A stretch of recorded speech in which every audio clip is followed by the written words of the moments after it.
What's up, everybody? This is the Jedi. Good afternoon and good evening, and wherever you are across the earth. Um, I first want to see if we have anybody here. Where's my mouse?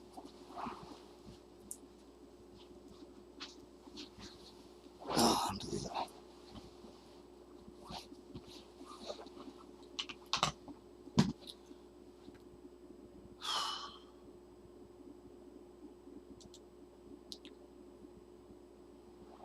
Okay, a shout out to Cheryl. Cheryl, shout out to you. Ride or die. Black Beauty always. Ride or die. Shout out to you, ladies. Black Beauty, you say Jedi and the global black family, love and peace to everyone. And then of course Cheryl says, oh, I actually received my fucking notification this time.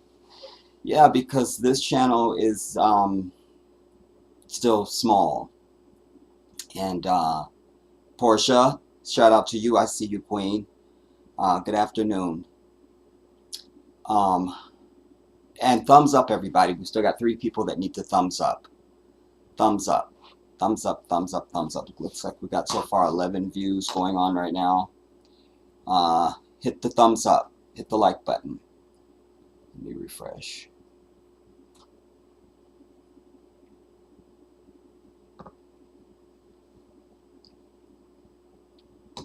One more person. Thumbs up.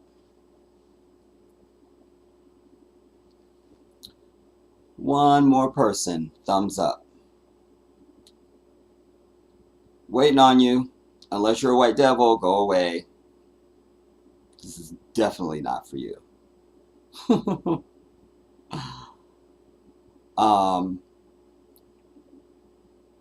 and then Cheryl, you say, thank you, Jedi. I really appreciate your live streams. Thank you so much, Cheryl. I appreciate that because they're for you guys, you know. And indeed, why I'm even on YouTube is because of you all, you know. That's my whole intention when I started on YouTube, was to be able to reach out to my people. This channel obviously is for my journey to the Gambia. I wanted to get together today with you guys because I really wanted to have a full discussion, and I have some things that I have some video that I want to show you, and I really want to dig in a little deeper as it relates to my journey to Africa, and really sort of flesh out so that you all can really hopefully join me where I'm at emotionally and spiritually right now at this stage, you know, at this point, at this moment, you know. That's why I set up this channel aside from my Jedi channel, is because I couldn't find a way that seemed right to my heart. You know, I could have done Patreon or something members only where you have to pay, but since I started on YouTube in 2014, when I rapidly got to 1,000 views or 1,000 subscribers, that's the threshold for which you need to be at to monetize your channel. And I still didn't know enough about YouTube, but they were sending. My email would just be full with, you know, be a YouTube partner, be a YouTube partner, be a partner. I mean, you can. I had networks reaching out to me. The bigger my channel got, you know, network with other channels, network with this and network. In fact, even just maybe a week or 2 ago, maybe I got something from some company that wants me to advertise for them. I just went past it. What I'm trying to get to is that when they were on me so much about monetizing my channel, I was against it, and that was one of my bragging rights, if you will, because I always wanted my people to understand I'm exactly here for the reasons that I say I'm here for. That's it. That's it. And so as it relates to my Jedi channel, my original channel, Um, I really wanted people to, and the bigger I got, I wanted people to really understand, no, this guy, because if we could go back and see my old channel, and I could show you video one, you would hear me say, I'm not here for popularity, I'm not here for money, I'm not here for bragging rights, I'm not here to just have people subscribing to me just to say that I got people subscribed. I would go down the list. And I am that same human being that sits in front of you now. It wasn't until I was probably at probably 10,000 subscribers, could have been 15,000, I don't remember, but it was certainly long before I got to 23,000. But then my YouTube cousins, I call them my YouTube cousins, Lynette and Stanley. I met them because I started reviewing Tyler Perry's The Haves and the Have-Nots. Like, it was organic. I loved the show, and I wanted to be able to talk about it. It was just that organic. Like, I love this show. I want to talk about it. I want other people to know about it. Because those of you who follow me, if I know about something, I have something, or I know something that's good, I want to share it.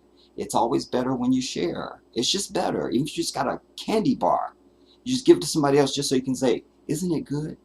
Isn't this good? If you just have it for yourself, you can't say that. But I love that, being able to say, isn't this good? Isn't this fun? Isn't this great? Whatever it is that I'm sharing. But so they had come on, and I was pushing their channel too. I mean, I was really pushing their channel. But they told me, we were Skyping one day, and they said, Jedi, I know you don't monetize your channel, but if you sign out, because I never sign out of YouTube, I presume most people don't, and certainly content producers. So they said, if you sign out of your channel, you see that they're running ads on your channel. That made me mad, because then I realized, well, somebody's getting some revenue somewhere, some kind of way, but this is my blood, my sweat, my tears, my intellectual property.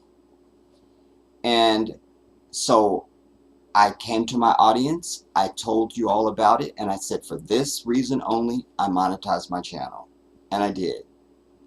But that lasted for about 5 minutes, because it must have been right at 2015 or 2016, because whenever, let's see, 2016, Trump was elected. So it was before that we started seeing all the black content producers will all tell you.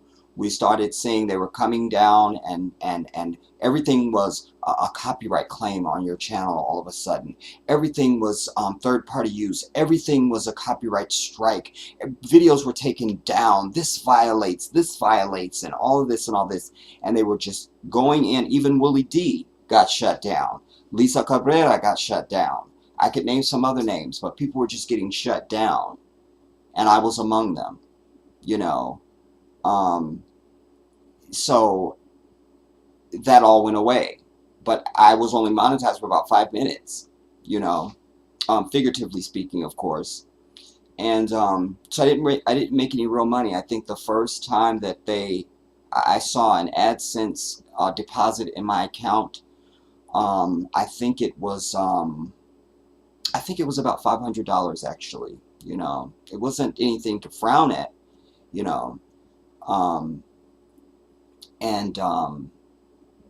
I love that, because it allowed me to give. I'm one of these people that in my personal life, I'm known to just give money away, everybody. Just before I came to today, even, I was watching a piece on law and crime, or crime and law, or whatever it is.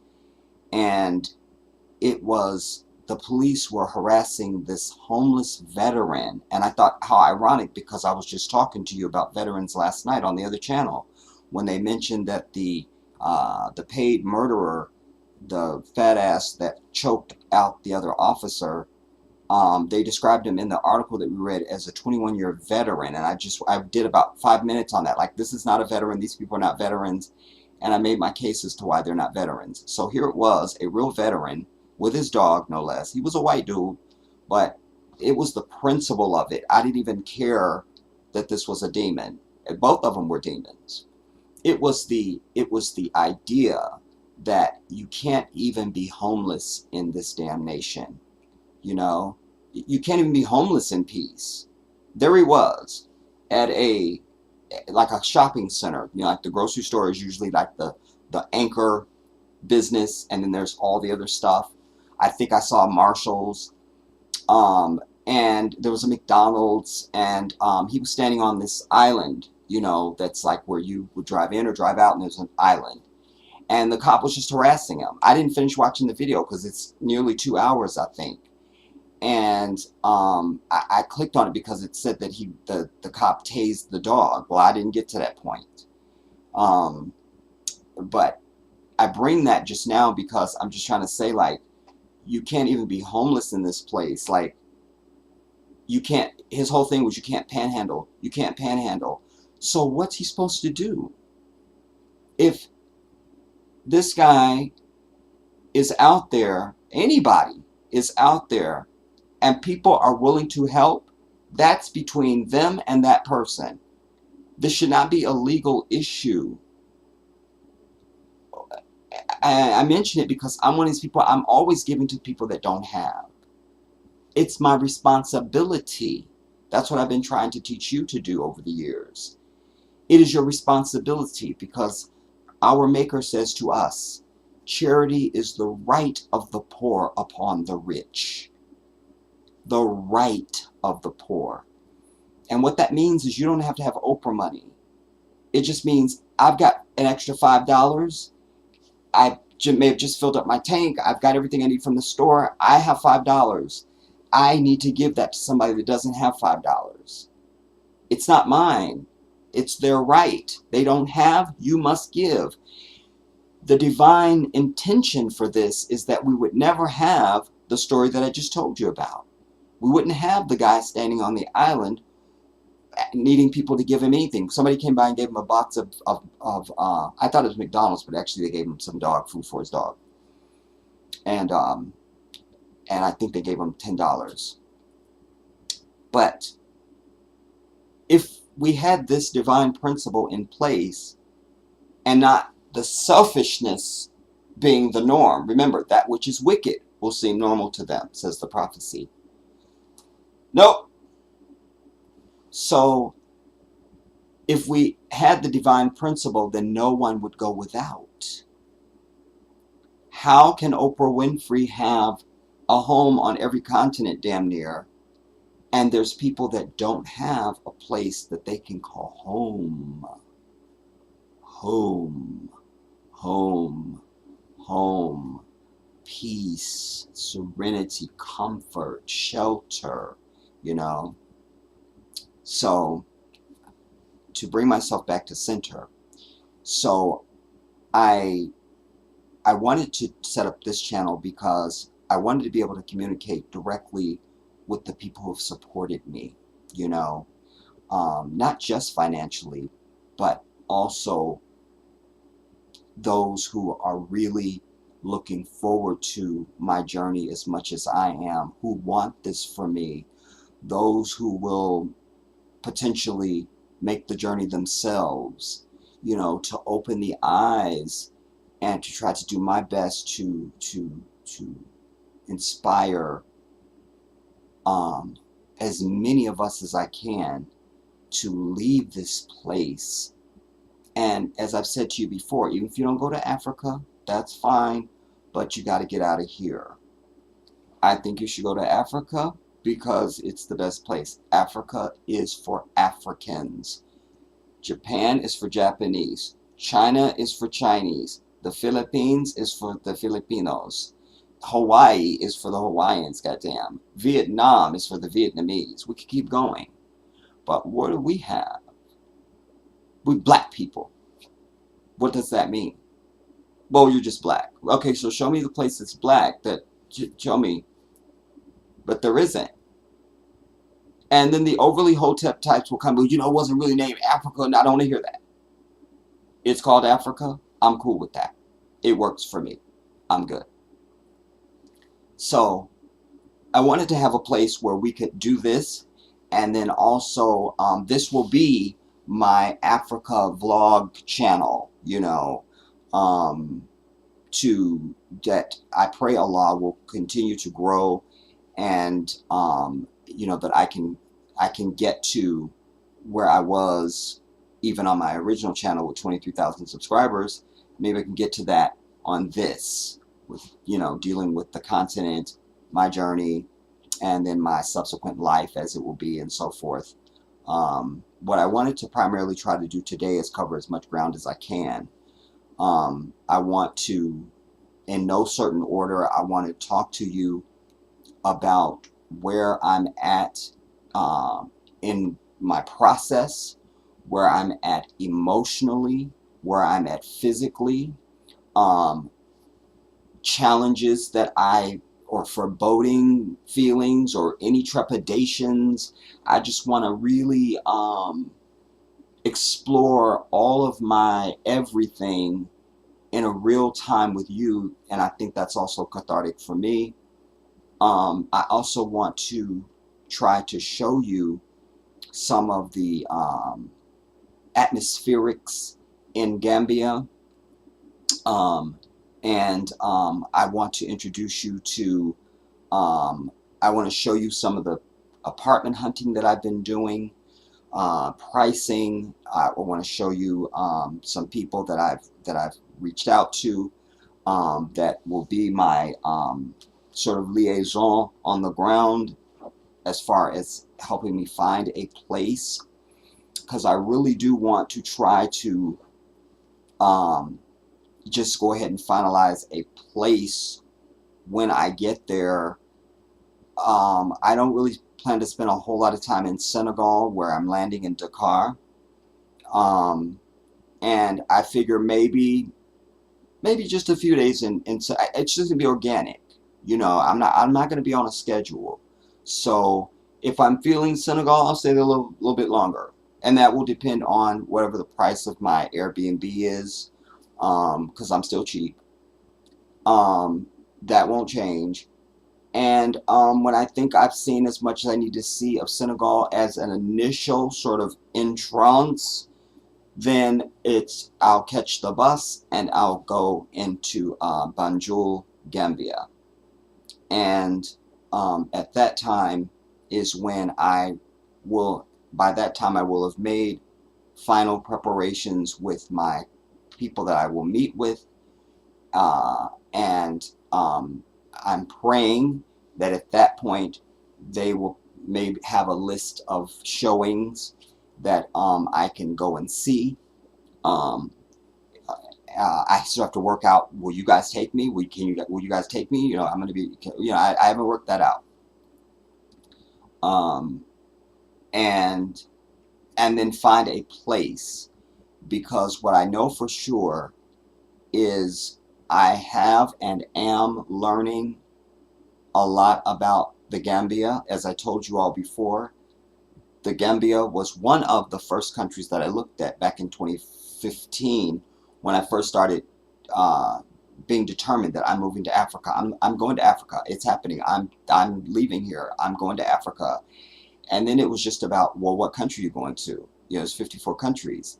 So I distinctly remember Gambia because, and I feel like it might have been the first, but it was one of the first, because I remember seeing the then president. He was being interviewed, and he had the dhikr beads. Dhikr is when you, like, the Los Católicos, no, I mean the Catholics, they have the rosary beads. So they get that from Muslims. They don't know it, but we have beads. But it's to make dhikr. Dhikr is the Arabic word. It's a D Z dhikr. Dhikr. Dhikr. But dhikr is it's like even one of the prayers you all like our noon prayer. It's not really the noon prayer, but you could just call it is known as dhuhur. Dhuhur. It's the same dhuhur. Dhikr. Dhikr. And dhikr is when you are, you say 33 times Subhanallah. Yeah, Subhanallah. Subhanallah is, Allah is without error, Allah is perfect. Subhanallah. Allah is perfect. Allah is without error. Subhanallah. Then Alhamdulillah. You do that 33 times. Alhamdulillah. Praise be to Allah. Alhamdulillah. You do that. Then Allahu Akbar. Allahu Akbar. You do that 33 times.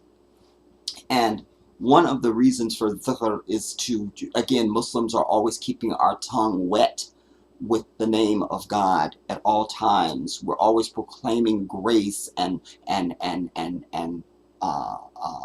glory to Allah, the creator and the owner of existence. So that is the dhikr. And why did I start telling you about dhikr?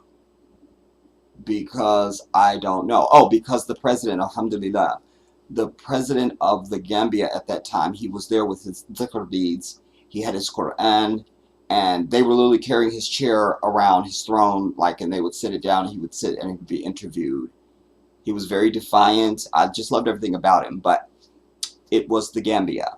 And it was attractive to me because, A, it's not under French influence.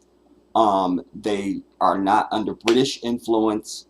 Although the new president now, in fact, the last interview that I saw of him, he was going to meet with the French government and somebody else, and the reporter who was French was pressing him on, you know, basically he was trying to say, he was trying to make it seem like, oh, you're going there to beg them for money, but he didn't say those words, of course, because he's a demon.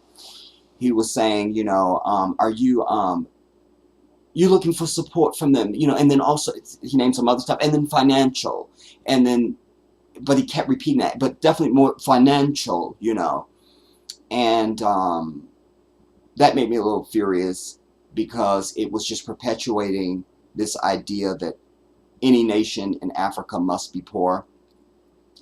The Gambia is not a wealthy nation, but that depends on how you quantify wealth. You know, every country in Africa is exceedingly wealthy over any other country that exists outside of the continent, including this bitch.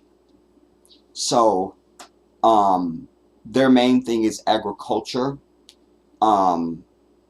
Most everything else they import. In fact, one of the clips that I'm going to show you today, I'm going to deal with that.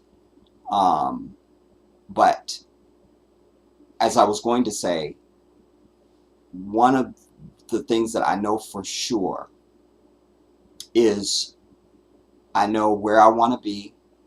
I still don't know what city I will be in the Gambia. But I know that I will be in the suburbs, if you will. You know, I live in the suburbs now, you know, so to speak. I live, you know, I'm like an hour plus north of Los Angeles. And, you know, California coined the phrase location, location, location. Well, location, location, location. You know, and obviously, as it is here, it is the same in the Gambia and in any part of Africa. The more out you are from the city, the better price you get as far as rent. And that's something that I'm definitely interested in. But also, you get the more of the organic African living feel. You know, you can still drive to the city, that's fine. That's no problem. But I seek to have, in fact, one of the videos I'm going to show you will say it all. Like, it's exactly the type of thing I have in my heart's eye and in my mind's eye, you know. Just a nice little compound off from whatever. And it will be a compound mostly because that's all they do in Africa is compounds. You usually have some gate, big tall walls around wherever you live with a gate and all that. That's just standard, you know. Here in America, you know, you go to somebody's house, they got gates. Ooh, they got gates, you know. Then that means they got money, you know. But no, you know, we used to, many years ago when I lived, because I always separate my life in chapters. So before I left California 1,000 years ago, at some point I lived in the valley, you know, and sometimes we would go to what is it? It's not Hollywood Hills. I can't remember, but a lot of celebrities live up there, a lot of celebrity homes, and everything's a big gate. Everything's a big gate. Gate, gate, gate, gate, gate, you know. I've been to Michael Jackson's parents' home in Encino, and of course it's a gate, you know, it's all the gates. So it will be a gate. And what I envision for myself is, originally I envisioned myself, I'm happy with a 1-bedroom. I haven't had a 1-bedroom in a very long time before I moved here, you know. And, but I've mostly had 2 bedrooms. So I was just like, I'll be happy with a 2-bedroom. Just, that's fine with me. It's fine. But then I thought, well, if I can have a space that's a little bit bigger than that, that'll be fine. Because as I've said, and I will continue to say, wherever I'm at, you are welcome. That's it. You are welcome. You are welcome. This is actionable. You can play this video in any court of law and say, this is what he said. You understand? I'm of sound mind and health. I know what I'm saying. Nobody's pointing a gun at me. There's not a knife on me. It's all good. So I thought, well, why not? You know, if I had 4 bedrooms even, you know, if the price is right, then I'm willing to pay it. And then it would just be better to have, for anybody that comes, you know, they have some place to stay. But also any of my brothers there, you know, who would want to come and stay. I couldn't have women stay with me that are from the Gambia, because that just won't, if I'm not married, you can't. I don't know how much they would frown upon that, because it is a Muslim country, and in Islam we don't really canoodle with women that you're not my sister, you're not my auntie, my grandmama, you ain't my woman, you ain't my daughter. I shouldn't be canoodling with you, because no canoodling, you understand? And so it's very, but obviously we are repatriates. We're that A word from this damn place, so it's fine, you know. But anyone can come, and I would love that.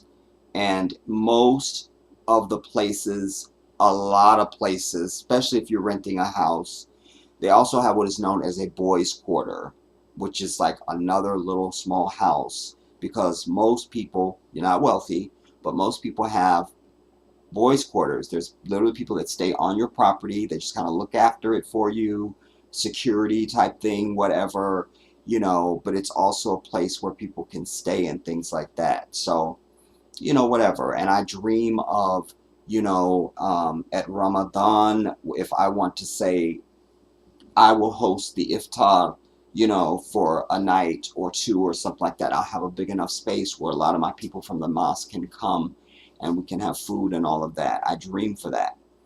I'm still looking at getting a finalized comfort in my mind on residency. There was a brother, when I was looking at Tanzania, I looked at a bunch of people, and they were all young, by the way. I should mention that as I'm telling you this.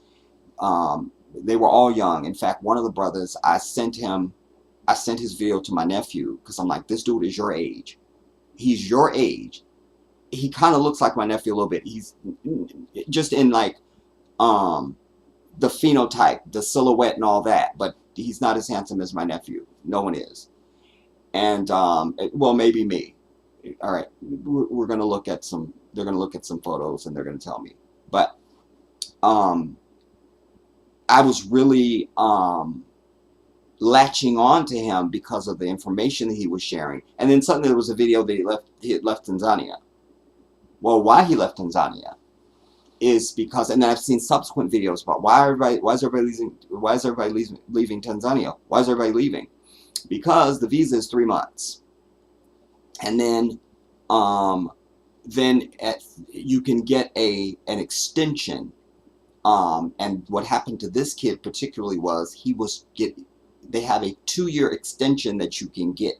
He paid for 2 years, but he only got 2 months. Not understanding. So, and then I saw some other people in Uganda, and they were trying to get the government to give us citizenship, just declare us citizens as black people, just do that. You feel me? And they were making some good inroads. I'll have to check back in and see how far it went, because the representative, the head government representative that was there, they were meeting with, was very receptive. He could not have been friendlier. He was saying all the right things, speaking the right language. He was saying everything. It was perfect. It was just everything. So what I know about the Gambia is that while I don't know everything about residency as I sit here before you now, what I do know is that I know a lot of people that have been there for a long time. Rick and Cynthia, Black Acres of the Gambia, they've been there 7 years. There's another brother, I can't call his name, but he looks like a bug. His eyes are bigger than mine. I didn't know that was possible. He's been there 5 years. There's another brother who is from, I feel like he's from the UK, but he's Gambian, but I don't know. He's from the UK. Anyways, he's been there like several years. Like, everybody's been there several years, you know.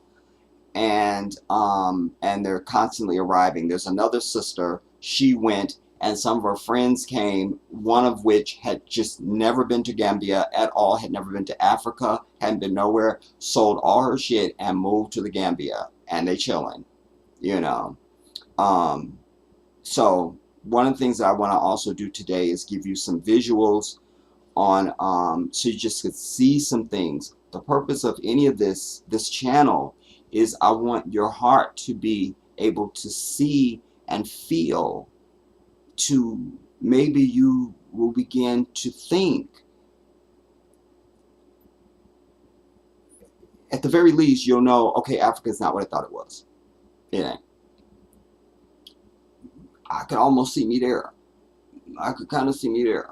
You know. I cut myself off earlier. I wanted to say this.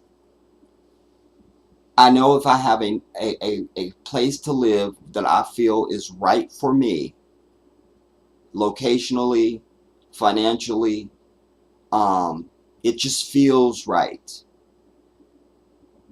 then, because I was trying to really nail myself to the wall and say, what do you really need, Jedi? What's not negotiable? What do you need? What do you want? What can't you tolerate? What will just send you? I've been asking myself these questions since 2015, quite frankly. But what I know for sure is this. If I have a decent place to live, because I downsized when I moved to this apartment. This apartment is very tiny. And that was on purpose because I knew I needed to downsize anyway.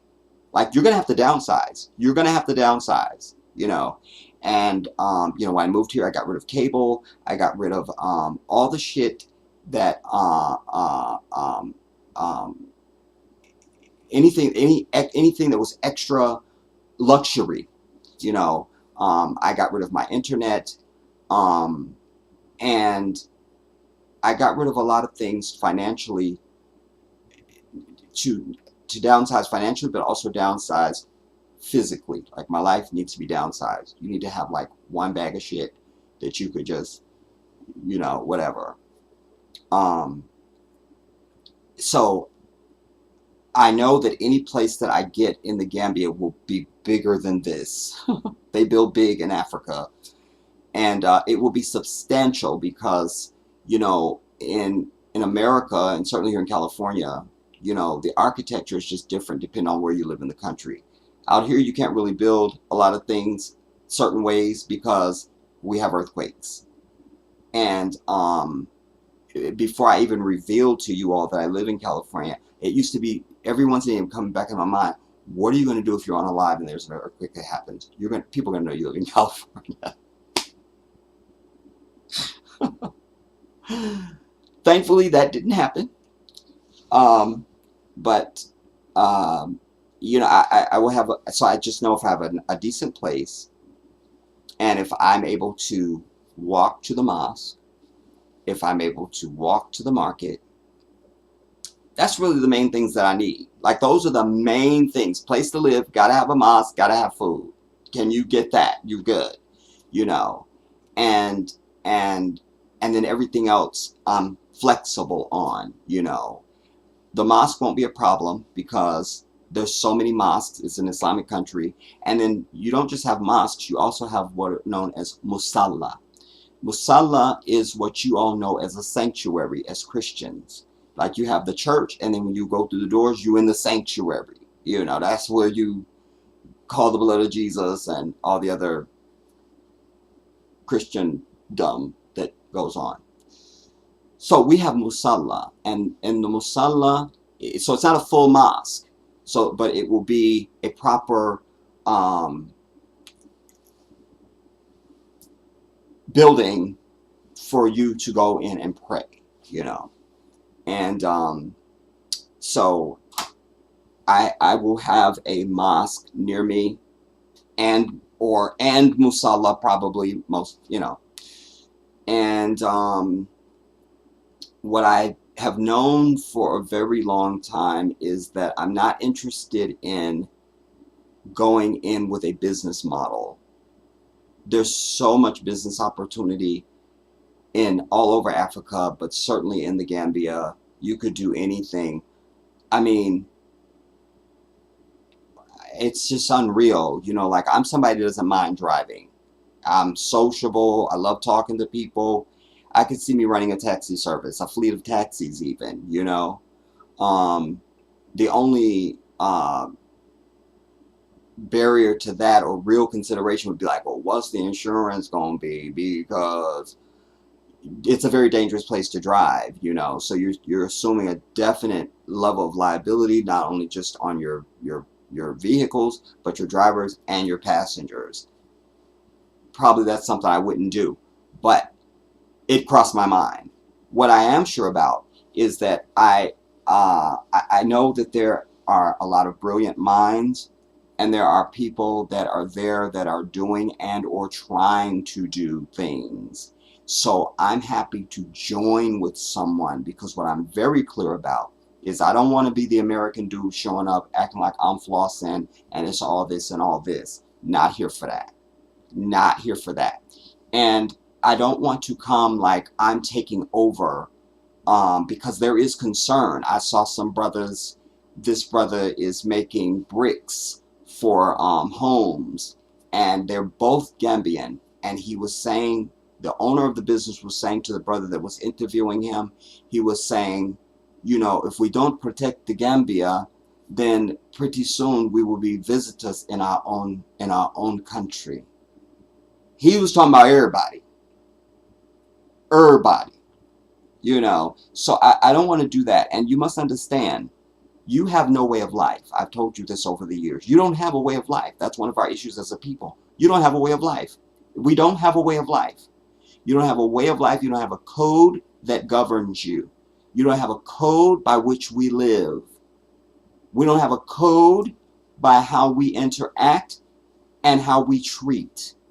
This is what is culture, everybody. This is why Kevin Hart needs to apologize. This is why Dave Chappelle was under attack. And we could just go down the list, because we're not presenting a cultural front that says, oh, don't do that. Give you an example. I've told you that Dearborn, Michigan has the largest density of Muslims in the United States. Halloween comes around. I can guarantee you, and I've never been to Dearborn, Michigan. Have I? I don't think I've been. I don't know. because I've been all over the place. I never lived there. Even if I've been there, I don't think I've been there. But subhanallah, awesome. But what I can tell you is that if there was trick-or-treating, they would know, oh, don't go over there. It's the Muslim area. They don't trick-or-treat. They just wouldn't go there. They just wouldn't. If you had like a nun's habit, like where nuns hang out, or where monastery, I don't know what nuns do. I'm just trying to say, there's certain things you go, oh, that's them. We should have that. We should have that. Oh, that's black people. They don't, they don't, because we're doing it for everybody else. We know there's certain things for other people just well, they don't do that. Well, they don't do that. No, we don't, just leave that alone. They don't do that. But we're not getting that. You see? So I use that to entry to say that there's a way of life in Africa, in every African country, and the Gambia is no different. There's a way of life. Now, that might be the perfect segue. One of the things that I want to show you, in fact, I'll start with this. Again, I told you in no certain order. I'll begin with this sister. She's giving you some insight into the culture in the Gambia. By the way, I think she's a physician too. She looks like she's 12 years old. She's very beautiful, and I think she wants me. That's something else I don't want to get into. You're asking questions that I'm not addressing that right now. Why are you asking me that? I mean, you're insulting me right now, and I can't do this. I'm probably gonna walk out. I'll have to walk out. I'll walk out. I'll walk out.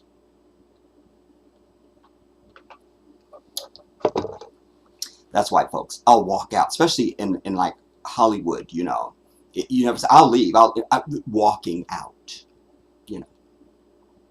You're a realtor. They're walking out. The Joneses are walking out. So I'm walking out. But she's giving you sort of an A to Z. Is this it? It better be, because I took time. I'm also going to show you Laquita, Watanda, Watasha, Laquita, Johnson, Jenkins, James, and them. So you could see that they are in Africa. It's all types, dude. Come on now. Don't you know that's the one I didn't send over to this channel? Fine. We'll just move to something else.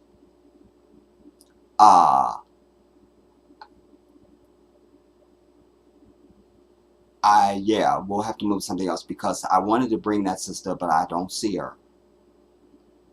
She's giving you, damn it. Well, I can find her. We'll start with that.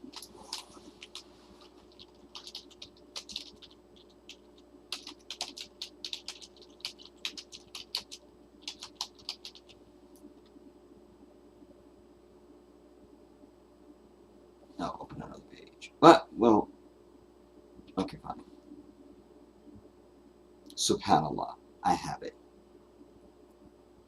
That's it. The rebels are there.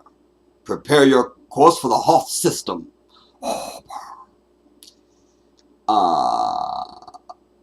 Okay, so this is not part one. Where's part one?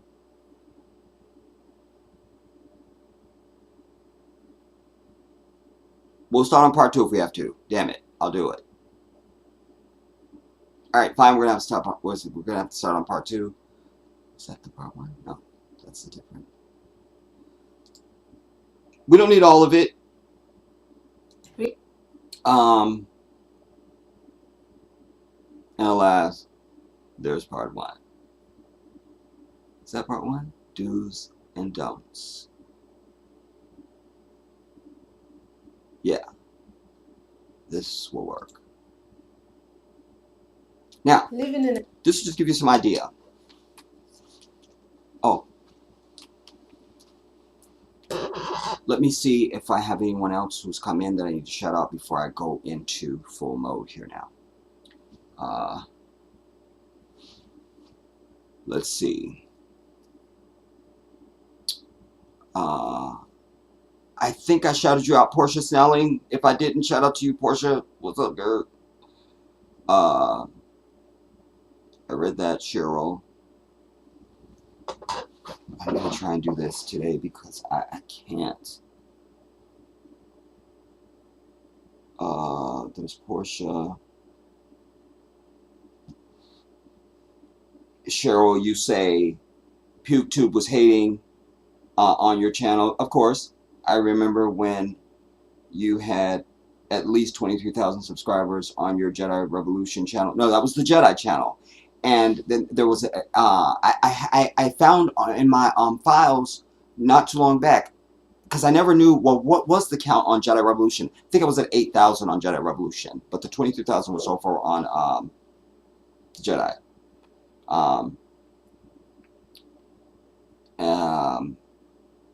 You say years ago, I was subscribed to that channel.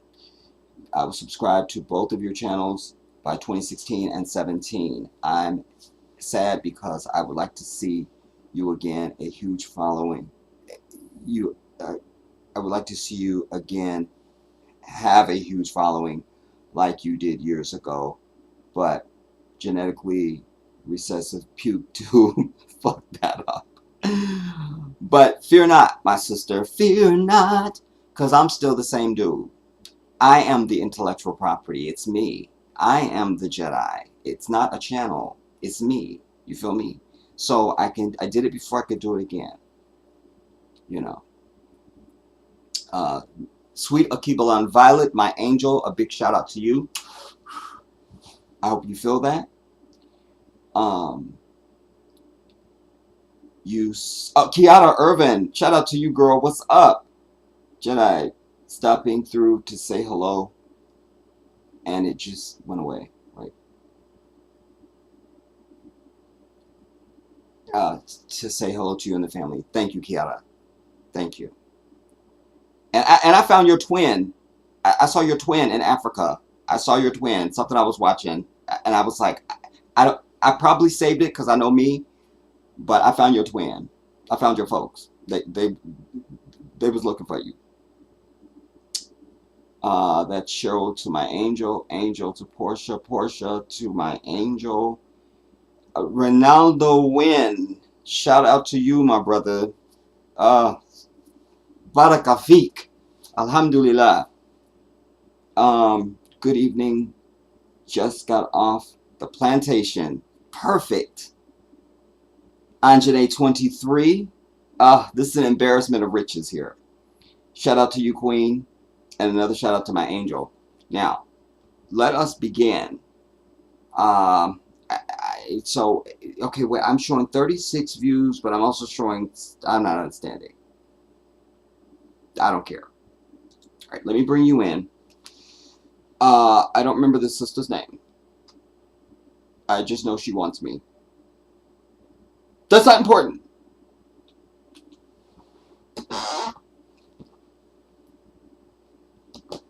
It was in the eyes.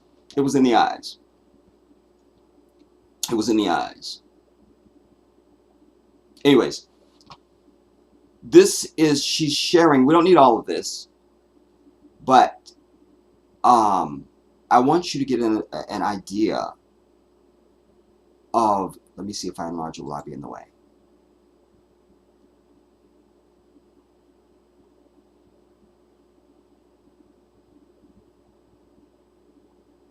And not too much. If it's annoying, let me know and I'll reduce it. All right. So this is to give you a flavor of just to sort of walk us through the door slowly. I'm going to bring some other stuff, but just hear some of this right now. When you are in the Gambia. Oh, Thing number one. Wait.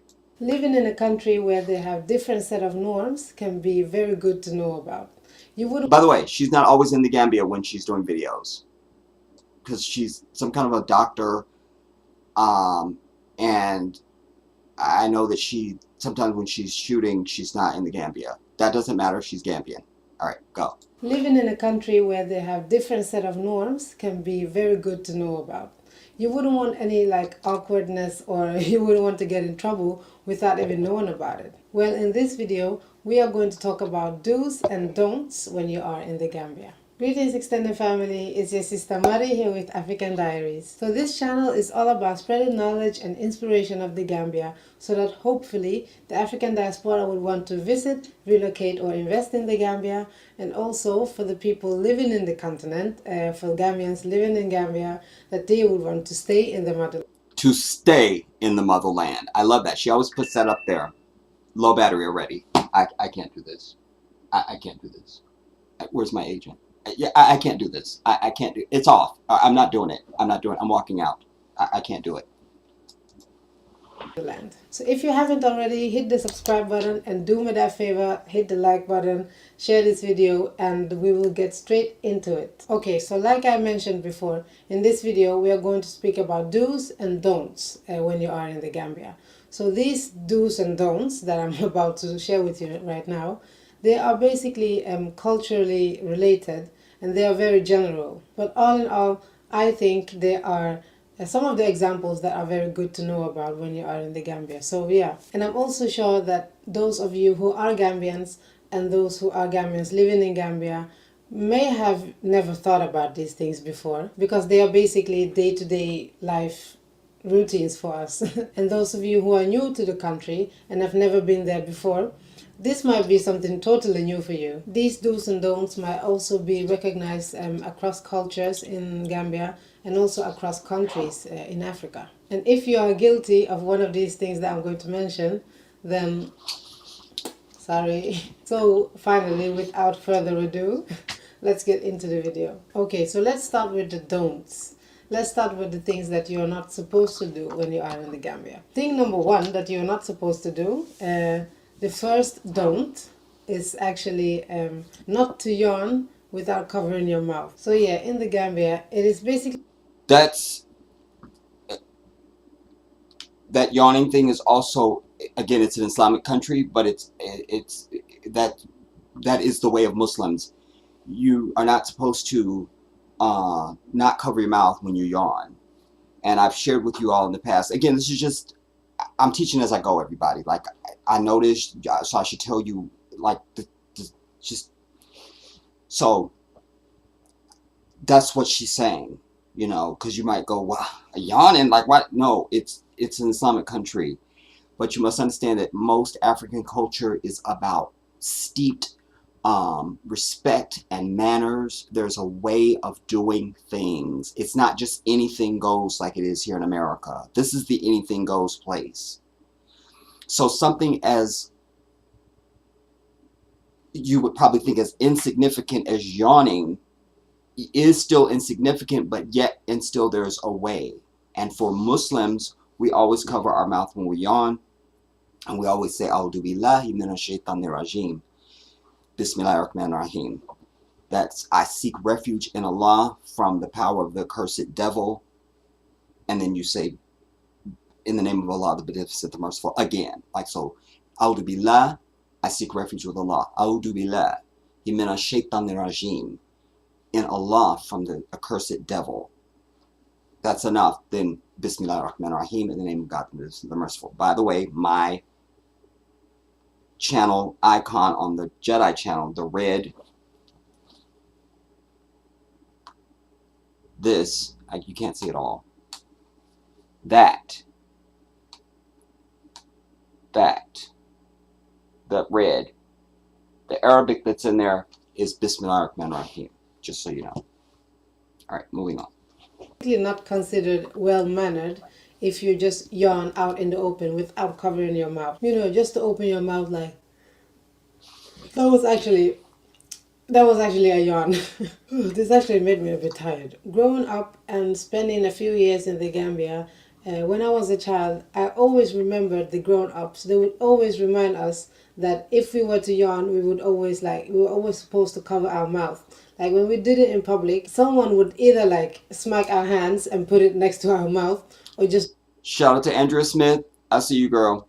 Do like and to like indicate that we're supposed to, cover our mouth. And they always said that it wasn't really nice to just, open your mouth like that out in the open, especially when you are in public. And actually, till today, when someone yawns like close to me, and they just open their mouth without like covering it, I actually think that's pretty rude. I don't know, that actually stuck in my brain, like that is kind of rude to just like out in the open. Tell me if you agree, because I know that some like Gambian people, they do have this opinion. But yeah, that was the first point that I wanted to make.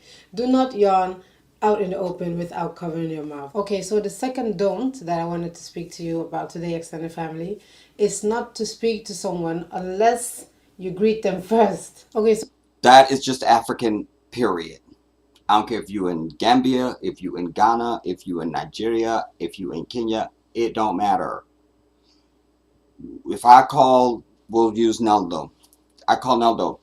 Neldo, what's up? It's the Jedi. Yeah, listen, such and such and such and such. No, this is proper. Neldo, salam alaikum. How are you? How's your wife? How's your daughter? Fantastic. How's your health? How are you doing? Oh, wow. How's your mother? Is she okay? I mean, they go down the list, dude. Like, it's a full, you may be there 15, 20 minutes before you even get to what they came to talk to you about. It's proper to give a full greeting. This is humanity. As I've shared to you, knowledge converging now. Remember, I've shared to you, I said my name, most names outside of this white devil bullshit, is a statement of who you are. You always hear Africans say, who are you? Who are you? Who are you? Who are you? Not, where do you work? You work for Tesla. You are a CEO. No, we don't know. Who are you? Who are you? And in African names, their names tell who they are, their birth order, their father, their tribe, their village. All that is in their name. It's there. My name is a statement of who I am. Who I am. Not what I do, not what to call me. There is no nickname. Who I am.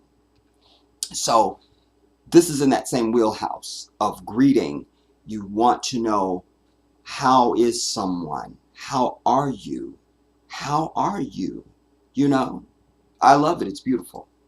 so this is actually like a norm also in the Gambia, that you don't speak to someone unless you greet them first, especially when you're speaking to the elders. The younger generation would be a little bit more flexible, Especially when you're speaking to the elders.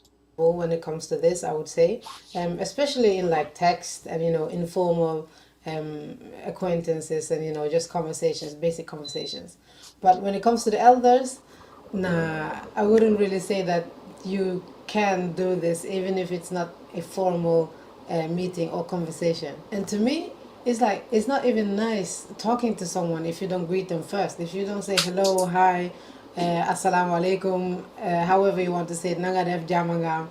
There are so many phrases of greeting someone before you speak to them.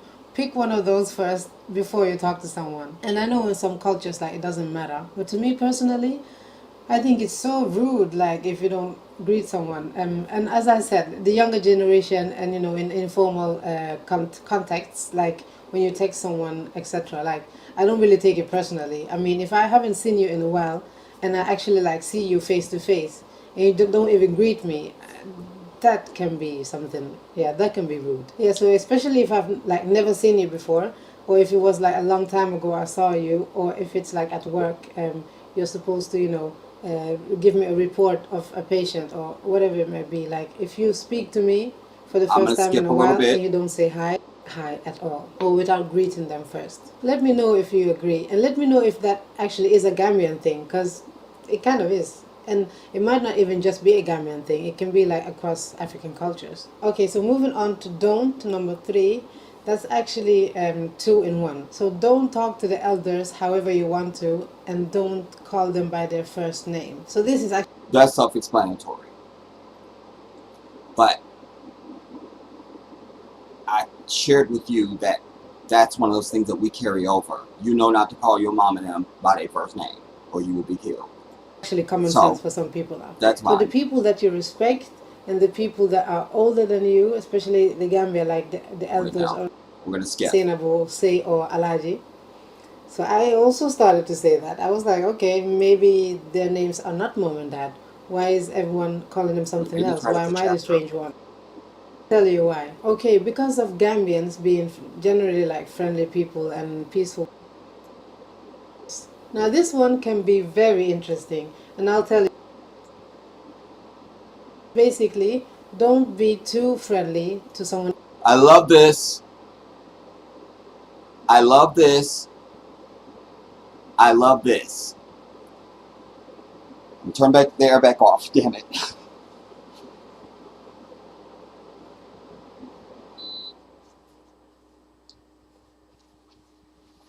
I'm gonna be up and down, y'all. What I'm gonna try to do is I'm trying to run the air when I have something I need you to listen to. That way I can be cool and you can just hear stuff. But when I need to talk, because it does interfere with my audio when the air is running. I don't know why, but it does. This I love because as Muslims we don't do that, and this is something that should be a part of humanity, really. And one day it will be. But this is one of the things, like, you don't be friendly with somebody else's spouse. Don't do that. Don't. You know, one of my cousins, I'll just give you a quick story.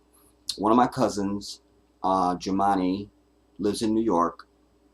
His wife was from Liberia, uh, Lila. Anyway, when I was in New York, we were supposed to go to a spoken word and we are going to have dinner. It was Leela and her friend, and it was supposed to be me and Jemani. Well, just her and her friend pulled up. What I'm supposed to do now? Not only is it two women, but one of the women is the wife of my cousin. What I'm supposed to do? So I got my ass in the back seat. You understand? And let them both sit up in the front seat. And then when we went to the spoken word, I sat one seat over from, like, it was Leela and her friend, and then I sat there was a seat, and then I sat in the seat over from that. What I'm trying to say is that even when I would call Jamani, if I call his house, Leela answers a quick, "Hello, Leela, hi, how are you? Listen, is Jamani there? Where's Jamani? You know, And if he's not there, then I should finish my business and get off the phone. You know, I don't have any intentions, but just you don't even want to you don't want there to even be where there could be suspicion that there could have been anything. No need for me to be hollering at this is my cousin though, but this is his wife. I don't need to be hollering at his wife. You understand? If any of my friends that are married, I walk up or they walk up, or I see them someplace, something like that, I certainly will greet their wife, but I greet them and my conversation, my focus is with them. I'm not standing there looking and talking at there's a brother and a sister, maybe they will see this, inshallah, that I was dealing with when I was trying to go to Ghana, because they were very helpful in trying to help me with establishing my ground game in Ghana. But every time I call, it was the wife that was always talking. I don't feel comfortable doing that. I needed the information, but I can't break the code. So I'm like, where's the brother? Where's the brother? Where's the brother? Where's the brother? That's what's proper. You know, that's just what's proper. How many people? Because we all have seen it somewhere in a movie or in real life. We've all seen it where suddenly your boy is hollering at your girl and they hollering behind the scenes and you don't even know they hollering. Next thing you know, it's an affair going on. There's no need for any of that. Like, you don't need to be friendly with somebody else's spouse, and this goes for the women too. You don't need to be all up on some man. You don't need to do that. There's one brother that I also follow that's in the Gambia. It's he and his wife. He's Muslim and she's not Muslim. So this is a problem, because literally every time I see them, she's got all her titties out, all over, and I just want to say that just couldn't bring myself to type it to him. At least not yet. But I just want to say, like, you know, like, why is your woman sitting there next to you with her breast out? Like, what's happening? You know, they even did an interview with a Muslim brother from America. That's another movie. I'm not going to get into it. We'll call him Muslim for now. That's fine. It doesn't. And so, but anyway, but she now that what would have been proper is the dude that's being interviewed, then the husband, then her ass. But there she was right between them with all her titties out. And they're both supposed to be Muslim. So why are both y'all saying this is not proper? This is not correct? You know? There was a young sister that I saw. She was going to Gambia, and she had on, wallah, she had on these leggings that were so tight, I could see everything. Everything. Everything. And I wanted to type to, and I did type to her, because she was like, "Ooh, these." She named the brand that the leggings are and everything she's wearing, and I said, "That's all gonna be cute in America, but I'm sure you're gonna have a rude awakening when you get to Gambia. Like, what's cute here is not cute there, just not cute. You feel me? Because she will be looked at like she's expecting the reaction she gets here with, ooh, you know, and nah, that's not happening." When I was watching 90 Day Fiance, there was this sister that was trying to get with this dude who is from Jordan, a Muslim country, and her friend came to visit her in Jordan too. They both went to the market. She's in nothing practically, and you could hear them saying in Arabic, "You're a whore. You're a whore. This is haram. This is haram. You're haram. That's haram." You know, her friend had the decency to wear a turtleneck and be respectful, but she wasn't. She wasn't getting the reaction that she thought she was going to get. And eventually, I think the bitch put on like a trench coat or something. Like, I mean, it just, you know, I can't. I can't. Someone else's spouse. Now this one can be very interesting, and I'll tell you why. Okay, because of Gambians being generally like friendly people and peaceful people, and we still tend to be like protective, and we still tend to be jealous at sometimes. Now I'm just teasing Gambian people right now. But on a serious note, being she's teasing about the jealousy thing. It's not jealousy. It's just like, that ain't proper. You don't need to be hovering over my woman. You feel me? Yeah, especially not my woman. You feel me? Janet ain't gonna take that no way. So that's not even. That's not even. That's not even. That's not even. To someone else's wife or someone else's husband can be a bit of like shaky grounds. That's just something that you shouldn't do. And this is why it becomes interesting. Well, because everyone is different. Like everyone have their own limits, and everyone can, you know, tend to be more open than others. Everyone can, like, you know, people are just different in general. So something that's considered too friendly can be totally different to what someone else can consider as being too friendly. But I would say in general, don't be calling someone else's spouse like honey or darling, or, you know, especially in front of that person's spouse, you know. It's kind of like generally like inappropriate, or like hugging them for too long. Right. Don't need to be doing that. And by the way, speaking about hugging, we actually don't tend to hug too much in the Gambia. Right. We basically tend to shake hands more than we hug each other. But being a country that's predominantly Muslim, shaking hands between men and women sometimes can be considered inappropriate. So what are you supposed to do?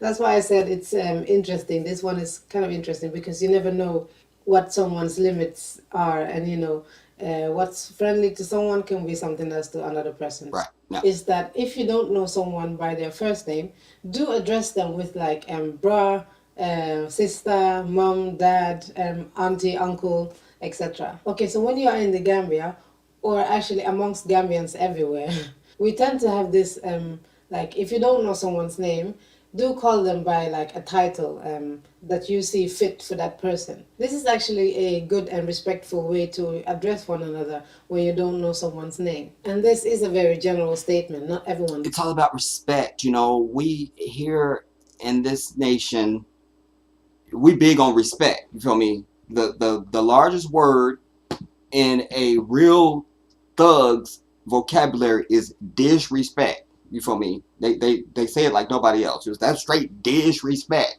Disrespect. That's straight disrespect. You feel me? So this is about disrespect.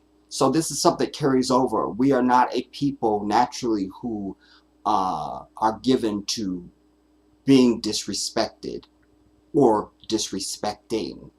We won't do that. And this is now giving you a little bit of where that comes from. It is still maintained. This is just the Gambia, but I can tell you this is everywhere. One day Amos was giving me a whole rundown on who to bow to, when you bow, when you, like, all the etiquette of Nigeria. You know, it's a beautiful thing. You know, um, even how we look at each other as siblings. You know, if you have a brother that's older than you, that's your eldest brother, your elder brother. And if there's an older one, then you say the eldest brother. And that you're just that they're older than you, they have sway over you. It's just the natural pecking order. It just is, man. We'll get more into it, but go on. Does this, but it's, it's considered well mannered and respectful when you do. For example, if you stop and ask for directions by someone that you don't know, then you might be like, excuse me bro, or like, excuse me sis, and then you can, state what you want to say. If they seem like someone who would be like your sister or your brother, if it's someone who looks like they can be your mom and dad, like they are the same age as your mom and dad, then you might address them as their mom or dad. But we say it in, like, in our local languages. Like, for example, in Olof, we say yeah, or we say papa or baba or pa, or something that fits this scenario and the situation. I actually remember one scenario here in Sweden. It wasn't even in the Gambia. I was at my cousin's graduation. I think my mom told me to call an auntie from like the kitchen, and I didn't know her name. She was like, yeah, call blah blah blah someone, and I forgot her name. So when I went to the kitchen, I saw several women. There was like 6 or 7 women there. I was like, auntie, and then all of the women were like, and I was like, yeah, yeah, that auntie, yeah, okay. My mom wants you. Yeah, so if you don't know someone's name, address them by like a Address them with a respectful title. title. We'll get to the next one. Okay, let's get into the second do, which is to take off your shoes when you enter someone's house. Okay. We don't need to discuss it. Done. I've talked about that with you all. As Muslim, I don't ever have shoes in my house. You're not coming in my house with your shoes on. Even if you're not Muslim, you should put this into play in your own life. There's other cultures that do it too that are not Muslim, but I think a lot of Asian cultures do it because I am Asian. I'm actually Asian. Yeah, so I'm Asian. So we just settled that. That's fine. But it's just filthy, man. Like, when you think about all the stuff you walking around in outside, here's the best way to think about it. Think about if you weren't wearing shoes.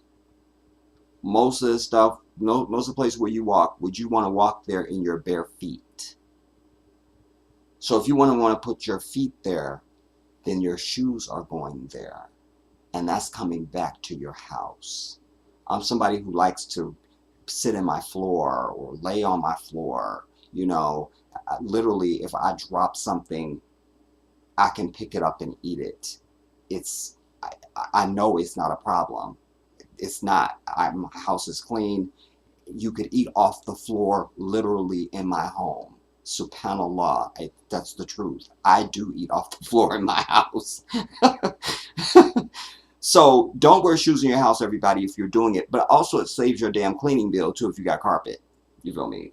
You don't need them high traffic areas and this type of thing. I'm trying to see if she's doing another topic. I think that might have been in on this, or if she's still talking about that one. I think she's done. Okay, so not Wait. and saying goodbye. Yeah, so that's the exception when you're supposed to when you're supposed to embark on like a far distance travel. Right hand. Oh, so you go that, somewhere. yeah, the right hand.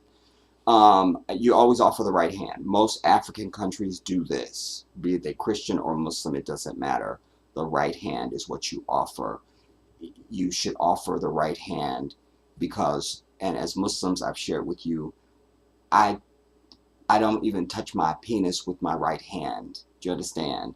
The left hand. because that right hand is what you eat with. It's the righteous hand. If somebody gives you a gift, you receive it with your right hand. If you're giving a gift, give it with your right hand, and so forth. You shake hands, you shake with your right hand.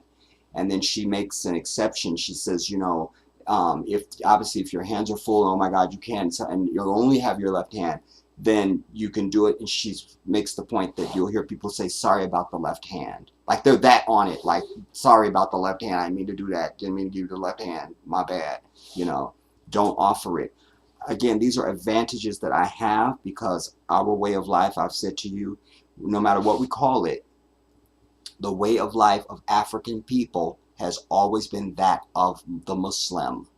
That's why whether it's a Christian or a Muslim country, it doesn't matter, or a Christian region in a Muslim country or whatever, their customs are going to be the same for the most part. I'm going to blend more easily with many of the going on because of my way of life. These things that she's saying are natural to me, as if I'm breathing. So, but offer your right hand, because your right hand is your clean hand. I eat with my right hand. You don't wipe yourself with your right hand. You wipe yourself with your left hand. This is the dirty hand, So maybe that's where white folks got, or wherever the saying came from, don't let your right hand know what your left hand is doing, or vice versa. Maybe that's where that came from. I don't know. By shaking them with your right hand. And when someone gives you something, or when you receive something, you basically do that with your right hand as well. Now, from what I know of, this actually stems back to Islam and the Islamic customs and norms that we do have in Islamic societies, or like predominantly Muslim countries. I'm not sure if there are like traditional correlations to this or relations to this. If there is, then tell me down below. Yeah, there is. There is. I'm saying, like, because I know other African countries, that do this, that are not Muslim. Being like a traditional correlation to this. I actually know of one instance where you give someone your left hand, which is basically when you're supposed to do a far distance travel and you're saying goodbye to that person. Then I've seen people multiple times giving their left hand and saying goodbye. Yeah, so that's the exception when you're supposed to when you're supposed to embark on like a far distance travel. Then it might be okay to use your left hand to say goodbye. That is one exception. And another exception when it comes to receiving and giving with your right hand is basically if your right hand is occupied and someone gives you something, then, receive it with your left hand instead of standing there like, what am I supposed to do? So yeah, receive it with your left hand. But people also tend to follow up by saying, sorry for the left hand. So if you hear someone saying sorry for the left hand, it's basically they are saying sorry that they are picking or receiving something that you give them with their left hand, probably because their right hand is occupied. Okay, so the fourth and final do that you're supposed to think about in the Gambia is to put away money or valuable assets. Okay, that one's not going to be important for you. I'll just share it. She just basically goes into saying you don't need to be carrying a bunch of money around, like flossing, flashing money type thing. You feel me? It's not even a security reason thing. It's just like, why are you just flashing a bunch of money to be doing it? You just take out what you need, whatever you think you're going to spend for the day, and then you just use that. All this just flossing. Like, there's not going to be an African video, and certainly not from Gambia, of any of these little fuckers that get on there and they got all these stacks and they grills in their mouth and they have all this money. You're never going to see that video from the continent of Africa. You're just not going to see that unless you see some African hip-hop star that's trying to emulate these dumbass niggas here. That's it. You never see that image, But that's one of the other things I want to emphasize now, and just over time as we're going through, you're going to begin to understand that there are things that just would never happen in Africa. I'm going to try and stick to just the Gambia, because that's where I'm going, but I'm just trying to say, you start to realize just certain things that just don't go on, that you're like, oh wow, that's normal here. and it's non-existent in Gambia. It just would not happen. Like, that's not going down, you know. Greetings, Well, extended wait, I did family, and want, welcome well, to I don't, African Diaries. I wanted to go, I don't know if I need it. We're going to come back to it. I want to be sure that there's something else I want to be sure that I get to. As I say, I'm not in any certain order. This is one of the things that I wanted to show. It's just a quick piece. It goes to what I'm telling you about white people being in the fucking Africa at all, and then I want you to hear what these Indian people say about business in the Gambia. This made me furious. Oh, it's taking a minute to load. Okay, our escape clause, everybody, if we get shut down, if my computer shuts off, then just know you just need to refresh my channel and look for the one that has live on it. That's our escape clause. Okay, first you need to see the white whore.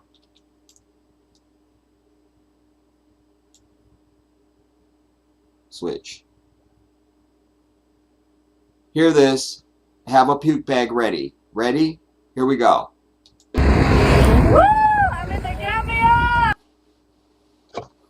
Nurse! No, I want the arsenic and everything that killed Elvis. Do it now! The moment I saw this, I just thought, how? What? That's all we need. I think it's at the 5-minute mark.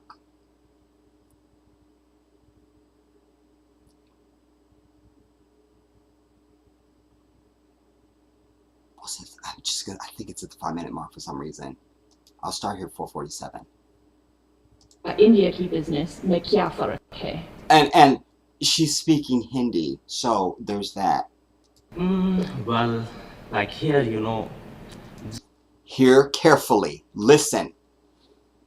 Just you know, in the Gambia, they depend on us. Like, you Perfect. Subhanallah. I came exactly to the point. Exactly to where I needed to be. I'll take it back now just a little bit because we'll just need to lead into it. It was too perfect. Literally. She's asking them, why did you choose to come here and do business in the Gambia? Maybe we should give you that context. चूजेबल रखें कि fast moving है यहाँ पर के बाकी biscuits है ये सारे आप चेक कर सकते हैं. Oh, and you have proper Indian chai. Indian chai also. The Gambia की business या India की business में क्या फर्क है? Well, like here, you know, just you know, in the Gambia, they depend on us. They depend on us. They're dependent on us. Hear more. Like, you know, the business is like that. You know, the local people, they are not like much powerful in the business. They're not very powerful in the business. Okay. Only in the Gambia, if I can tell, like if you talk about the business, so only the like other country people, like from the Lebanon, Only the people from Lebanon, from the Mali, and like the India, China, Lebanon, India, China, they are holding the market here. they are holding the market here. I had to leave the video. I had to leave it.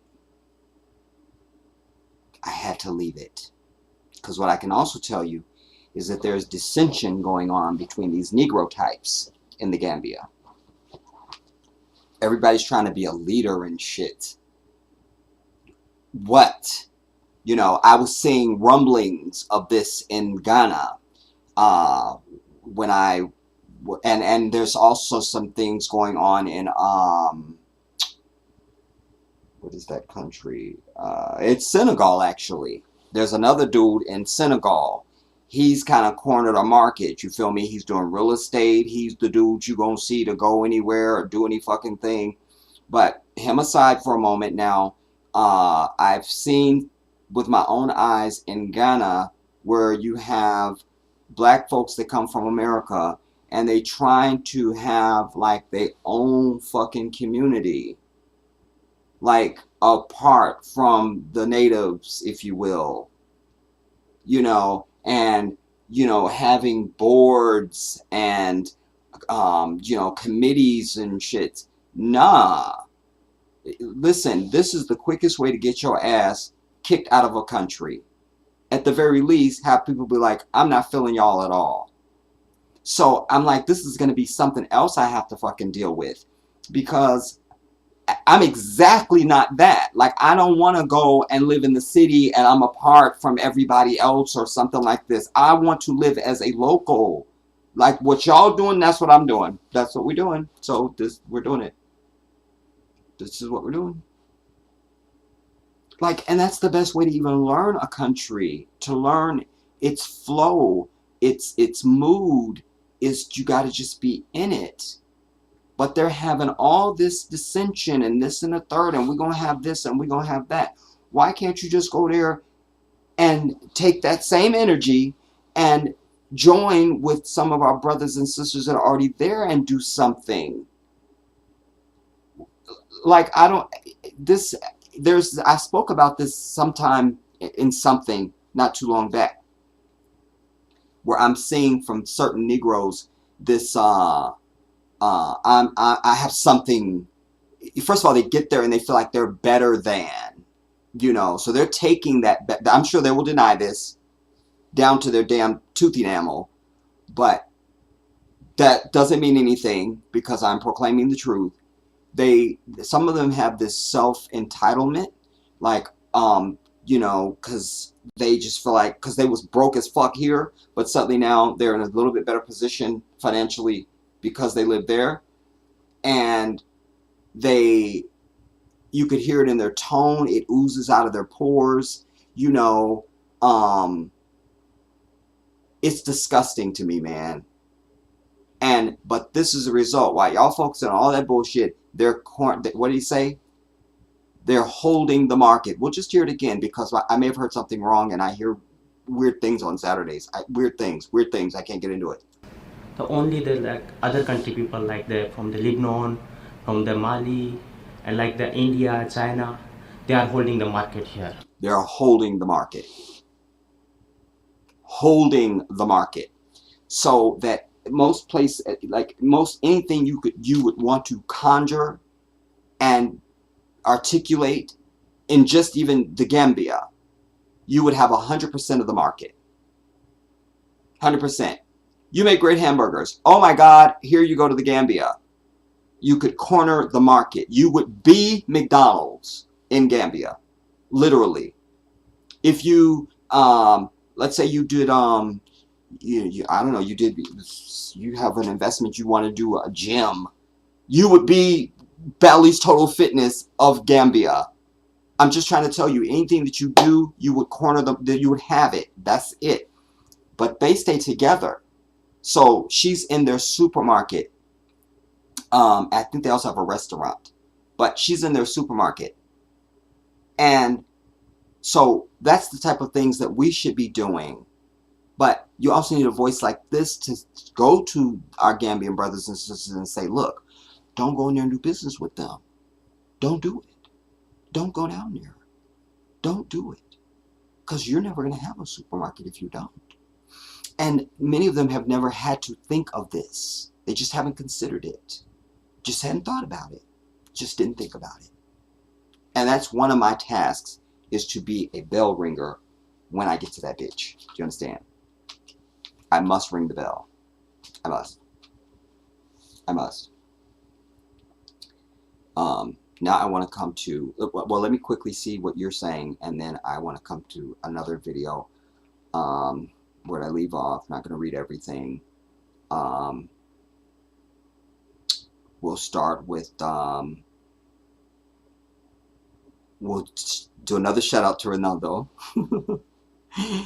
And Anjane says, Jedi and fam, shout out to you, Anjane. If I didn't shout you out already, shout out to Anjane 23.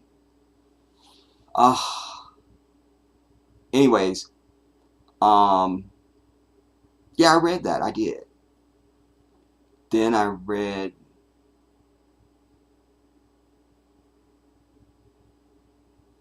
it was Andrea, because I seen your name when I was switching over.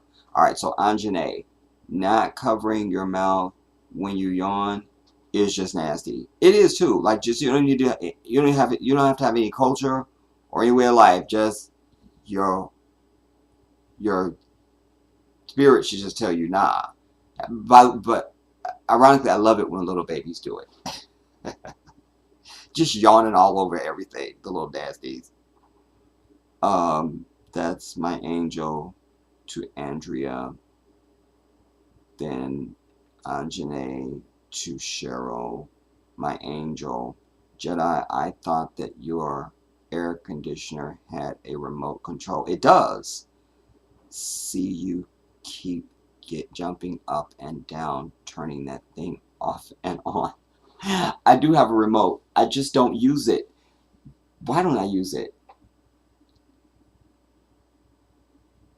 Because it's really flat and thin, and you sit there and press it. It works, but I think it needs a battery or like a new. I don't know. But thank you for looking out for me, Angel. I appreciate that.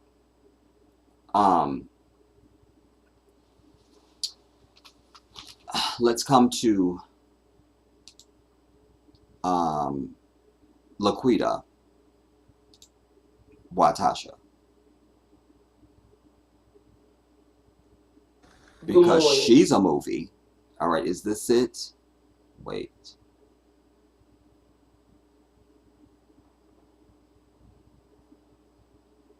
This is the main part, and then we'll see. I'll come back if we need this other piece. Because I think I mentioned them to you sometime back.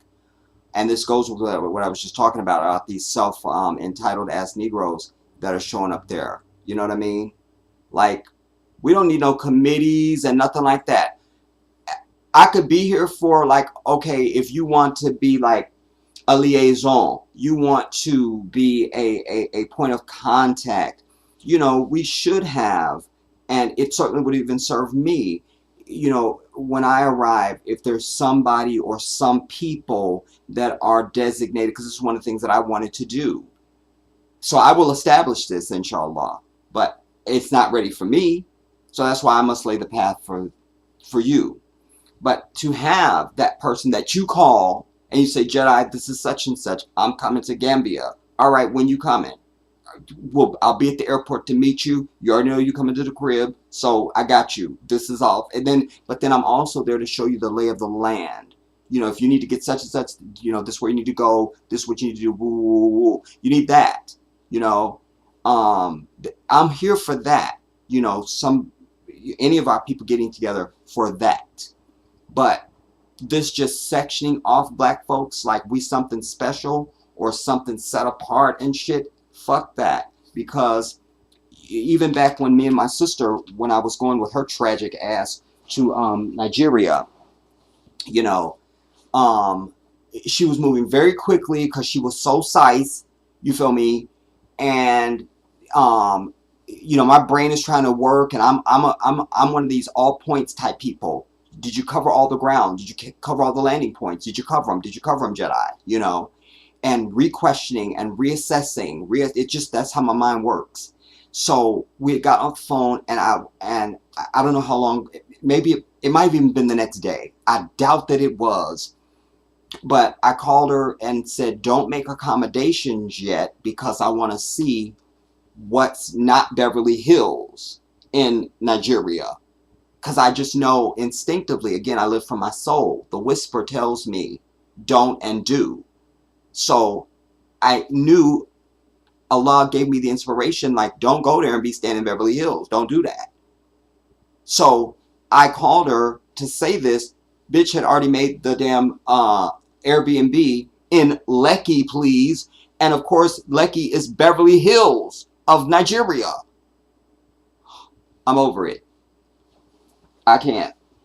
So I'm not here for that. I'm not a stunter type dude anyway. I don't stunt in America. I don't stunt nowhere I've ever lived. I don't stunt. I'm a very basic, mellow, humble dude. I'm good with whatever. I'm very eclectic, and I'm very easy to you know, I'm a chameleon. I can just I have many talents and nuance to my personality. I can pretty much just go with anything, you know. I'm good. I don't need a lot. I'm not high maintenance. This is all fine, you know. And so this speaks to that sort of thing too, because this is Laquita Watasha. That's her name. I've seen the birth certificate and stuff. I had seen it. Wait now. Wait, Laquita. Wait. This is Laquita Watasha. I sit here in Africa and deal with the bullshit bribery, the bullshit fraud, the bullshit scams. She sound like she's sitting right in like Compton someplace. You feel me? And she looked like that. What is positive is you're going to see her dude in a minute too. I appreciate that Laquita Watasha is in Africa. Appreciate that. Yes. But that's one of the things I've been telling you. I'm seeing people, types of black people that are moving to Africa that you would be like, they wouldn't want to hear the word Africa. So that's very positive and very telling. So if they're going, then you definitely going to have people at my intellectual level and higher and all that.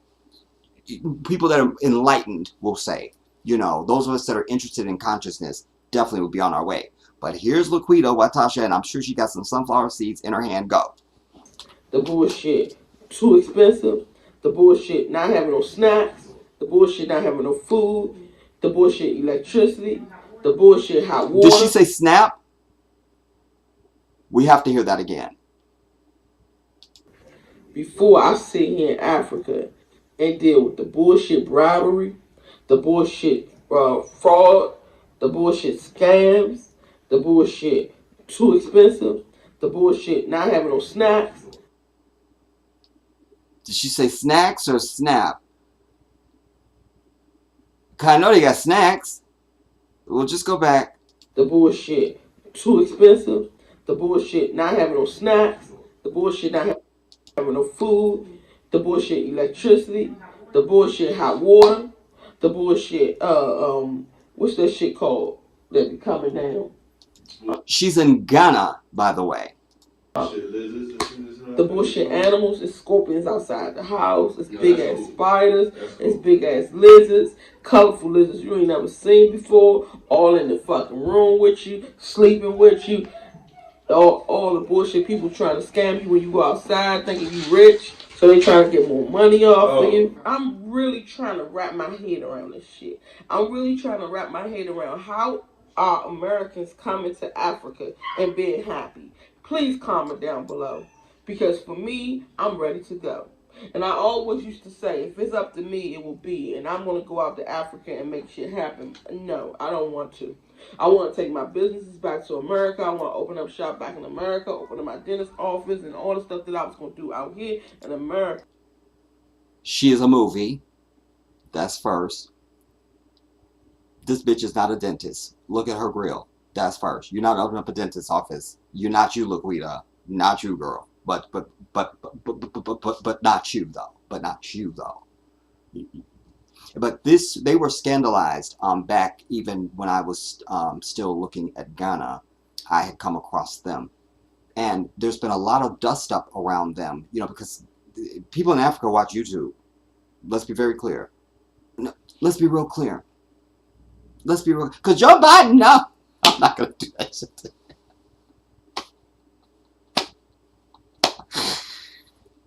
But they were about to be run up off the damn continent.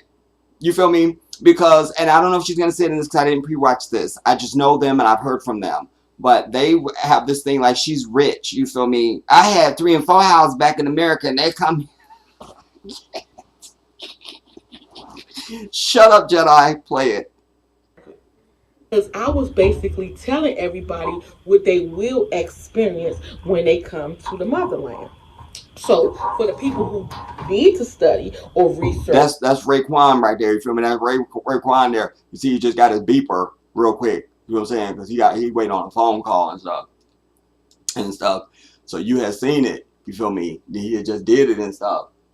One of my dentist office and all the stuff that I was gonna do out here in America. A dentist office, and she speaks with a lisp. Because I was basically telling everybody what they will experience when they come to the motherland. So for the people who need to study or research, or for the people who looking to find some people abroad that they need to ask questions and talk to about what they need to do when they get here, we basically telling them, and we keeping it raw and unfiltered, uncut. So you have everybody talking about, oh, the motherland is beautiful. It is a beautiful place, but you gotta know reality when you get here. Reality has to set in. So I'm basically telling them, look, when you come here, don't think it's gonna be a parade for you, because it's not. Don't think that it's going to be snacks and it's going to be the same thing in America, because it's not. That electricity that you used to being on all day, it's not going to be none of that. I already knew that the electricity gets cut off all the time. I see the Bag family. I see our Kathy. I see all of them experiencing electrical outages. I already had set forth and looked up some places where when I get here, I can buy solar panels for my house, because I knew the electricity wasn't going to be good. I already knew all this stuff. I was just telling people because it's people out there that don't know. And so you need to know. So I'm telling you, get ready, because it's going to get rough. It's not easy. And yes, I am in Accra, and I knew that Accra was the most expensive place, and I knew it was the most developed as well. I wanted to be in a developed place. But at the end of the day, don't shit me. I always used to say, get me, don't shit me. Don't have me come all the way out here, and because you see I'm American, which you don't even know that I'm a Ghanaian too, but okay, I'm gonna give you that I'm American because of my accent. So don't have me come all the way to Africa and say a house is 400,000, but you tell me it's 700,000 because you feel as though I'm rich. Everybody I've ever talked to looked at me like I was dollar signs. As soon as they see me, it's money, money, money. I can tell you 15 stories right now since we've been in Africa where people try to overcharge us and overprice us, and I'm on their ass. So for the people who say, oh, she's over there getting scammed, I didn't get scammed not one time. I told y'all the experiences how they tried to scam me. They tried to scam me, and I was in they deep in their ass. And so for the people who say, oh, Africa is not weak, it's not for weak people. Let me tell you something. All Africans are weak. I got a fucking African father who's weak as fuck. I know all Africans are weak. They aren't built like us in America.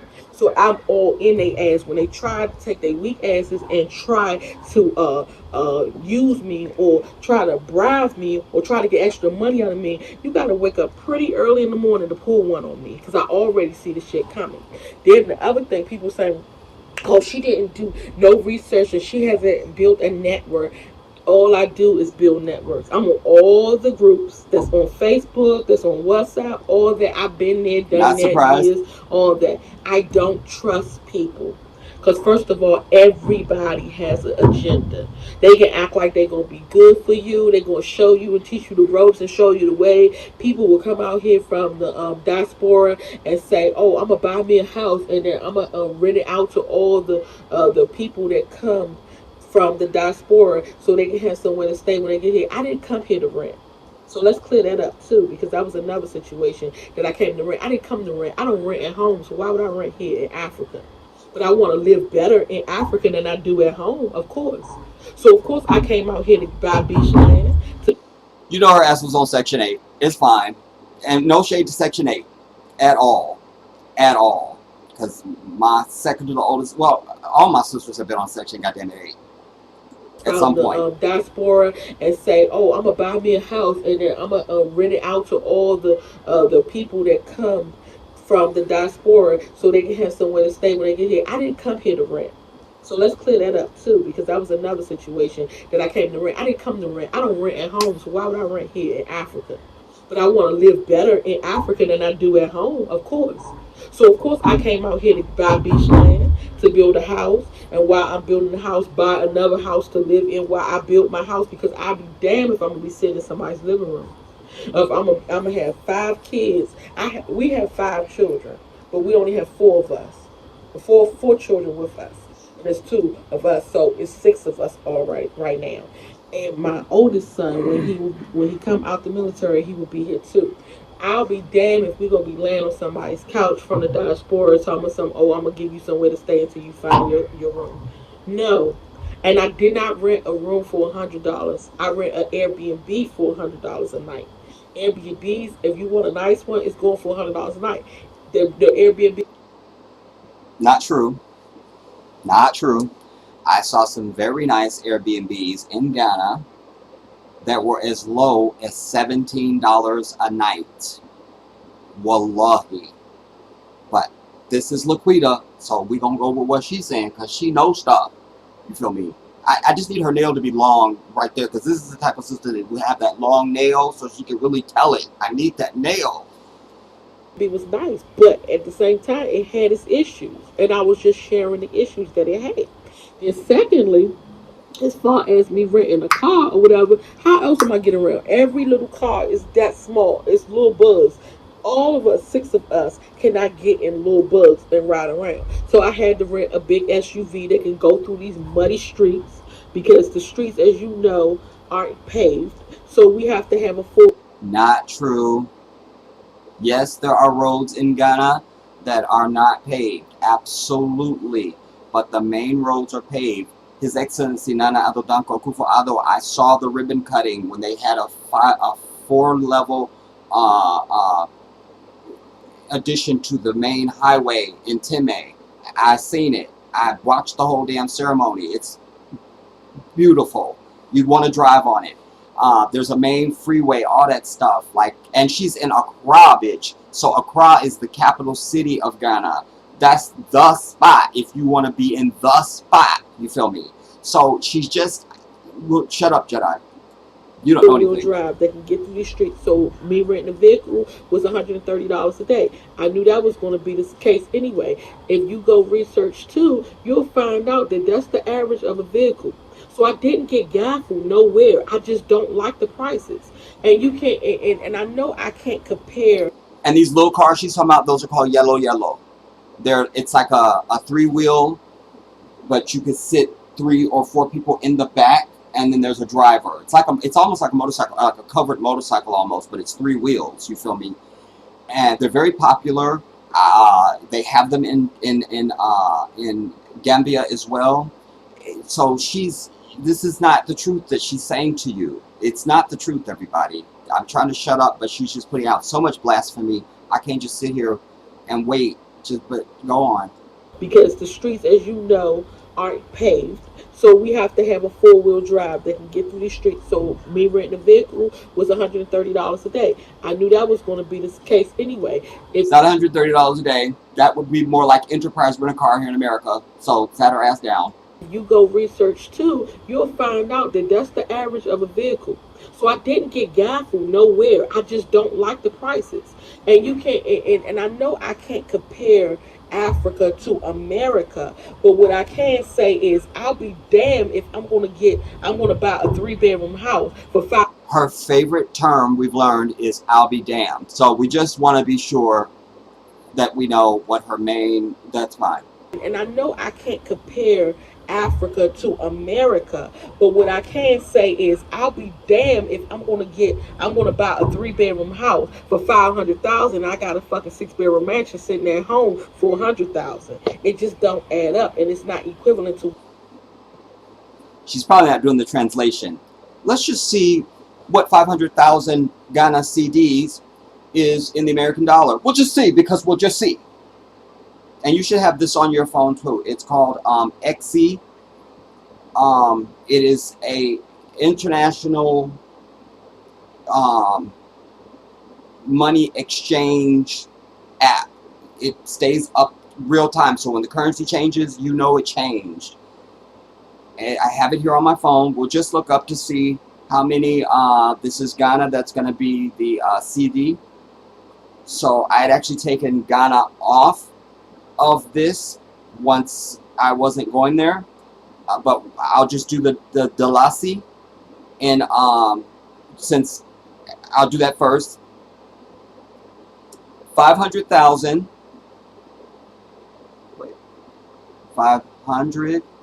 1, 2, 3. 500,000 Gambian Dalasi is $9,284. $500,000. Now, if I put it in right, I think that's 500,000. Now, we'll go and look at the Ghana CD. Add currency. A, B, C, D, E, F, G. G. Ghana. Ghana CD. The black star. Done. 500,000 Ghana CD. 500. 1, 2, 3. Done. That'd be 60,000. 60 under $61,000. What did the bitch say? And you After I'll be damned if I'm gone. and I know I can't compare Africa to America, but what I can say is I'll be damned if I'm gonna buy a 3-bedroom house for 500,000. I got a fucking 6-bedroom mansion sitting at home for 100,000. It just don't add up, and it's not equivalent. She claims she has a 4-bedroom mansion. You think she got a mansion?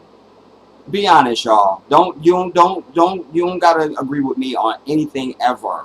We only hear about what is the truth. This is just speculative.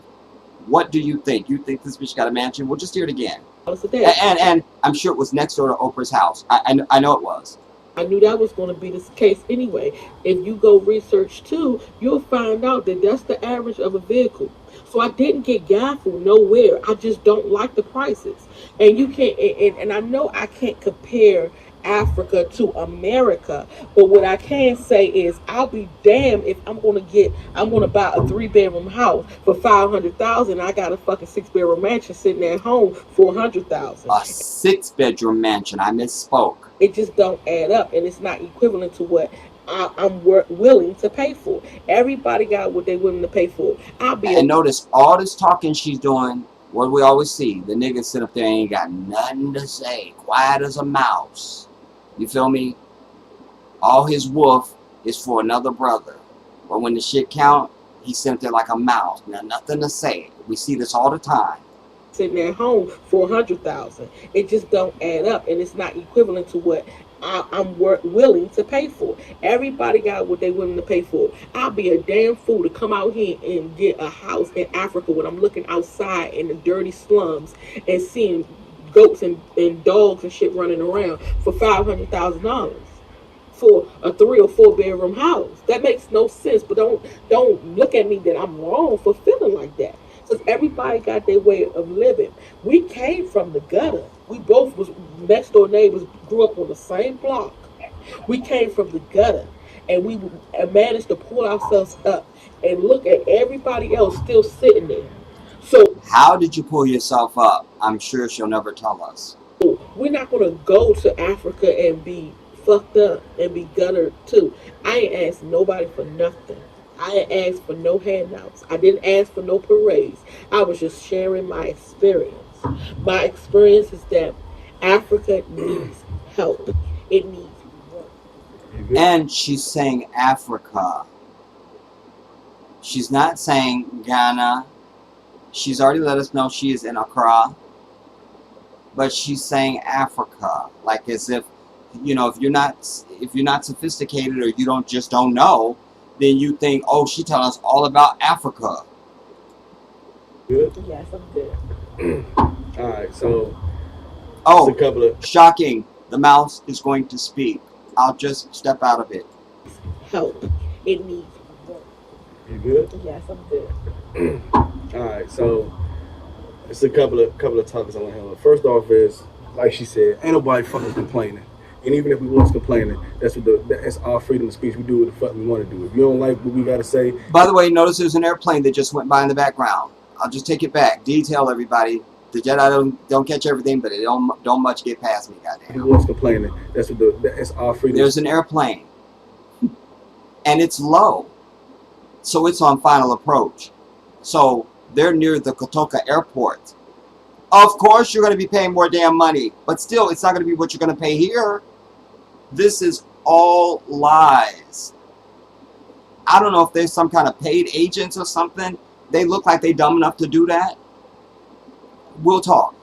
The speech, we do what the fuck we want to do. If you don't like what we got to say, then keep scrolling. I seen a lot of people on old girl page. I'm not even gonna put her name out there because, like I said, that's female business. I ain't got nothing to do with that. But I seen a lot of people on her page talking about something. Oh yeah, I had to click off and this, that, and the third. All right, well, click off and go live your life. You know what I'm saying? It's crazy how many people, and it's crazy how many black people, all you fake ass, wanna be hotel woke ass dashiki wearing motherfuckers coming on the page and don't say nothing bad about Africa. Don't say nothing bad about the motherland. Well, don't say nothing about that. That's like me going to Chicago and fucking dismissing all the niggas that's getting shot. Wait, you stepping on double ground right now. You disrespecting the motherland. You straight disrespecting Chicago. Feel me? That's I'm going to County Hospital, homie. I don't take too kindly. You feel me? I don't take kindly. And saying, oh yeah, these little young niggas around here shooting people, ain't nothing wrong with that. That's cool. They doing what they supposed to do. They doing what they know how to do. No, that shit is unacceptable. That's what the fuck it is. And as long as you keep thinking that it is acceptable, or you keep ignoring the fact of the matter that it's happening, then it's gonna continue to happen. And that's why black people ain't getting nowhere now. Because y'all niggas so fucking soft that y'all don't want to be able to tell y'all own people, man, y'all niggas fucking up. Y'all gotta step y'all game up. And I didn't cut in earlier when she was talking about African men are weak. That nigga next to you is weak. But how is she quantifying strength in a man? You feel me? That's a universal question, by the way. But we'll keep it just to Laquita Wataja. So, African men are strong. They are. They're very strong. Strong-willed, strong mentality. You're not going to just push something over on African men. You're just not going to do that. Niggas here are weak as fuck. That's exactly what's... And she's sitting right next to one of them. My father was weak. My father's an African man. He was weak. Really, Heffa? So your father's African. That means he could have told you everything about Africa, so you wouldn't have had to go your fat ass there. Again, I'm out of line, and you know I'll yield the floor because I'm out of line. It's gonna continue to happen, and that's why black people ain't getting nowhere now. Because y'all niggas so fucking soft that y'all don't want to be able to tell y'all own people, man, y'all niggas fucking up. Y'all gotta step y'all game up. That's the problem. So y'all motherfuckers walking around here with the goddamn with the shit on y'all head and the fucking dashiki African red robe talking about something, man, y'all keep talking bad about Africa and all that other shit. But ain't nobody saying nothing bad about Africa. We telling you what we see. We telling you what we are in Accra, Ghana. We are telling you what we have experienced in the first week that we have been here. First of all, I've been in the military. I've been overseas numerous times. I've been to Afghanistan. I've been to Iraq. I've been to Somalia. I've been to Lithuania. I've been to Dubai. Everything he's named is a place we've attacked, or that the White Devil has attacked. Every place is named. Then he said Dubai. That was probably a vacation piece. Definitely wasn't there for employment. That's fine. But shut up, Jedi, because I want to focus on there in Accra. Go. I've been to Saudi Arabia. I've been to a whole bunch of foreign lands. I've been to a lot of third world countries when I was in the military. The thing is, did he say when I was in the military? You have everything. I've been to Saudi Arabia. I've been to a whole bunch of foreign lands. I've been to a lot of third world countries when I was in the military. And he's calling third world. By the way, nobody ever answers where's the second world at? Where's that at? Where's that world at? Maybe that's where we all need to be, is in the second world. Because that's a white demon term. Third world country. Bitch, this is the youngest bitch on this bitch. The dirt here ain't even old enough. What are we doing? So, but they are, but you could also tell they are exactly what you don't want to be if you're trying to move to Africa. They trying to have LA or wherever I don't know where they from, but they're trying to have that in Africa. And you can. But the fact of the matter is, you don't move to the most expensive city in the country and try to floss. They're making all this woof. They've not been out to Kumasi. They've not been to Timale. They've not been to the Volta region. I mean, those are just some I can name. But you just stuck in goddamn it Accra. You have no room to give a review on it, even if it was good. You don't know anything. Is even when you're in the military and you have everything at your disposal, when you first hit town and you go out here, it's going to be a culture shock. I don't give a fuck what you think that you're ready for. I don't care how you say that you're prepared and that you're willing to deal with anything. You may be willing to do with everything, but at the same time, you still have to have time to adapt to what's going on. That's just human nature. You can't just jump in a cold ass water. And I agree with him. If you are, it depends on your intellectual level. It also depends on how eclectic your life experience is. If you've only been one place and never went any place else, and we're not even going to count his military travel because that was military travel. That don't mean nothing. You was on the base. You had all the creature comforts. That don't count. It don't. That don't count. So if you don't, that's the basic Negro ass people right there. Basic. God love them, but they basic. They don't have the intellectual property to expand and to understand how to be in a place of no expectation. Like, go with what you find. You understand? It's okay to have some basic non-negotiables, if you will.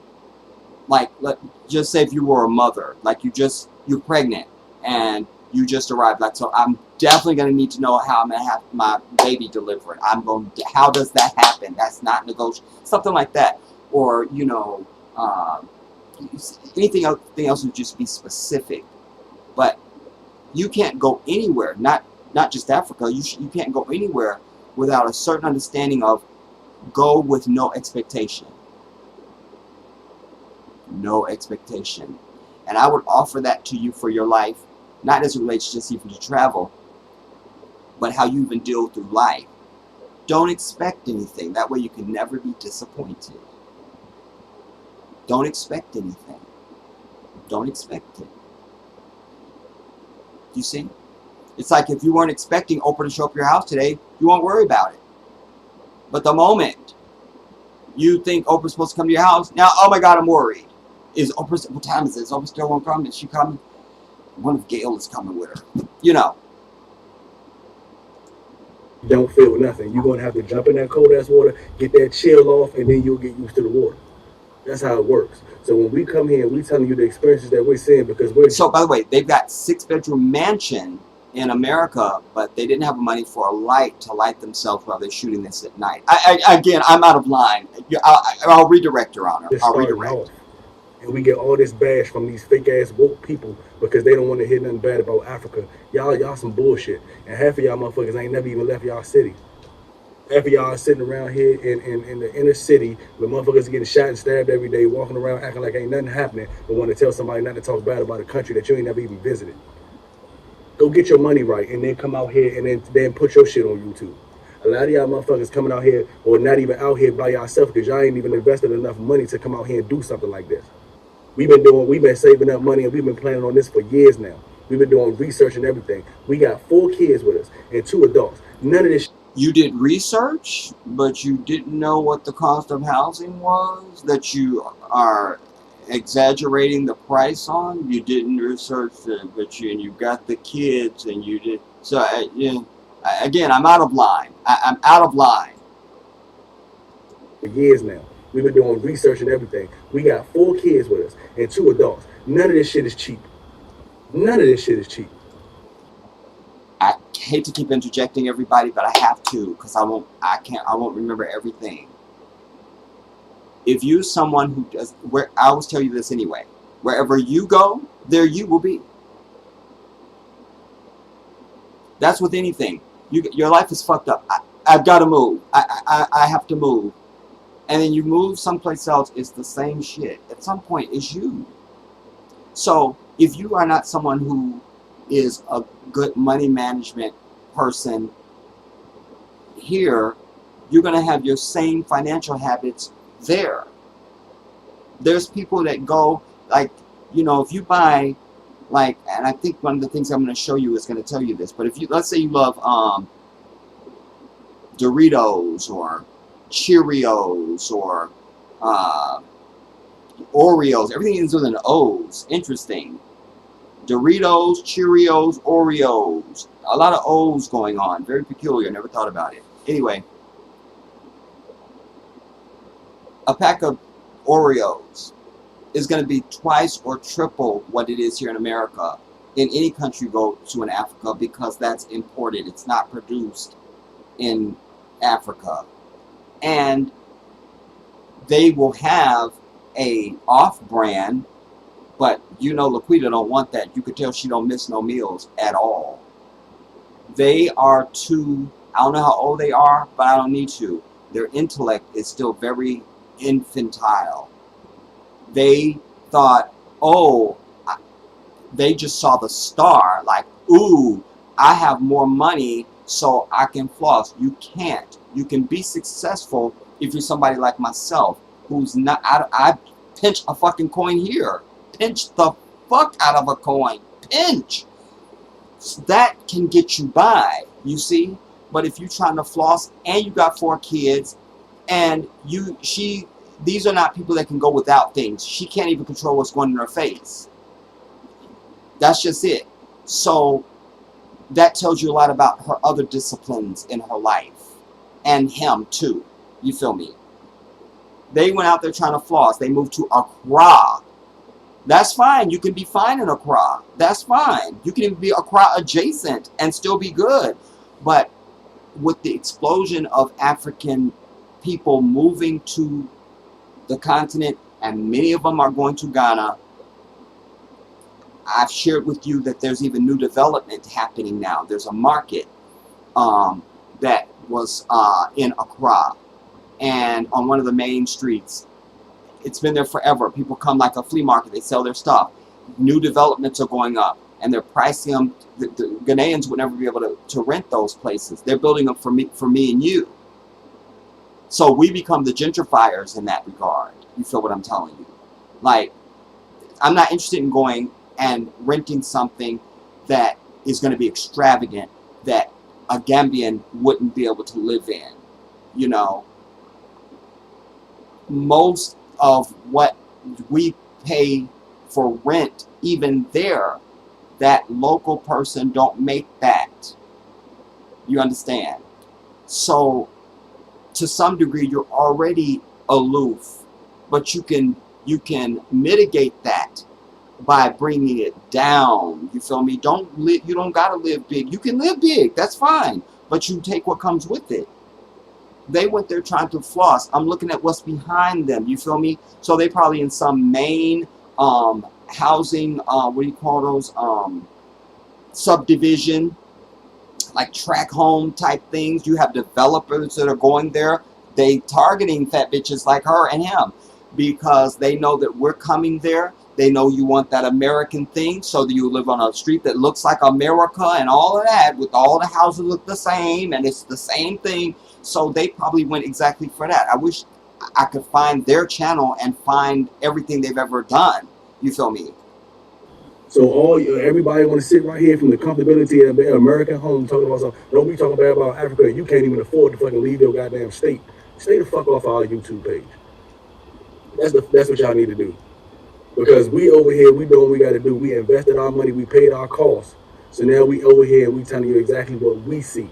We're not saying that that's the whole Accra. We're not saying that's the whole Ghana. We're not saying that's the whole Africa. We're not saying that that's everybody. They're telling I'm trying to see if he's saying this with dirty nails. you the experience that we saw. Just the other day, I went into the store to go get a plug, and I put this in one of my other videos. I read the plug because I'm always reading everything, because I know the mentality of people. It's not Ghana, it's not Accra, it's not Africa, it's people in general. Anytime that anybody can get an advantage over you, especially when it comes to money, they're going to attempt to do it. So I know that. So don't for any bit think that I'm saying, oh, it's specifically Africans or specifically Ghanaians or people that are in Accra. No, it's people in general. That's just how it works. That's how the world works. It's a dog-eat-dog world out here. The world is beautiful. It's the people that's in it that's fucking it up. Okay, I think I've seen enough. Yeah, we have. That is Laquita Watasha. You saw her. You saw the evidence. You saw it. So I needed to bring them because that is the perfect example of what you don't want. Everything about that is wrong. They Or for real. show up in the capital city of the country. That's fine. Accra is very beautiful. And there are many reasonable places in Accra. When I was looking at Ghana, listen, I practically live in Ghana because I did the research that they did not do clearly. And anybody hearing them who's really done the research knows those are some ignorant ass black people who what they probably defining as research was probably maybe 30 minutes of some shit, or they heard some stuff and they just, but there wasn't a deep dive, you know. Like they, if I ask them what's Ghana's GDP, they won't know it. You understand? They won't know it. Or any question of real merit. If you go to any African country, and I don't even have to use Africa. You know, even here in America, if you come here to California, you want to live in downtown Los Angeles, you're going to need at least $4,000 a month for rent. That's just for starters. Before you get to anything else, you'll need about $4,000 for rent. You're going to live downtown Los Angeles? Nah.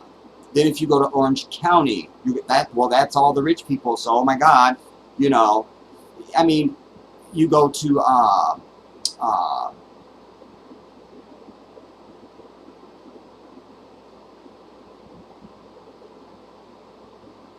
don't know, Beverly Hills, you know, some, but everything is based on where you're at.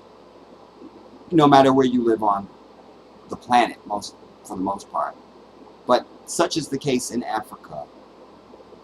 You can live very, very well in Ghana and not be in Accra. And you can be very close to Accra and have a very nice living. I even know people that live in Accra. And it's about finding, you see, I don't know what they went through, how they sourced their living location.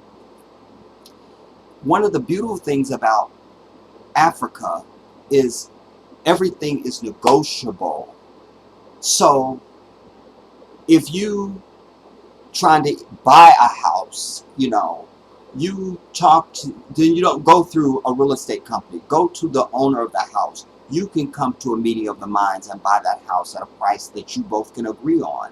You know, even when it comes to renting, which was the thing I'm looking at the most, they're always quick to tell you it's negotiable, it's negotiable, it's negotiable. Like it's not etched in stone, because they're not greedy, grubbing, money loving like we are here in America.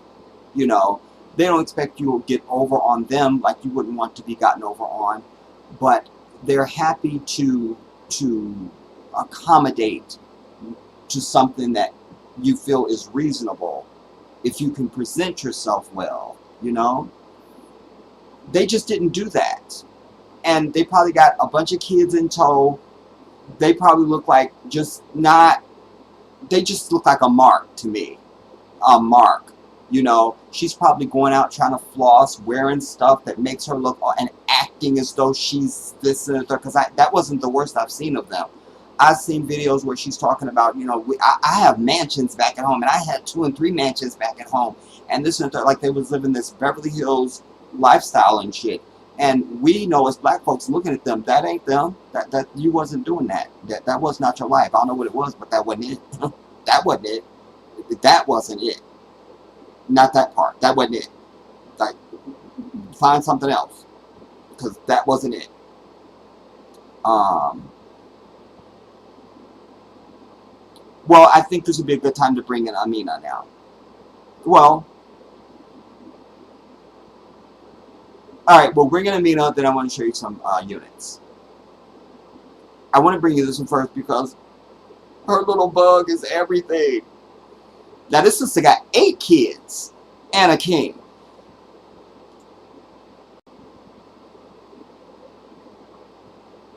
Right now. Welcome to summer. in Africa. My name is Amina Ibrahim, and in this video I'll be answering a few questions as far as what I do for work here in Gambia, the cost of living here in Gambia, and also a few questions about the is a very peaceful here in Gambia, the cost of living. I'm gonna tell you, when you see her little baby's name is Selwa. Oh, subhanAllah. She's such a little bug. Oh, she's everything. And what's also funny is she looks like she's holding herself. The baby looked just like her. And she don't look like a sister that's got 8 children. SubhanAllah. Living here in Gambia, and also a few questions about the living conditions here in Gambia, Africa. So if you're interested in hearing the answer to some of those questions, stick around and it's coming right up. Now, this is also a different sister. There's some of her children. They're all bugs.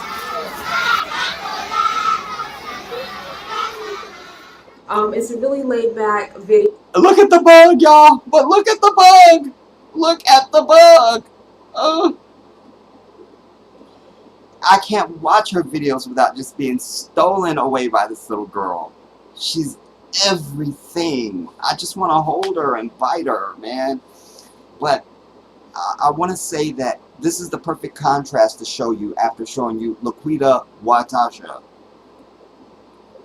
Here now, because Laquita says she got 4 kids and 2 of them ain't there, or 1 of them something, and then her oldest one is coming when he gets out the moon. So I don't know. Just Laquita now. Now, here's a sister with 8 children, 1 of which is just a little bug right there. You feel me? Here's the difference now in, and this sister is in Gambia. Laquita is in Ghana. This is Gambia. Hear now how Sister Amina Ibrahim speaks, how she presents herself, and how she relays the information. Oh, wait, let me come to y'all because I want to see how you were reacting to Laquita Watasha.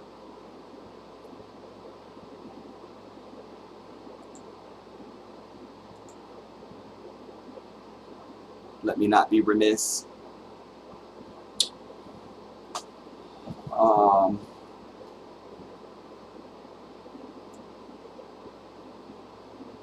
Okay. Oh, damn it. What is going on, Jedi? What are you doing? Okay, got my magnifying glass in case I need it.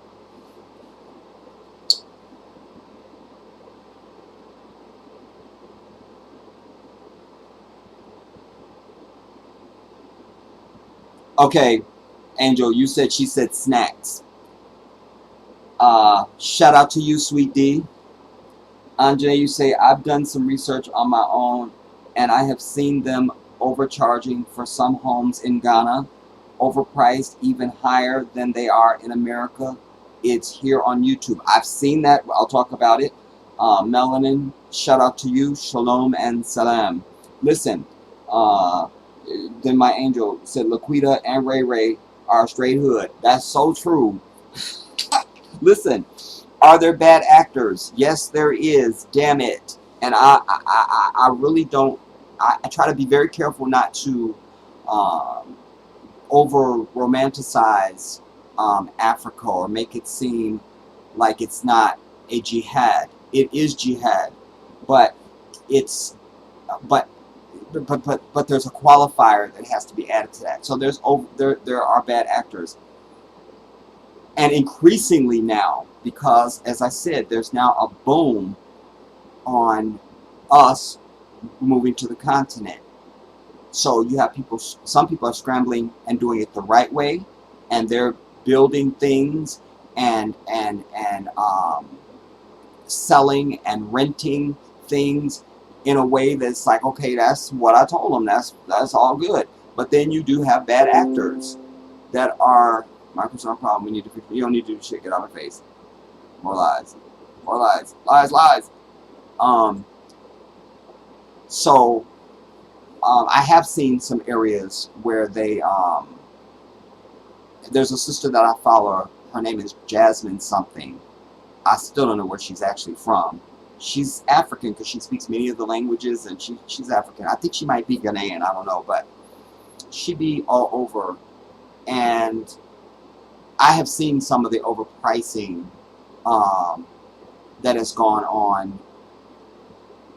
My experience is that it's from, I'm going to call it the overzealots. You know, of course, you're going to have people that feel like, well, they got the American dollar and they going to pay it. They've looked up to see what your bitch has to be paying here. And they just figure, well, we can get that and some then some. You know, I mean, so yes, but is this a prevalent, widespread thing? Absolutely not. Just not. Want to go to Sister Amina and her little bug, y'all. Oh, this little girl is everything to me, man. SubhanAllah. Like, I'm just so taken. Wait, I want you to see very.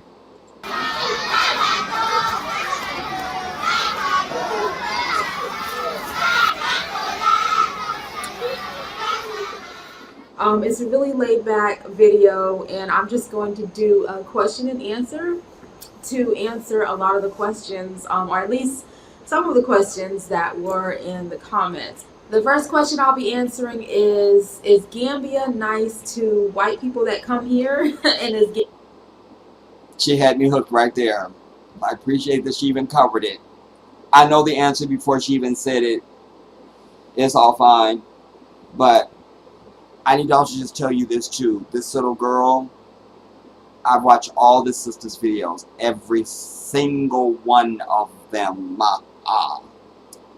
And I've communicated with her via email. And I'm trying to establish her as my main person because she just has the intellectual property that gives me more confidence and things like that. So make prayers for me. But I want to just say that this little girl is never, I never heard her cry. She's always peaceful. She's always content. She just don't, and not only that, but all I do is watch stuff from Africa, y'all. I don't hear no crying babies. I made it my business to listen for that. I don't hear crying babies. I don't even see parents scolding children. Like, it just, I'm not really seeing that. Like, not saying it don't happen. I'm just telling you, I've been at this for several years now. And this is my findings. But this little girl, Salwa, is so content. She's so peaceful. She's such a good baby. And she's the cutest thing ever. Oh. Gambia okay for foreigners? All right, so there are actually a lot of different people that are here in Gambia. It's not all Africans, and it's not all African Americans or black people. There are people all over the world here in Gambia. There are people from Europe. There are people from the UK. There are people from India here. There are people from Saudi here. There are people from all over the world. So it's not just black people here in Gambia. I actually thought that when I was in America. When I was in America and I imagined Gambia, I actually only... I'm not going to interrupt no more, y'all, I promise. But I got to tell you this. I want you to notice this, because if I don't say it, maybe you might not notice it. But that mother connection. She's talking. She's fully present to us, the audience. But she can feel when her baby's about to sneeze. And without even looking, she's right there when the baby sneezes. It was everything for me, man. Anyway, go on. Only imagine like black people or Africans being here, but there are people from all over the world that are here in Gambia, and a lot of them have business here. So yes, Gambians are actually very friendly. They're very kind. Most of the people here in Gambia are very nice, and it doesn't matter what your nationality or your background is. It's a very peaceful country. How much money would you need to relocate to Gambia? So generally speaking, an apartment or a house here in Gambia in between 4 and 6 bedrooms, it would cost you $2,000 to $3,000, maybe $2,000 to $3,500. dollars, US dollars I'm talking, because I'm from the US, so I don't know like about other currencies, but between 2,000 and 3,500 US dollars a year. A year, not a month, guys. Hear that? Hear that? I purposely didn't stop it so y'all could have like a little shock piece. You feel me? Wait, y'all. I'm just low battery everywhere. I'm walking out.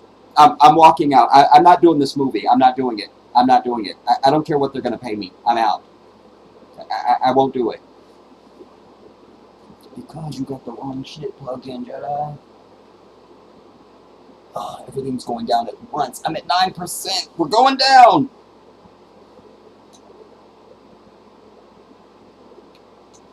All right. A year. Now, the Jedi is here to do the translation for you. I have my trusty app. Well, I just have it right here, so I just happen to have it. Didn't know I would need it. I don't know like about other currencies, but between 2,000 and 3,500 US dollars a year. Now, we'll go with the high number, 3,500.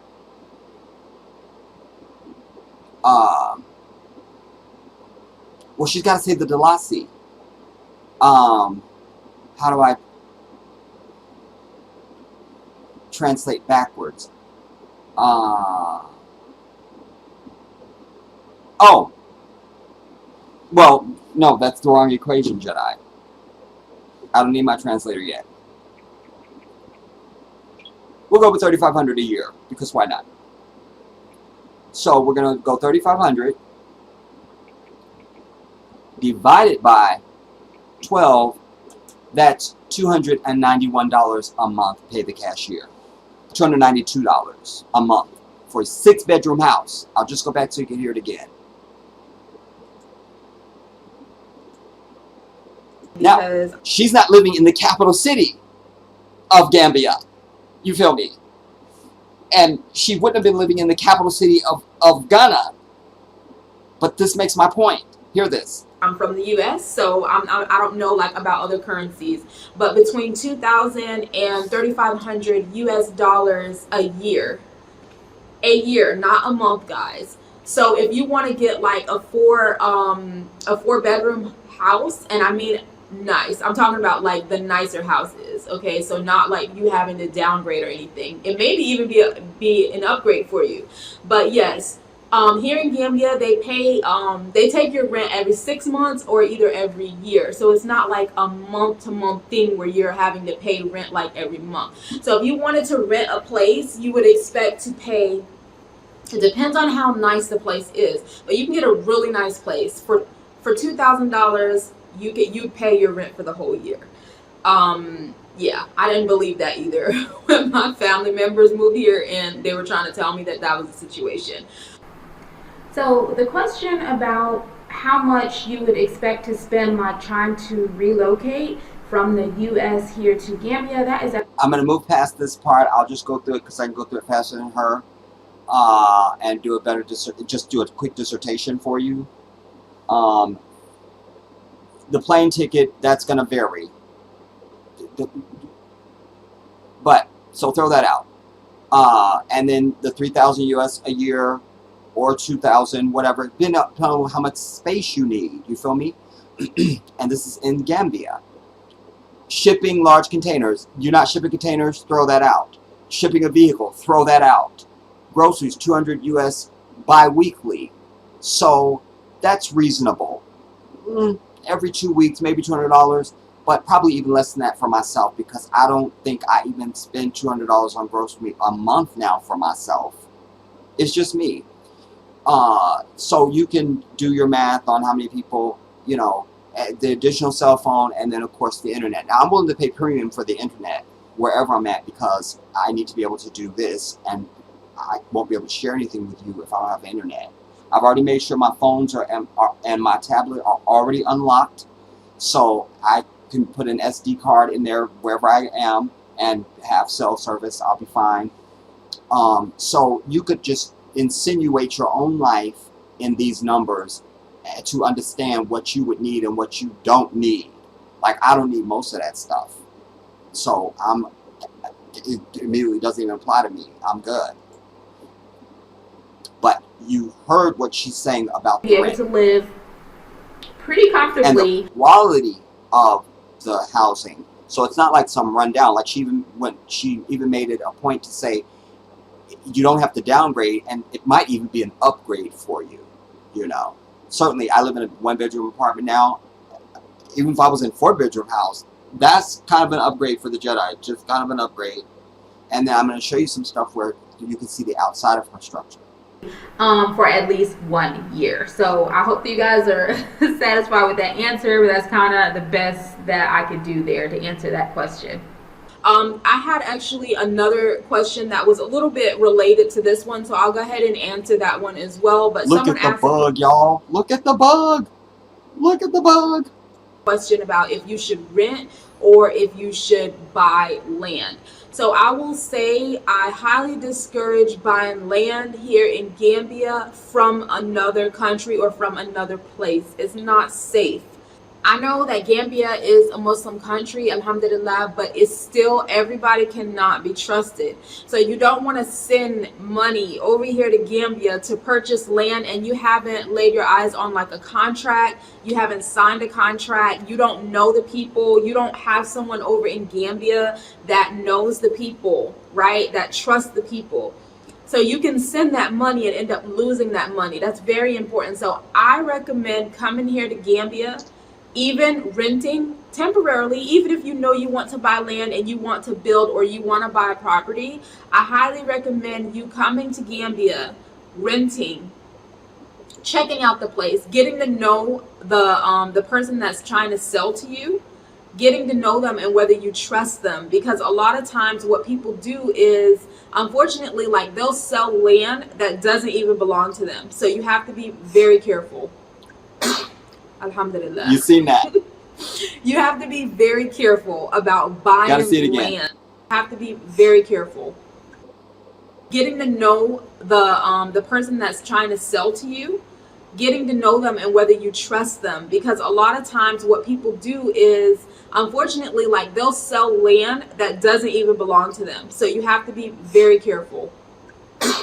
Alhamdulillah. You have to be very careful about buying land. Just one more time, y'all. Please indulge me. And actually know to them. So you have to be very careful. Alhamdulillah. You have to be very careful about buying land before you get here and actually knowing that this is a process that you can trust and you're not being scammed or someone's not selling you land that like doesn't belong to them. To answer the question, is the water safe? It depends on where your water source is coming from. So I have a well in my home, and actually everyone that lives around me, I believe they have wells and they're using well water. Well water is safe. Well, that's what I want. Water that comes from Allah. That's it. If it don't come from the divine and no man has touched it, I don't want it. Whether it's food or water, I don't want it. Like I showed you guys last night on the other channel, and I've showed over here in case there was people that didn't see me last night on the other channel. The sister was preparing a meal, and she goes, here's some of our vegetables that are straight from the ground. Well, what I'm trying to say, what's also insinuated in knowing that is no water bill. So However, I have heard of some instances where people are using like city water and the piping. There must be something going on with the piping. I'm not sure. I don't have the explanation for that. But some people do, unfortunately, get like diarrhea and upset stomach, you know, from city water. So it just depends on what part of the city you're in, and it depends on what's going on there and what. Because in the city, man has touched it. And it could be some white demon, you don't know. But the situation is, okay, but no, like the water is not like killing people. You know, I've heard of people getting like upset stomach. So I've heard of people getting like upset stomach or something like that. It's not like, don't think every time you drink the water you're gonna get sick. That's not the situation. Like I haven't gotten sick. None of my children gotten sick, alhamdulillah. And you know, for the most part, the water is safe. I just have to be honest and say that some people have had negative experiences, and I'm sure that they were drinking like city water, like tap. and there was probably something going on there. I can't say exactly what, but that's the best way that I can answer that question. What do I do for a living? So I'll give you a little bit of my background. I'm going to try to make it quick, okay? I get excited about this because I absolutely love what I do. But I am a certified health coach. I am a lifestyle coach. I'm a certified personal trainer, and I'm a behavior change specialist. Okay, so whenever I was in the US, I had my own business, and I was running my own business for about, I want to say like 3 years. So I was working in person one-on-one with women to lose weight through natural lifestyle changes, and I was doing that in person. And then whenever I learned that we'd be moving to Gambia, I actually transitioned my business to online. So I was doing online coaching. Before we actually came here and moved here to Gambia, I was able to transition my business 100% online, and I actually started creating courses. So I'm an online course creator as well. I basically work with people who want to facilitate natural weight loss without dieting, and they want to do that through healthier, having like a healthier, balanced diet. So that's what I was doing in the US, and that is what I'm doing here in Gambia. I'm actually doing the exact same thing that I was doing in the US. I work for myself there. I still work for myself, and I work online. I'm an online coach. Most of what I do actually is course creation though. So I create courses and I sell them online. I'm actually planning on making a separate video to tell you guys like how you're able to go about doing that. But yeah, that's what I do here in Gambia. It's really like mom friendly, what I do, and I actually don't have to leave my house at all. So normally like I'm working in the middle of the night when the children are asleep because I can't get very much done while they're awake. But yeah, that's what I do here. Is it safe to wear a niqab here? Okay, so niqab, for those who don't know, it's a face covering that a lot of Muslim women wear. So yes, it's 100% safe to wear niqabi here. There are no restrictions on Muslim dress code. My grandmother actually is a niqabi, and she wears a niqab, and she wears her niqab every day. And I also seen a lot of women, or enough, you know, it's not like an overwhelming amount, but there are enough people that actually wear niqab here and cover their face. Was my home built for me? No. That would have been so nice, guys, but no, unfortunately my home was not built for me.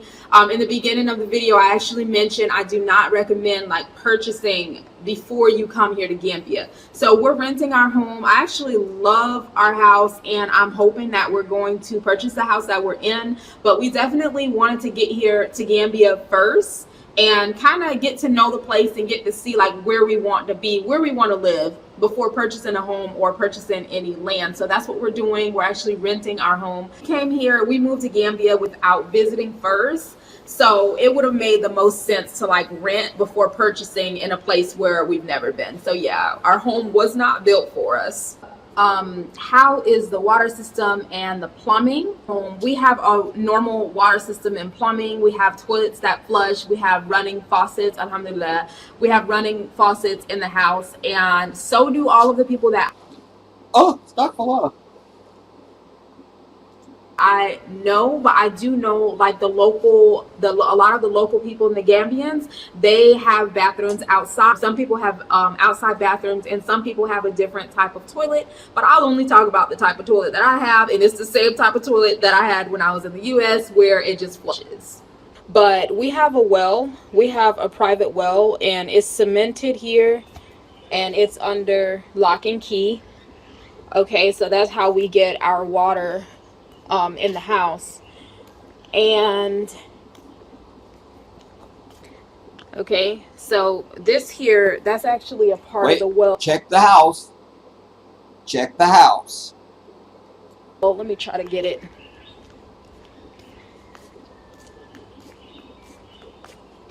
I can't answer any detailed questions about this because I just do not have the answers. I know that this is attached to the well over there. Notice the wall, the gate. I think she's in the back of their house. And that's how we get our water. That's the water system, how we get it. And it's a pump some kind of way. I don't. And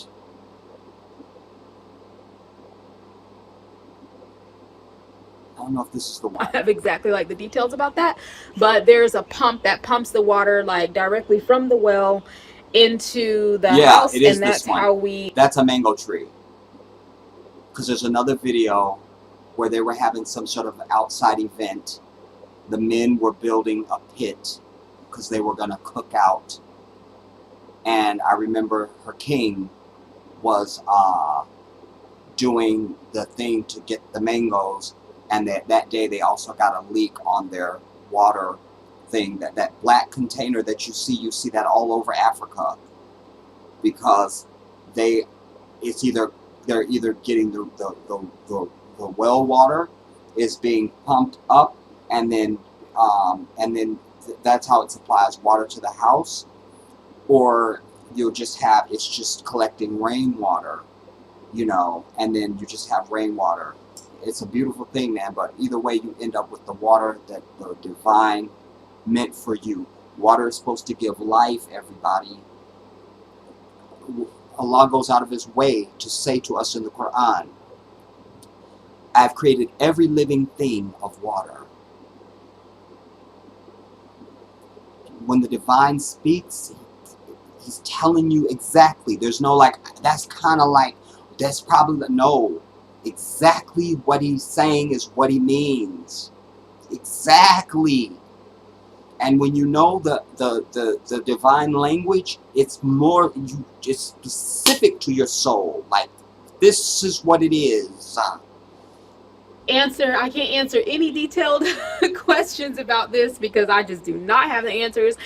I know that this is attached to the well over there, and that's how we get our water. That's the water system, how we get it, and it's a pump some kind of way. I don't have exactly right. like She just doesn't know, but it, like I say, it's pumped up, and then if I don't know if you were here, I showed it in the live on the. It might have been on this channel. I can't remember, but I showed you the brother building the house from the ground up, and the cost of it all. And they go into detail, even in that video, about how the water is pumped from the well up and things like that. So details about that, but there's a pump that pumps the water like directly from the well into the house, and that's how we have like the running faucets, and also, you know, that we have obviously like our toilet flushes and everything. So, you know, there are so many places where I want to go and so many things that I'm ready to experience here in Gambia, and I actually haven't gotten to do like a lot of the things that I want to do. But the next thing that I want to do is go to the orphanage. I haven't been to the orphanage yet. It was like a mental process to build myself up to be able to go to the orphanage. And that's because like I fear that I'm gonna want to bring children home with me. Yeah, that's actually one of the first things that I wanted to do when I got here to Gambia. And then I got here and I kind of put it off because I don't think that I was like emotionally ready to go and see the children there in the orphanage. But that's something that I'm hoping to do very soon. I'm like in the upcoming week. I think I'm just gonna go ahead and force myself to go because it was actually at the top of the list of things that I wanted to do here. It puts you in a different mindset, really, when you're able to see those around you that are in need, which in Africa you will always see people that are in need, but for you to focus in on the children, and I'm sure that, you know, it will change you as a person. It'll make you like want to do more, do better, be more grateful. I wanted to answer those questions. Those are really good questions. I appreciate them. I actually read all of the comments, guys. I read all of the comments, and I thank you so much. she's like me. She read everything. I appreciate all of the comments. I appreciate all of the support and all of. Okay. I want to come to another piece.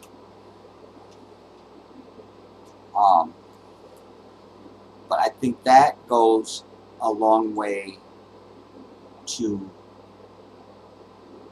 give you my experience, the type of things that I'm exposing myself to, how I'm sourcing information.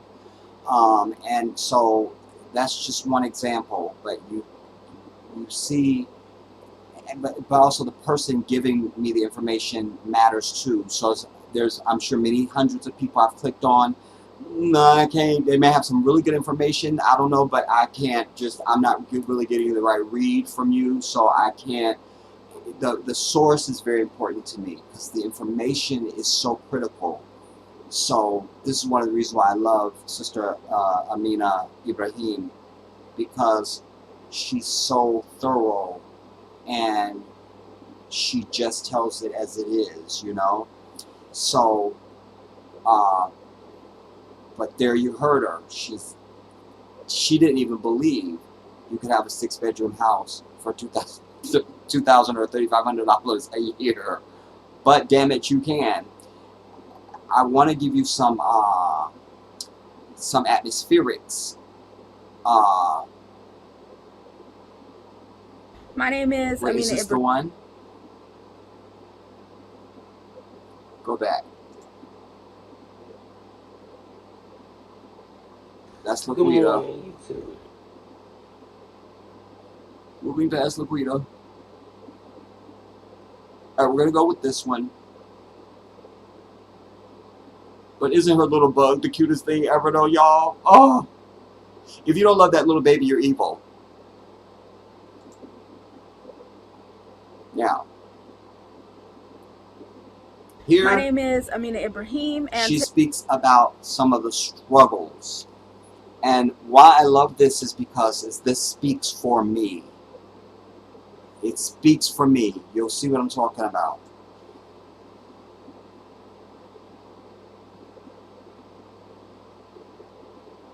I felt like my hair was shedding. Are y'all So in? it took me like a month.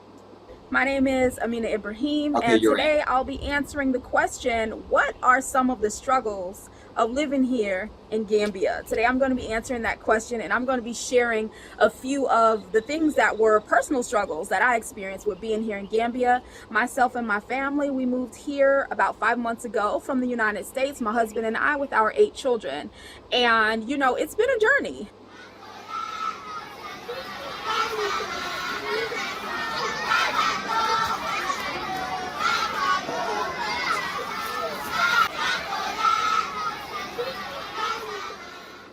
When I first got here, the heat. So it was definitely hot. So we came here in October. The part where I struggle with the heat, They went in October. I can tell you that from November to March is when it's the mild season, just so you know. heat actually, So they got there in October. It was hot as hell. like with me being hot and sweating, those weren't my struggles, but the struggles that I had actually with the heat was like my hair, because I had been doing like the same hair regimen for, I don't know, like maybe like a year straight. I was working on like natural hair growth. And so whenever we moved here to Gambia, the heat, it was so hot, like my hair just continuously like got stripped of the natural oils, and I wasn't expecting that to have to like change my hair routine. But so like the heat really made my hair suffer, and I felt like my hair was shedding. So it took me like a good month to figure out like how to switch up my routine. But so the heat did that. I struggled with that. That was one thing, definitely. In October, you wouldn't really like expect it to be hot, but it was super hot. And I actually was told that that's like the hottest time of the year. But it's not hot all the time, really. Like that's a myth that it's always hot in Africa or in Gambia. That's a myth. That's a myth now. But I want you to be noticing like the house in the background and the wall. You know, this I noticed all this stuff. Always hot in Gambia. It's not always hot in Gambia. Show you also. I got just always hot in Africa. It just depends on the type of. It depends on the time of the year. But definitely when we arrived, that was like a really hot time of the year in October when we arrived. So that was one thing. The other thing that I actually had difficulty was with like insects. Okay, so I'm scared of insects. I'm scared of basically anything that's not human, you know, like lizards and spiders or whatever. And like, you definitely, if you have a spider phobia, you have to like actively try to overcome that, which I definitely did when I was in the US. I had a huge spider phobia, and then I noticed that I was going to be like living in fear if I didn't try to overcome that, because there's definitely wall spiders here in Gambia, and they'll just like, I'm not telling you like your house is going to be covered in them, no, but it's pretty common that you will see like a spider hanging out and on the ceiling or in the corner, and you kind of have to just get used to that. Like I had to get used to it, and they're harmless. Like they're, you know, I looked them up and researched it and read all about it and everything, because that was like a phobia, a fear that I had, but I had to get past it unless I wanted to be living in fear. So that was like insects. Also lizards. Like I said, like I'm kind of afraid of everything that's not human, so I was afraid of the lizards. These are things like, I don't know, people may look at them as like, if you don't have these type of fears, they could be looked at as like not real struggles, but these were the things that I personally like struggled with. So insects. Oh, also like the animals. I literally thought that the cows were gonna charge at me with their horns for no reason. The same thing as the goats. Like I was just afraid of like walking down the street, walking down the road at certain parts of the day, certain times of the morning, you know, where the cows early morning they come out to graze and stuff like that. I was afraid that the animals would just like attack me for no reason. So that did you see? I was afraid that the animals would just like attack me for where the cows early morning they come out to Look graze. now, this is how I be. I still be trying to see everything. So I'm like, is that her wall? Is that her wall? Does that match? You know, like I'm that obsessive. Who is it? You know. I was afraid that the animals would just like attack me for no reason. So that.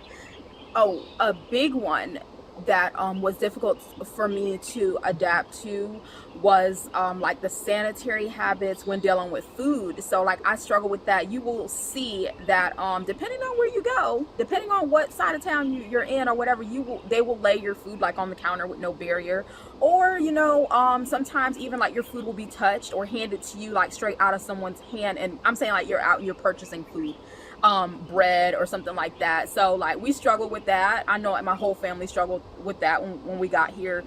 With coming from the US, it's just like you're not used to that. Like, you know, if you go and purchase food, or if your food is touched, yeah, you just don't expect your food to be touched. That's just like not what we were used to, like where we came from. So that was a huge struggle. Like the sanitary habits with dealing with food. So I wasn't really sure if like people wanted to know what I struggle with personally, or like just struggles that one could expect to experience like with arriving. So there was one thing that really like stands out in my mind is like the dirt that you have to walk through. So I wasn't really aware that the main highways now. So obviously she's not. She's near a main road. You can get to the main road, but not on the main road. So when you heard Laquita talking about the streets ain't paved out here, you got to drive through the mud and all that, there's some level of truth to that. Every street is not paved like it is here in America. You know, I'm trying to think the last time I was on a dirt road. Well, there is a dirt road. That's something else. Anyway, I'm trying to say, but look now at the surrounding. Look at the surrounding. So you see there's another house there in the distance, and I'm sure there's another house because I see the walls. So there's other houses. I'm good with that. I'm good. Are paved here in Gambia. So, you know, if you're walking to the store or something like that, you're going to be walking like through sand. And I called myself being in shape before I got here. I actually like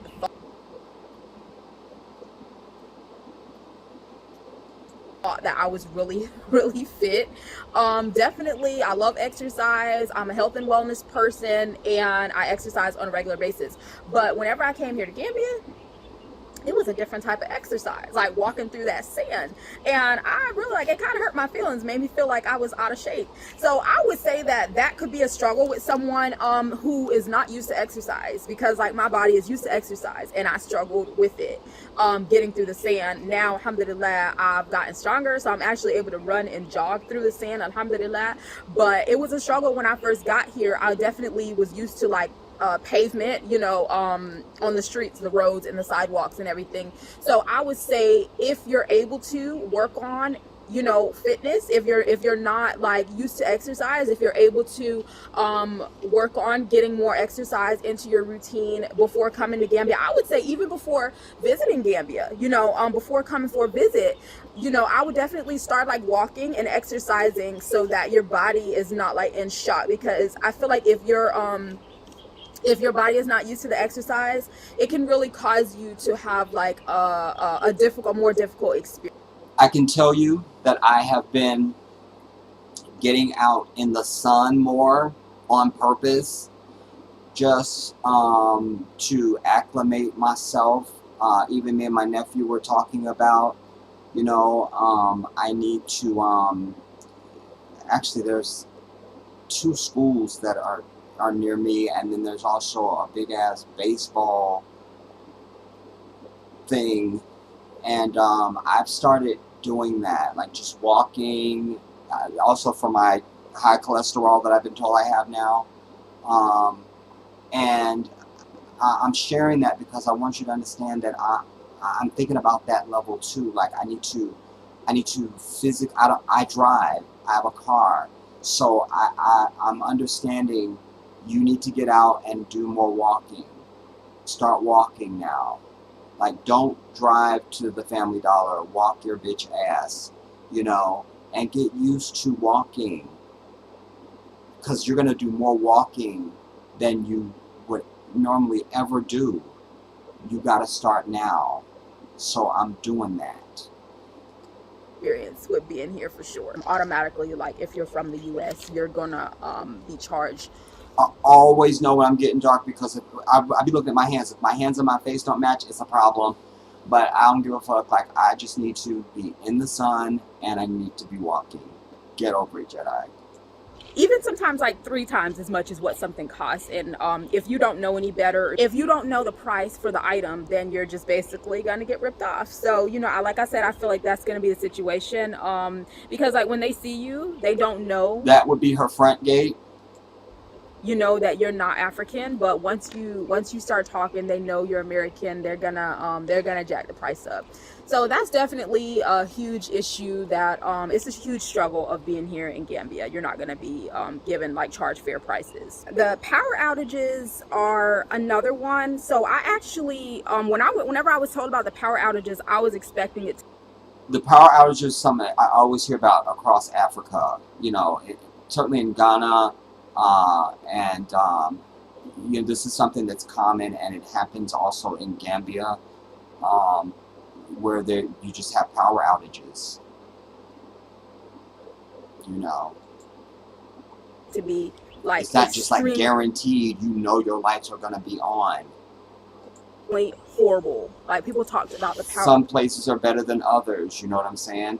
And you know, it's not every single day and all this kind of thing, but you just have to know that that's something that, be ready, like have stuff charged and have a contingency plan, you know, candles, solar lights, whatever you need, you feel me? I've also been looking at, since even here in America, I was looking at, I looked up personal solar, like, you don't have to have a house to have solar. You can have solar energy for your house, and they have some very reasonable generators that are out there with the solar panels, and you can have electricity to your house. I thought about that, you know, because I was thinking about, what if I was just completely off the grid? Like, why not? You know, I mean, I don't know. I don't think I'm ready to completely be off grid, but I certainly will be interested in potentially looking at like solar something.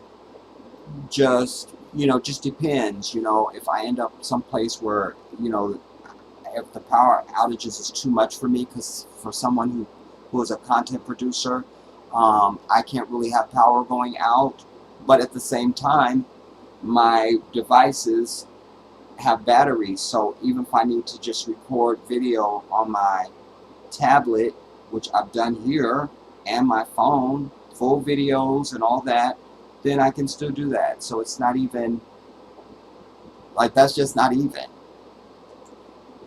about the power outages so much. Like, people talk about the power outages so much that I just expected it to be like a lot worse than what it actually was. And I mean, I don't feel like it's that bad. Like, the power does go out, and you just have to like take precautions. You have to make sure that you keep like your cell phone charged. You know, like, if there's something that you need to do in your phone and you have like a low battery, you just kind of have to like pay attention to things that you maybe necessarily didn't have to pay close attention to.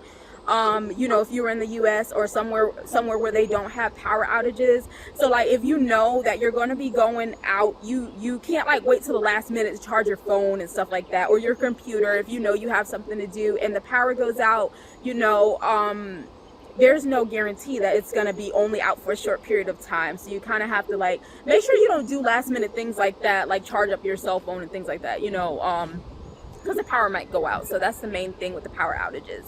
Another thing is like the internet, which my internet is pretty reliable. It's just not 100%, you know. So like, of course, if you're coming from the US, your internet is going to be perfect all the time. That's not the case here in Gambia. Your internet is not going to be perfect all the time. Sometimes it's just not going to work. But like I say, it's reliable. Like, for the most part, it's reliable. And for me, like, I use the internet all the time. I have a whole channel where I upload, you know, regularly every week, and I'm constantly like, I have to be on the internet, even like to put the videos together and all that stuff, you know. So yeah, I mean, it's not perfect, but it works for me. Like, I don't feel like it's as big of a deal as like people really made it out to be. I was terrified thinking that I was barely going to be able to connect to the internet, but it's not 100%. It's definitely one of the struggles.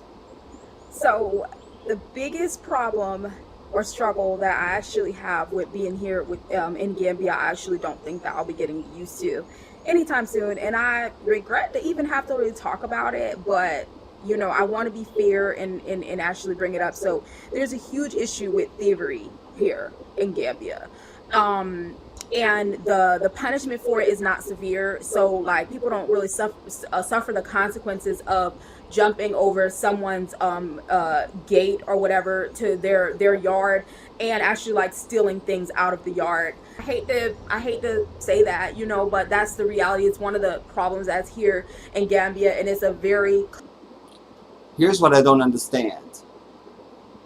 There's not a single person that I've ever seen from any country that I've watched and researched and watched where they have cameras. I have cameras here at my house.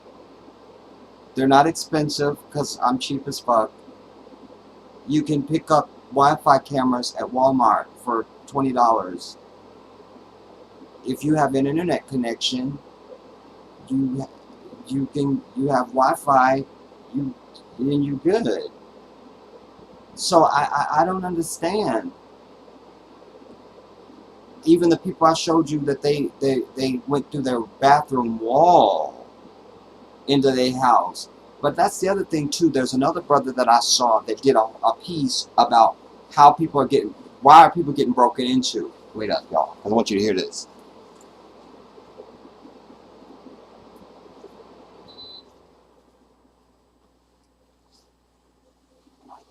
This brother did a whole piece, a whole video about like how and why are people getting broken into.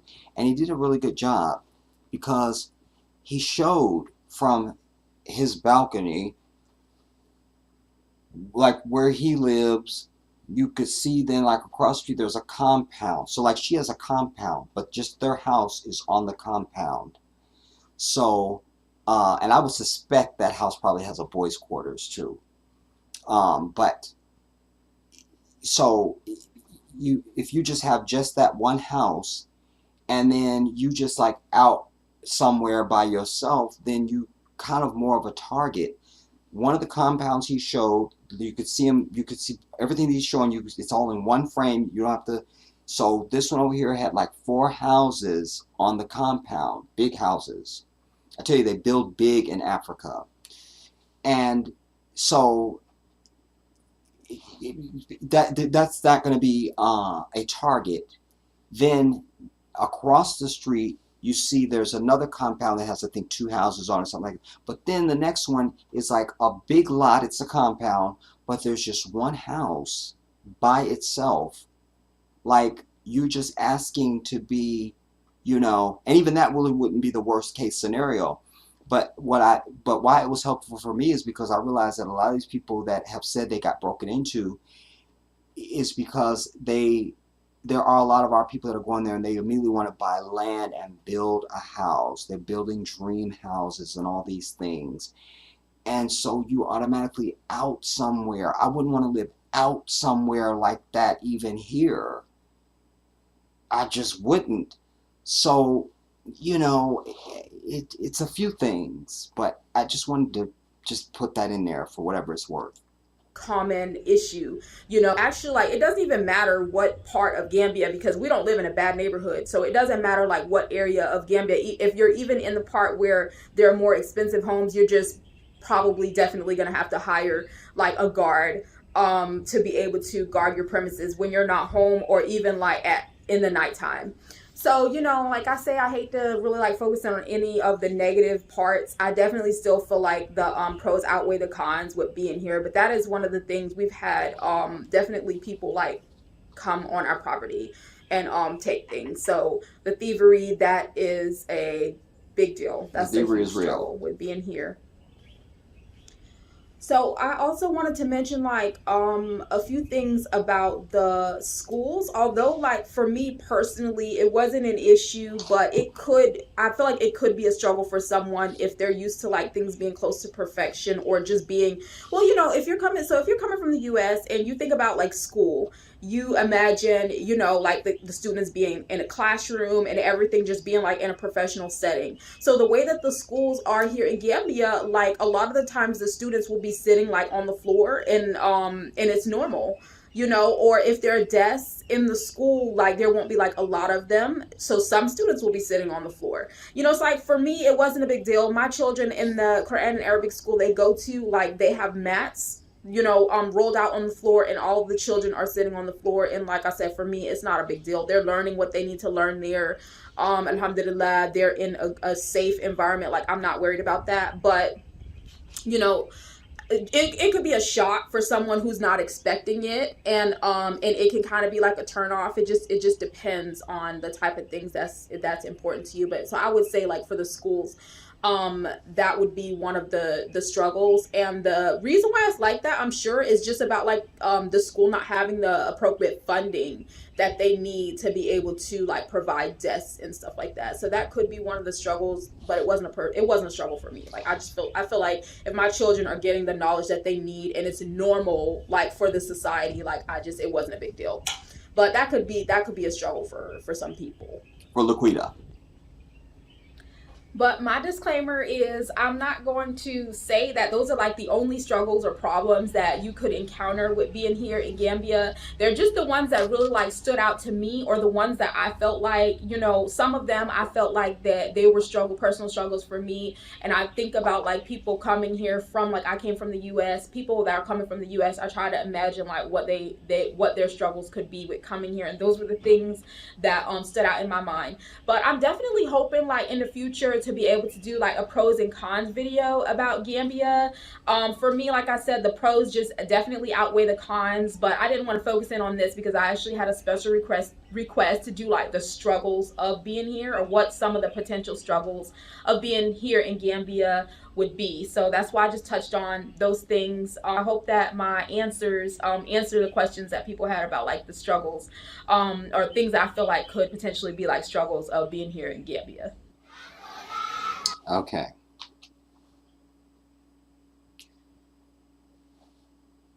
There's another piece I want to show you from her, but first, now I want to actually show you an actual place.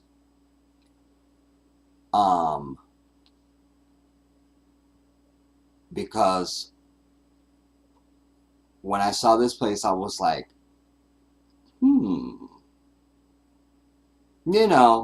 like, just being basic, I just immediately would gravitate to just get 2 bedrooms. But if I can see the place where it's practical, This is not the video I clicked on.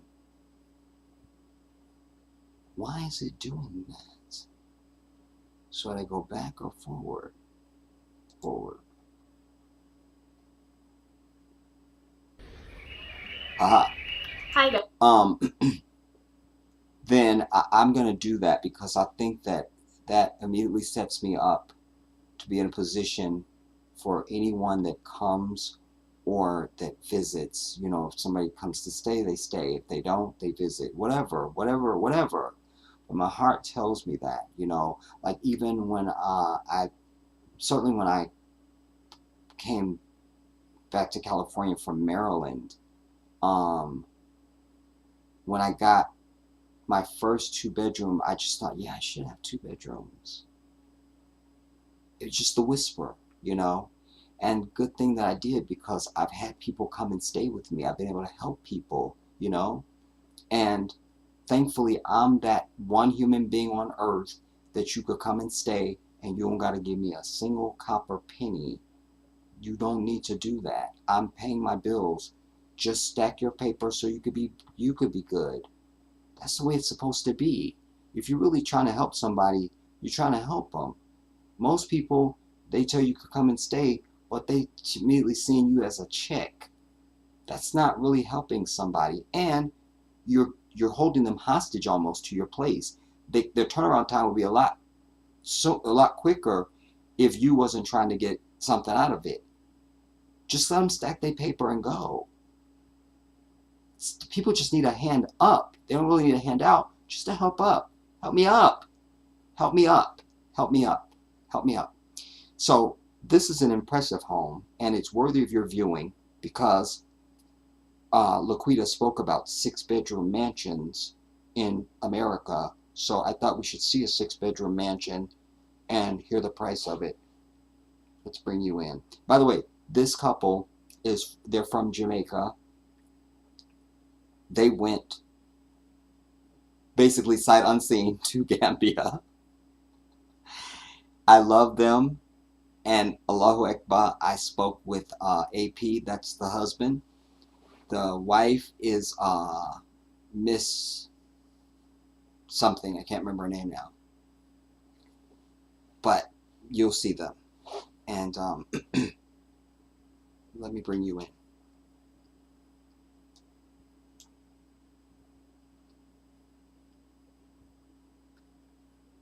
Okay. Hi guys, so we're gonna be touring this beautiful 6-bedroom compound here in Woodland Karma. Compound. So stick and I'm at my compound. stay and see the rest of the video. Are you in a compound right now? Who's in a compound?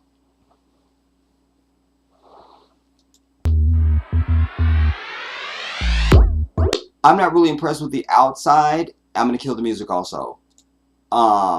Like, not that I'm not impressed with the outside. I usually like go past this stuff because I don't really care. I see it's got a gate. I'm good. All right, get me inside, you know. But I'm just I'll let you see it so you can see it.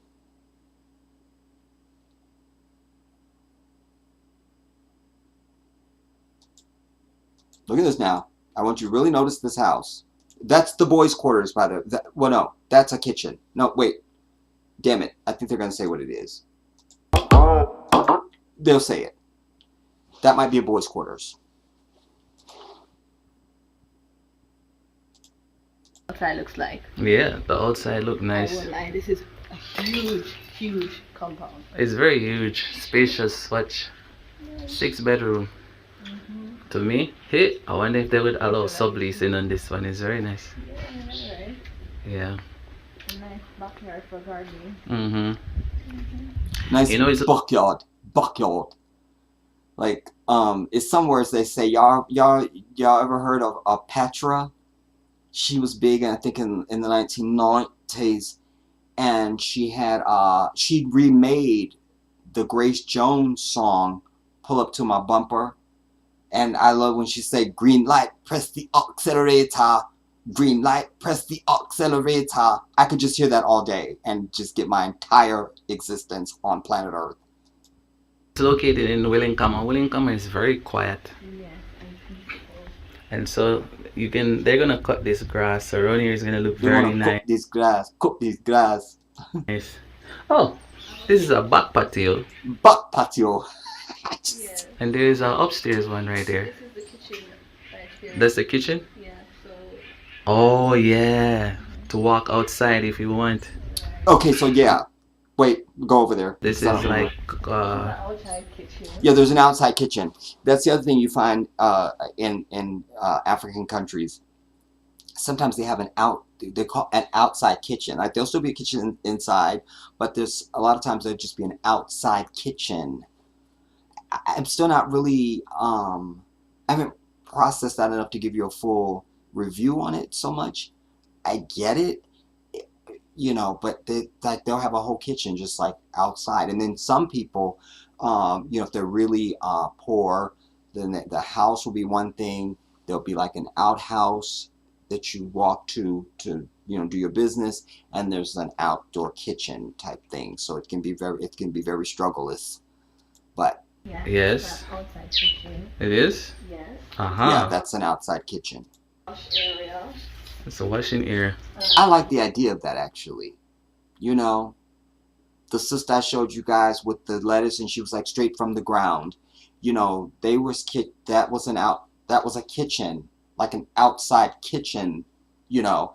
But what I love about it is they're cooking right over fire. It's not propane, it's not gas, it's not charcoal. It's fucking, they put wood in there. You've seen her trying to start it with paper and everything. And there's just, I love it, man. I love it. And my whole idea of cookware is going to be different than I understand it here, because I'll be seeing the cookware they're using. I'm someone who cooks, so that's something I pay attention to. And the big pots they be having, and they cook so well, you know, like I don't never see nothing sticking, and it's not non-stick. It's just, I don't know what material it is. It's just they good ass pots, and they be big. I'm here for that. This is probably a storeroom. Yeah, that's nice. Not bad. Yeah, and it comes with banana tree, so Banana trees. anybody will love banana. Alright, let's see if we can look around. I really don't see no properties, like even the sister we just seen, Sister Amina, you seen they had a mango tree in their backyard, like just, and he's identified the banana tree, but I don't think that's the only thing that's there. It's blocked. It's blocked? Yeah. This section is It's blocked. blocked. We're not able to go right around. That's the first in a Right long time around. since we've been stuck. Yeah, that house. They're real big with that. Like the one thing we love about this house is you can walk straight around the house, straight round the house. They just have a way of speaking their head. But it's quiet though. Wow, it's very, Notice the materials, notice this house, because we're gonna hear a price. very lovely. Can we walk here? If the door is open, I don't think so. We can just enter through the front. You want to enter through here? Yeah. Okay, let's go. So we're entering now through the back patio into the kitchen. Now, and there's an indoor kitchen. I've never entered a house from this side before. I know. It's a bit tiny, but it's something that you can work with. you Yeah. know. Oh, Queen Jody, that's her name. And the tiles aren't bad at all. Beautiful. Yeah. I like that the space is there just the same, even though it's small. You know, you have your cupboard space that you can do your storage and stuff like that. That is I true. believe this is the storage room to my right. Yeah, it is a story. So this is the storeroom. So, or your pantry. So Yeah, I was just gonna stop and say that. We say pantry, and then she said it's panel. Alright, so now entering now into the dining area. And what I like about the dining area is that it opens up into the living quarters. Notice the flooring. Living room is very nice. Living room. Oh. I like the color scheme that I'm seeing. You know, for us it's green. So This might be the wrong house. I It's like fine. the blend of the greens. Be careful. And the neutral wall color is very good, because then you can see the pops of color in the space, the golden trims and the sofas kind of blend back in, right? That is true. Yeah. Oh, guys, if you're wondering why the video look like this, there's no light in this area, right? Look at the ceiling work. Right now. I don't think that's something that happen often, but you know it's rainy season, so yeah. Right. All right, so Alright, so wait. we're back. This into the entryway. This is the outdoors, and yeah. To my left here, we're going in. This is the garage. Garage. This is where vehicles we park. This is one of the bedrooms. So it's 2 bedroom downstairs. This one has a bathroom. Let's see. It's a bit dark, guys, so bear with us. Hope you can see something at least. They can see. Alright. So. And the shower is far away from the toilet, Yeah, just in which case. is what a lot of people like. Yeah. You know, watching that. And all the rooms have a closet and a huge fan like this, so there goes that. Alright, so going down to this side, this is also a bathroom, and you could consider this up as a boys' quarters area. It's another room, but it's a boys' quarters for now that they're using. Does this bathroom have shower? Yes, it does. Yes, it does. It's close to. It's close. Okay. Right. Yeah, even the tile on the floor is nice. Alright, are we missing the next bedroom? No. So maybe it's not. I think there's a bed. Okay. Let's roll upstairs, Yeah, guys. so there's 2 bedrooms downstairs. 2 bedroom, kitchen, dining downstairs. Upstairs is the other rooms. I like this open space. Yeah, it's very open. Yeah. A lot could be done with here. But as you can see, this is another area that you can chill. Probably for some persons, they will use it as a game room. Or, you know, you can have family come over, events. That is true. The neutral tones again, as you can see. So downstairs we saw like strictly green curtains, but this one is kind of like a brown nude kind of color, and it blends well with this brown sofa here. Yeah, I'm sorry guys, I hope you're actually seeing the whole design because the lights, but the gold trims again, neutral colors. Perfect. We just need some pop of color in the sofa and that would be good. Right? Okay. Okay, so we are now going to, I think this is a balcony. Let's see. Yeah, that's the balcony. I showed them from downstairs. Alright, so here we have a balcony looking out into the garden space. Beautiful. It is lovely. Yes. I think the beach is somewhere close. No, this is Wellington, sir. But it's not far away from the beach though, for all the beach lovers out there. Yeah, I love this arch school. Alright, so we are going into another bedroom here. And this bedroom also has a bathroom. I forgot. And this is bathroom, so you have the shower here. The toilet is behind the door. And this face basin. Okay. Alright. Now let's go over to the other side. Yeah. That one is locked. This one is locked. Yes. Alright. So this is another room. Yeah. Oh, I need to add that it's partly furnished, guys. I want to stop and ask you guys how much you think you're going to pay for rent. I'm not going to play the rest of it till you put in your guesses. Tell me how much you think you're going to pay for rent each month on this house. 6-bedroom, 2-story house. You're seeing it. Well, determine your fee. That's not fair. Shut up, Jedi. Listen, stop bossing me. You're not the boss of me, self. I can't work like this. Look, but we'll see it to the end. But I want you to start forming what you think you're gonna pay for this, and I want you to type that. Tell me what you think you're gonna pay a month for this house each month and stuff. Feel me? This is in the Gambia. Remember, it's not Laquita Watasha. It's not 100% furnished, Right. so you can still put your touch on it if you want, right? Absolutely. As you can see, the roofing is always nice, Right. and yeah, it's solid. The detail. Another room. I think this could be like an office somehow. Right. Yeah. For those of persons who like If I lived in that house, that would totally be my YouTube room. Totally.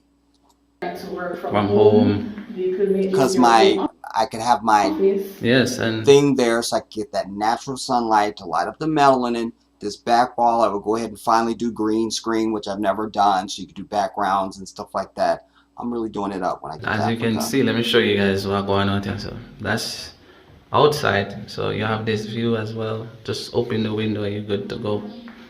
I love the idea of this glass being here. You do? Yes. Why? Because it opens up this hallway with the natural light. You know, so it's not. If this was strictly wall, then it would be really, really dark. Formulate So how I much you would think you're gonna pay each appreciate month for this it. house. And then you can open it up, which is nice. Right back. To have fresh air coming in as well. So That is true. perfect.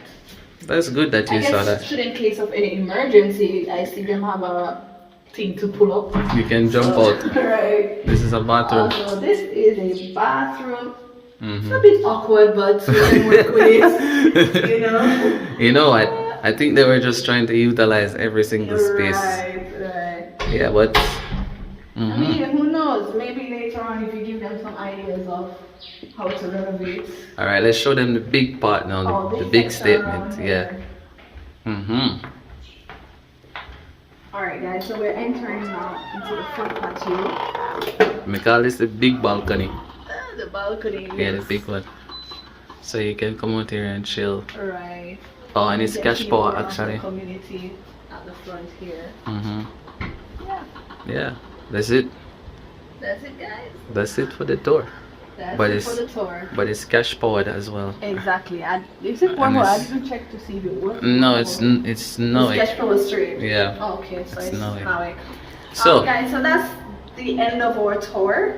yeah. This is a beautiful 6-bedroom, compound for rent in Woolinkama. So if you need more additional information, we'll have that in the links below, or you maybe see them coming up on the screen. Alright, also you can reach out to us at any time via our email. That would be the booking Queen number, Jody and AP at gmail.com. gmail.com. You don't remember your own email. You know, so we'll be able to assist you going forward. All right. How much we paying for this house a month, everybody? Talk to me.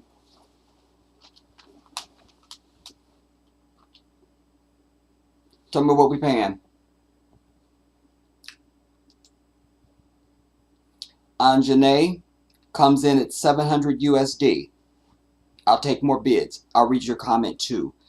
You say, I appreciate her. This is Amina, I think you're responding. I appreciate her honesty about thievery being a big deal. Maybe that's the reason why there's some black Americans wanting to have their own communities. Being stolen from can be infuriating. Absolutely, I didn't think of it that way. But I promise you that's not their provocation, because they're doing the shit in Ghana, and they're doing it in Tanzania, they're doing it in Senegal. I mean, it's just these Negro types that just, they got some kind of king complex or something. Feel me? Like, kings don't flex our throne. We don't need to. You understand? Same with queens. Real queens don't flex their throne. They don't need to. The throne is recognized. It's known. You go on. You say, although I do think it's their country.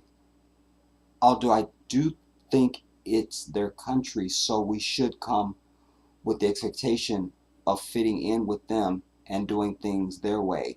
Most assume we're arrogant already and we want to start off right. That's so true, because you only get one chance to make a first impression. That's so key. And you don't have to do it their way. You can do your thing and don't encroach. That's anywhere you at, do you and don't encroach. Like, and don't try to change them. They're not going to try and change you. Don't try and change them. I will say this, that it's a little peculiar, and it's something, me being the vocal man that I am, I know that I will definitely be questioning my brothers in the mosque to say, why am I hearing about so much thievery in the Gambia, and this is a Muslim country, not understanding. I mean, there's Christians there too, but Why is this even? And also the Sharia, the law of God, is that the punishment for thievery is we cut off your damn hand. So not understanding why that's not being enacted, just not understanding. Who else has got a bid? How much we paying on this house? Talk to me. How much we paying for this house each month, everybody? I'm going to tell you what it is. Cheryl, where's your bid at? My angel, where y'all at?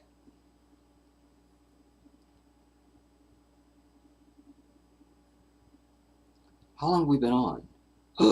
We're over 3 hours. Is everybody here? What time is it?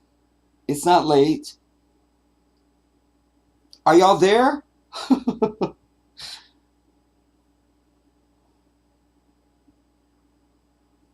I'm waiting.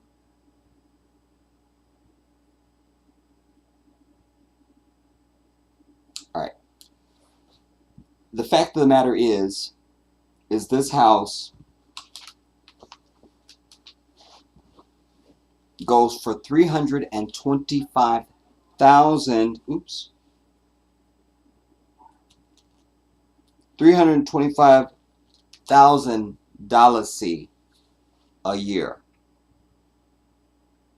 The translation is low battery. Damn it. The translation to the American dollar is $6,000 a year. That's $500 a month. That house is $500 a month to rent. That's what it is. That's what it is. And so you just wonder, like, why the fuck are people charging $1 million a month for rent in this bitch? Like, I mean, there should just be an all-out. People should just say, we're not paying no rent. We not. Till you lower the fucking rent. Like, we decide. You understand? I can't. Now, I got one more house that I want to show. I think it's smaller. But the value of showing this house is because it's a smaller house. It's in a different location and blah, blah, blah, blah, blah. I think this one's also near the beach, if I make no mistake. I don't know why when I click on the video, it goes to the video behind it. That's not the video.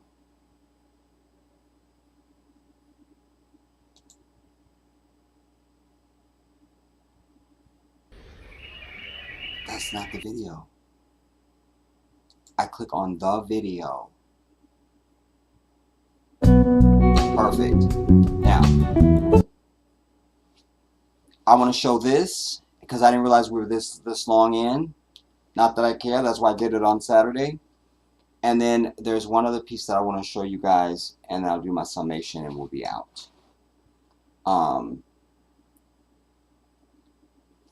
Let me bring you in.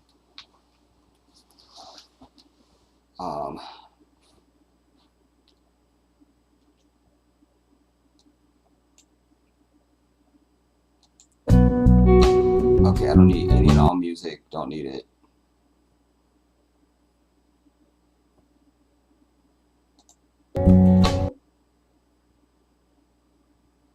Three-bedroom house. This is a 3-bedroom. That was a 6-bedroom we just looked at.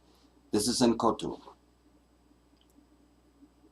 Family's AP, and today I'm gonna take you on a tour of this 3-bedroom house for rent in Kololi. You guys are gonna love it, so make sure you watch this video to the end. We're gonna get the information and everything. So guys, let's go on a tour. Queen Jody's not here today, it's just me, but I'm gonna show you guys around this magnificent house. So first guys, this is the entryway, right, to the house. They're actually renovating it right now. Yeah, they're renovating it. Right? This is the outside. One thing I love with this house is that You have a long driveway, so that means you can park more than one car here. This is the gate to come inside. This one. Don't you understand? These are mangoes hanging right there. Or not mangoes, because I misspoke that in the video. When I watched it back, I was like, damn it, why did you say mangoes? These are avocados, if I make no mistake. He's going to say it. I think they're avocados. As you can see, what? you have avocado. Avocado. Boom, there it is. He does say it. I thought he said it toward the from next door. I like avocados. Like, you really got to move the avocados out the way to get out the gate. Just going to move avocados. Fresh avocados. Just so you understand, I move fresh avocados out the way so I could get out the gate and stuff. Just like the avocado piece and stuff. I like that it's like, you know, filled with trees and stuff like that. And here you have a moringa tree. Did I mention avocados? And then he just said some other kind of tree, I can't remember. Filled with trees and stuff like that. And here you have a moringa tree. Moringa. For all those who love moringa and stuff like that. You have a nice, well-maintained garden section here. That's the white whore. Big windows. Yeah, the place is nice. You always have big windows in Africa. 100% guaranteed. Wait.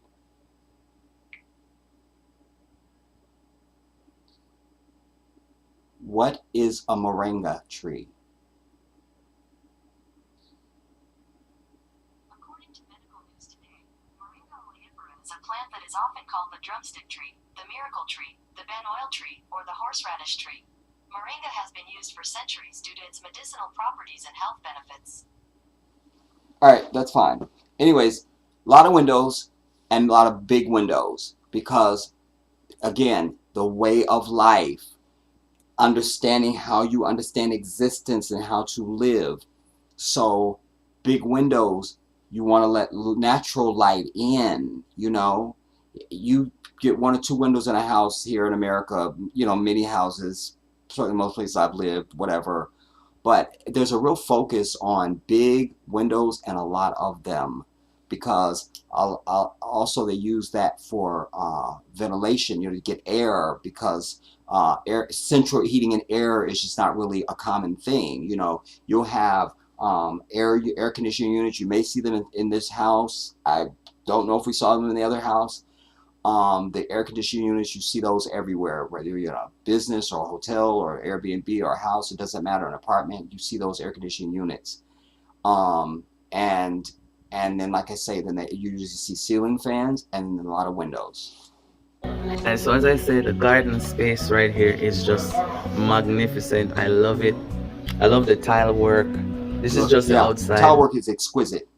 I like that it has space. Now at the back you have boys' quarters. Here's another avocado tree. You know, nice gardening. And some people are here now, but they will move if you rent it.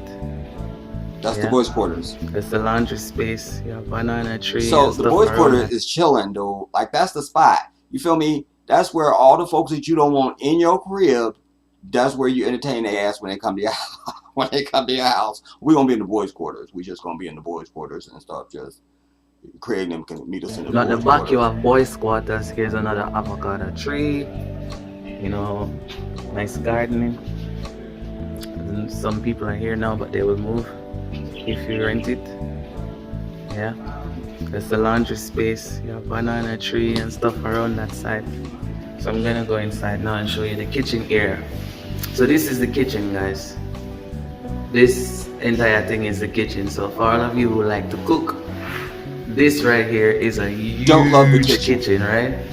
So you see they have the stove inside here set up, and you have your sink here and your cupboard. Ooh. Yeah, nice cupboard space. They're actually cleaning right now, renovating. So if you're watching this video and you want this place to rent, it's available. For me, I like the tile. I like that the tile work is in sync back with the cabinet. Jody is very good at identifying these things, and I think this is for like getting rid of the smoke out of the kitchen. So for all of you people who like to do big cooking. It's nice. I also like the floor. The tile that's on the floor is very nice as well. Yeah. So let me just take you guys around here to show you the room. Yeah. So this is the living space, right? I think it comes with those sofa in there as well. And this is the first room. I think this is the master bedroom based on the size. Yeah. It's a huge. I'm way in the corner right now. You can see the entire room still. I like that it has 2 windows. That means the air can pass through and exit through the other one, or vice versa. I like that the windows are big as well. I like the color as well, to be honest with you. And the tile again is nice. And this bathroom. So this bathroom here is nice. It comes with a bathtub. It's been a while since I've seen a house with a bathtub. And let me check the water. Yeah, there's water. So the water pressure is good. And this tile is nice as well.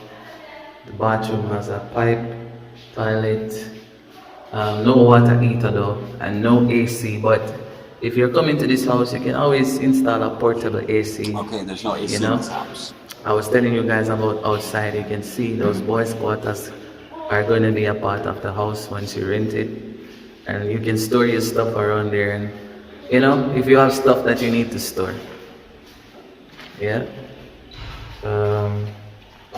So that's a big ass house. 3 bedrooms. Yeah, this is the other room, right here. Right. This is the other room, so it's 3 bedroom. Outside. 1 window in this room, but it's still spacious enough. Yeah. I like the ceiling work, as I always admire the ceiling work that the Gambians do. The ceiling work is very nice. So they're cleaning up the space right now so that people can move in and stuff. So let me show you this bathroom right there. This bathroom is nice. This style is very nice as well. Yeah. Stuff like that. So okay. So they're just cleaning up. Yeah. So this is available, guys. Right now you can move in if you want. It's nice. This one gives you outside view of the garden that's out there. And it's not too far away from the main road in Kololi. You can walk to the main road, take a taxi, go to Senegambia, Take a taxi. Go to Turntable Proceeding. So that's basically it for the inside of the house, right? So let me walk at this part and show you guys around the back again. Again, I don't love the kitchen. So that's it for the inside of the house, but it's very nice. Yeah, and it's cash power, so connected to the NOIC grid out there, and it's in a nice community, guys. Quiet community, no problem, no stress. I can tell you to go back, you would head that way. I can tell you this house is $416 a month. $416. Aspect of this house. It's 280,000 Dalasi, and that translates into 5,199 US. So I just struck the 199. If you do that, it's $433 a month. If you just round it up to 200, it's $433 a month. If you strike that, then it's $416 a month. So under $500 a month for this 3-bedroom house with boys' quarters and all the space that you have around it, all the tile work, the Guys, walkway and all quiet that stuff. community. It's a beautiful no home. problem. It's a beautiful home. Beautiful, beautiful, beautiful. I just didn't love the kitchen. Didn't love the kitchen. Yeah, the kitchen, just didn't love that. It just looked too Brady Bunch. Like maybe it was just the design of the tile on the wall. I don't know if that was tile or if it's linoleum or if it's some other product. I don't know what it is. I didn't love it. I did not love it. Yeah, I think I lost everybody. Who's there? Check in if you're still there. You guys, check in. Otherwise, I can just land this bird. Check in if you're there. We still got connection. Yeah. Check in, everybody.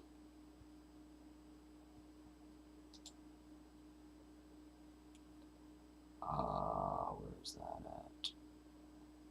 at? Check in if you're there. Anjane, I see you. Sweet D, I see you. Righteous Indignation, I see you. You say thanks for sharing your journey with us, Jedi. May you find peace, solace, and adventure in lovely Gambia. And I hope all your dreams come true. And may the force be with you. I cannot stand you for that. Thank you, Righteous. Man, and may you show up on the continent. You know. Yeah, I had another piece. I'll save that. I'll save them because I had another piece that I wanted to bring from Amina, because it really does speak to she mirrors me in what she was looking for, you know, like she's happy to be off the main road, not in the big city, but have everything that you need where you at type thing. Just a few things, you know, what she talks about with you know, being able to just walk to the mosque, or you know, things like that. It really, really, really, really mirrors me, man. She's like, I'm like, that was me standing there, basically, you know. Wanted to bring that, and then there was let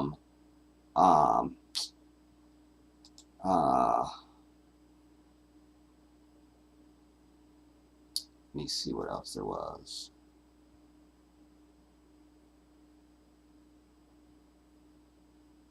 Yeah.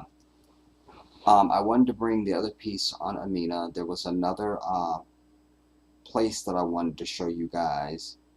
And I also want to show you the markets and real time with like the shopping and the food. And I want to show you, you know, there's this one where you see it's a certain time of day where the fishermen are coming back. All these boats, the brothers are coming back on the boats, and everybody and their mother is staying on the beach waiting for them to bring in the fish. It's so beautiful, man. And if you see the quality of like the lobster they're bringing in, the fucking catfish and the perch and the trout and the shit, and it's just like, you know, like, I don't know, like, I don't understand how people don't want to live like that, you know? Just, you know, you can still be modern, but you can still also not be taken by all of that. Like, that's not your existence. That's not what defines your meaning of existence or your happiness or things like that, you know. I shared with you, I think, that there was a sister, I'll bring her too, but she went to Tanzania. She got an accent, so she's not from America, but I guess she was raised here. I don't know. I feel like she might be from Japan. I don't know. But she lives in New York. She left New York and went to Tanzania for, like, I don't know if she went for like a staycation visit, long extended vacation. I don't know. But she was there for a while. And she came back and she's just deflated. Just deflated.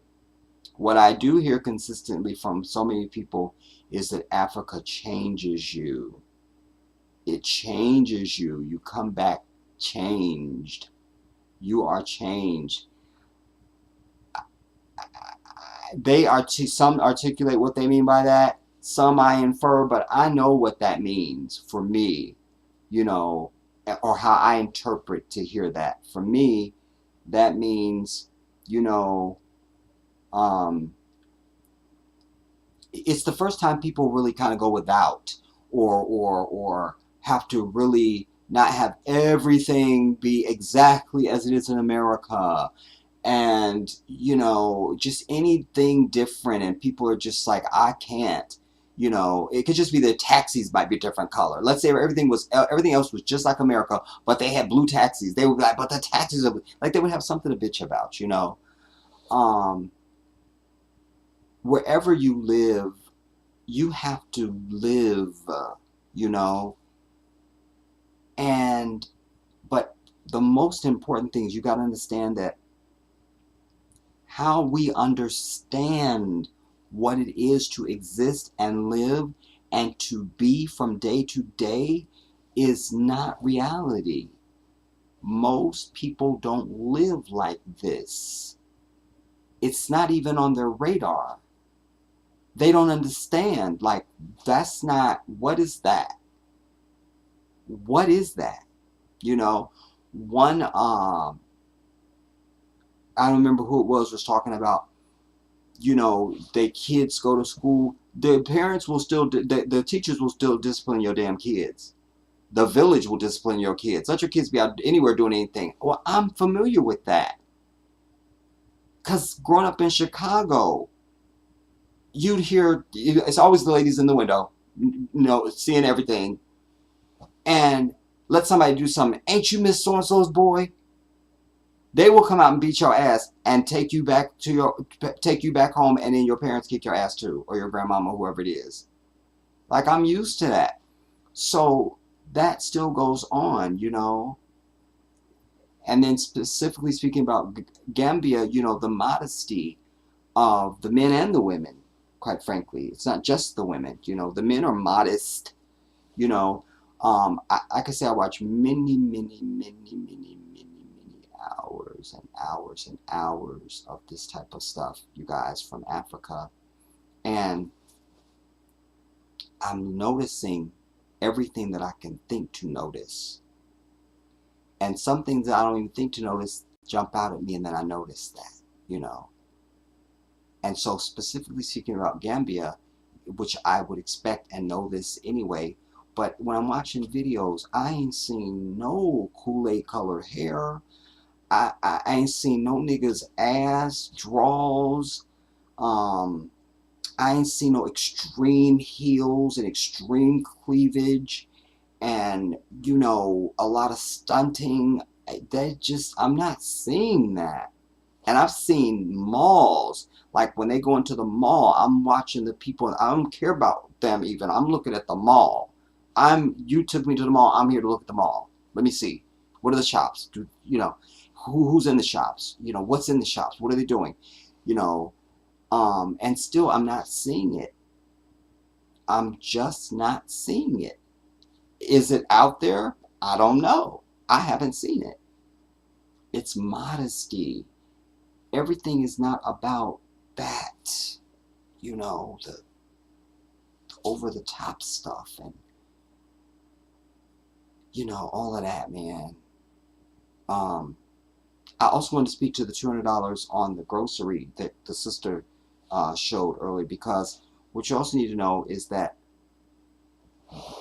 when we were talking about Laquita and crew, what they don't understand, I'm sure they didn't do, they were probably sitting their fat asses up in restaurants eating when they went out, or they was at the KFC and all that stuff, and that stuff was going to be more money when you could just go to the street food.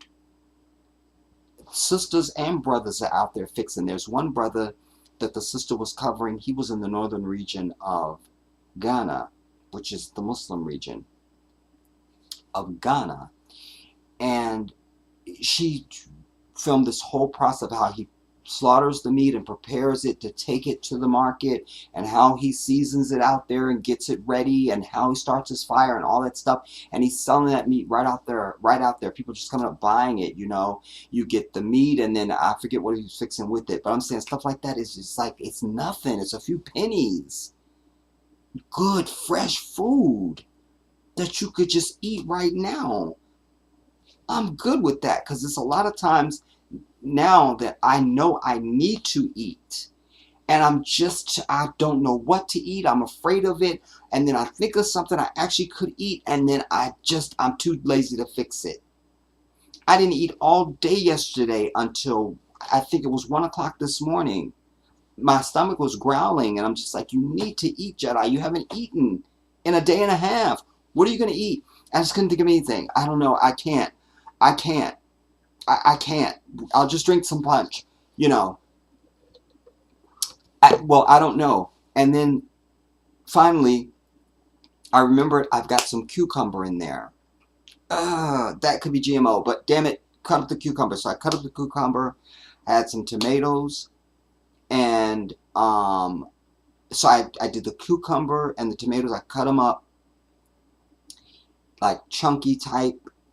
They were juicy, and I put feta cheese, and then I had some Triscuits that are fire roasted tomato and olive oil, and I crumbled that in it and put some Italian dressing, and it was delicious. But that's all I ate, and that was like 1 or 2 o'clock this morning, you know. So for me, something like being able to just walk to a street little joint, something they sell out on the street, get me something to eat, I will eat more when I'm in Africa, because I know that what I'm eating is real and it's good, you know. I'm a good cook. It's not that I don't love to eat. I just don't eat because I don't really, I can't trust nothing. Before I even get to me eating like a bird, I just don't trust anything, man. I don't even know the last time I had fish. You know, like I love when I see, I've not seen in any country, anywhere where anybody's serving fish, if they're using it in a dish, like a stew or a soup or something like that, then it's then it's dried fish, you know, that they will rehydrate. Other than that, you get fish, it's the whole fish, the eyes and everything still looking at you. Obviously it's cooked, but I'm just saying, like, the whole fish is there with the bones. I don't know the last time I saw a fish at the store that had bones in it. Everything is a fucking fillet. They're all the same size. They're all the same color. It's fake. Like, nah. I make the best salmon on planet Earth known to humanity. And I don't know the last time I fixed salmon. I just can't, man. So that's also another benefit for me as an individual, is to be able to go out. And also it's a Muslim country, so I've got to duck and dodge. Well, they sell fries there, but they also sell some shit that they fry the pork in there too. I can't eat there, so damn it, I gotta go here. So I don't eat out. I don't know the last time I ate out. Probably 2016 when my nephew was here, because I'll take him out. But I don't eat out. I could finally eat out. I can eat food that I didn't cook, and I know it's halal because I'm in an Islamic country. Oh, this matters, dude. It matters. It matters, man. It matters. And what I do want to also try to be is I want to try and be a beacon for those who are younger than me, because I wish I had been at this understanding when I was even my nephew's age. You know, if somebody had said to me when I was 20, you know, you need to go to Africa, you know, and it really started to really open up that thought process for me. If you had ever known me, you'd be hearing me from Africa right now. You know me as some dude in Africa named the Jedi. I don't know, whoever he is. He's a model, but that's all we know. I couldn't say it without laughing. We hear he's an international model, but we don't have the evidence on that. We just don't have that evidence. Just don't have it. We just don't have it. Don't have it.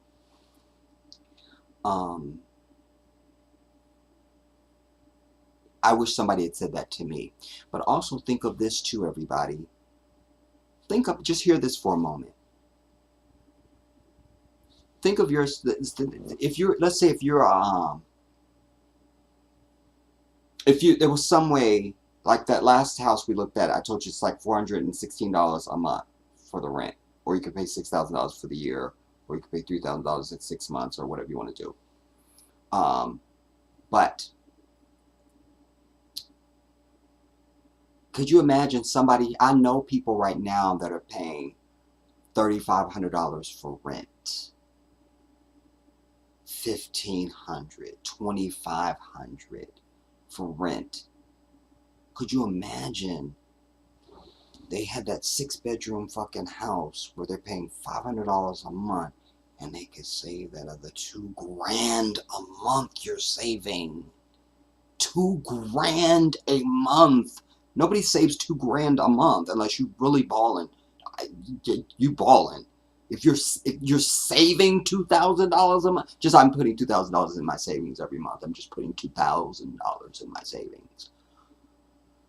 Call me, cash at me, marry me. No, but if there's a way for somebody, even if you're a couple, I'm just brainstorming right now, like, if there's some way for you to use that as a saving or something, I don't know. Like, the cost of living is cheaper, it's better. Now, could you imagine the person who that 6-bedroom house isn't enough for them? And they already paying $3,500 a month. Well, they're living in some fucking shit that only Oprah can afford in Africa. Suddenly they can do that now. They can do that. That 6-bedroom house, $500 a month. I don't even want 6 bedrooms, but I would rent that bitch. I would do it. I would do it. I do it. I do it. I do it. I would do it. And the utility is not the price that it is here. So what you pay for lights here is not what you're going to pay for lights there. Because they don't rape you like that. Do you understand? Water is going to be optional. You can get around a water bill if you're one of these people that owns a home or you live in a home where you pay water bill. I've never paid water in my life. I don't understand that concept. I've never paid for water wherever I've lived. I know that's out there, that happens. So no shade. But even as Sister Amina was showing you at their house, it's the well. The Black Acres of the Gambia, they're on a well. That's how they get their water. So a water bill is out. And I'm not really understanding how there's a gas bill anywhere, because most people are either on propane or they're just using, like fire stoves, like real fire, and that's you cook your shit. I have seen where people have electric cookers where you plug it in, you got the the electric burner type thing. I've seen that in different parts of Gambia. I've seen it in different parts of Ghana, seen it in Tanzania, seen it in other countries. I know that happens, but I'm just not. There's no gas bill. There's no gas. Like, there's a company that's going to come and turn on your gas. Like, I have Southwest Gas here. That's not going to happen, so that's out. So there's a lot of costs that you don't incur. And when you think about your holistic health, from just the diet alone, you're already being set up in a better position. But I even saw that the Black Acres of the Gambia, if you go back and watch their old videos, they are fat and older.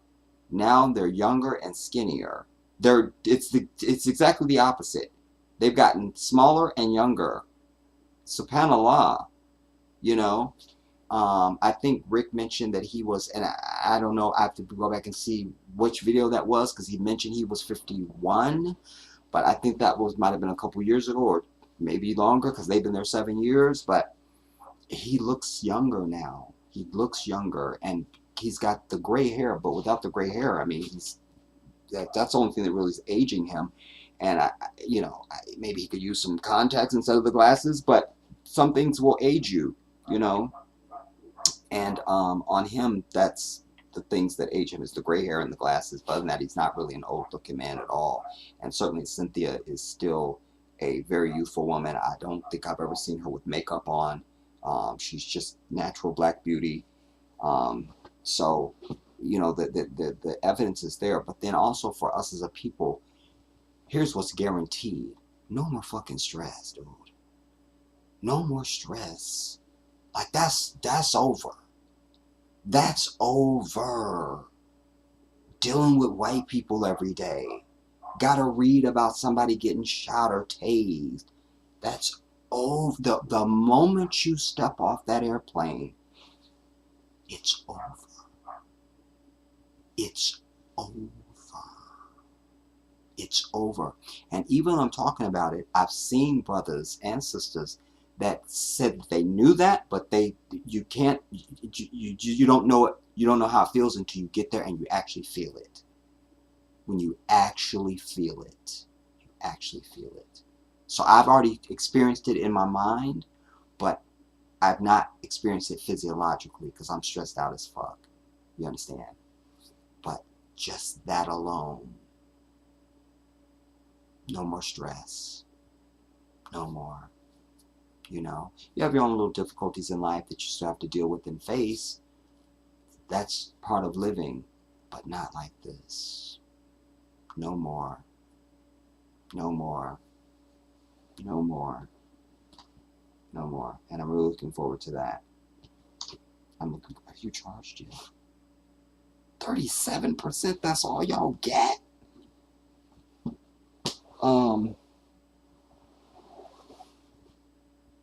Well, that one's at 57, so I'm good. I'm not gonna bitch about it. I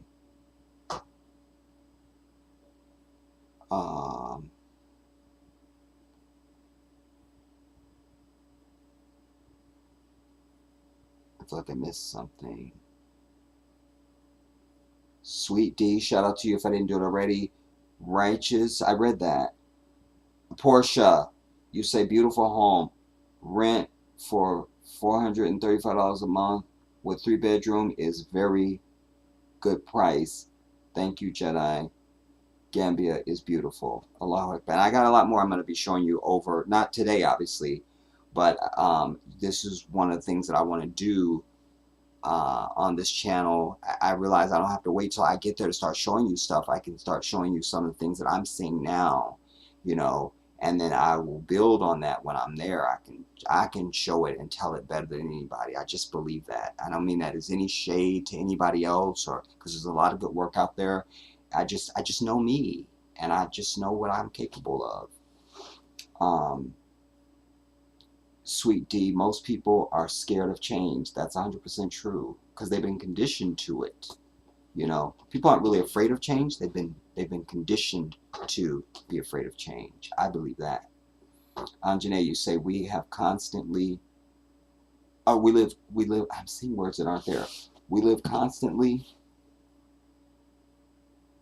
in a stressful environment. Simply existing in America for us is stressful. I would love to have a banana, mango, or merengue, mango, or avocado tree in my damn yard. I'm gonna put that in.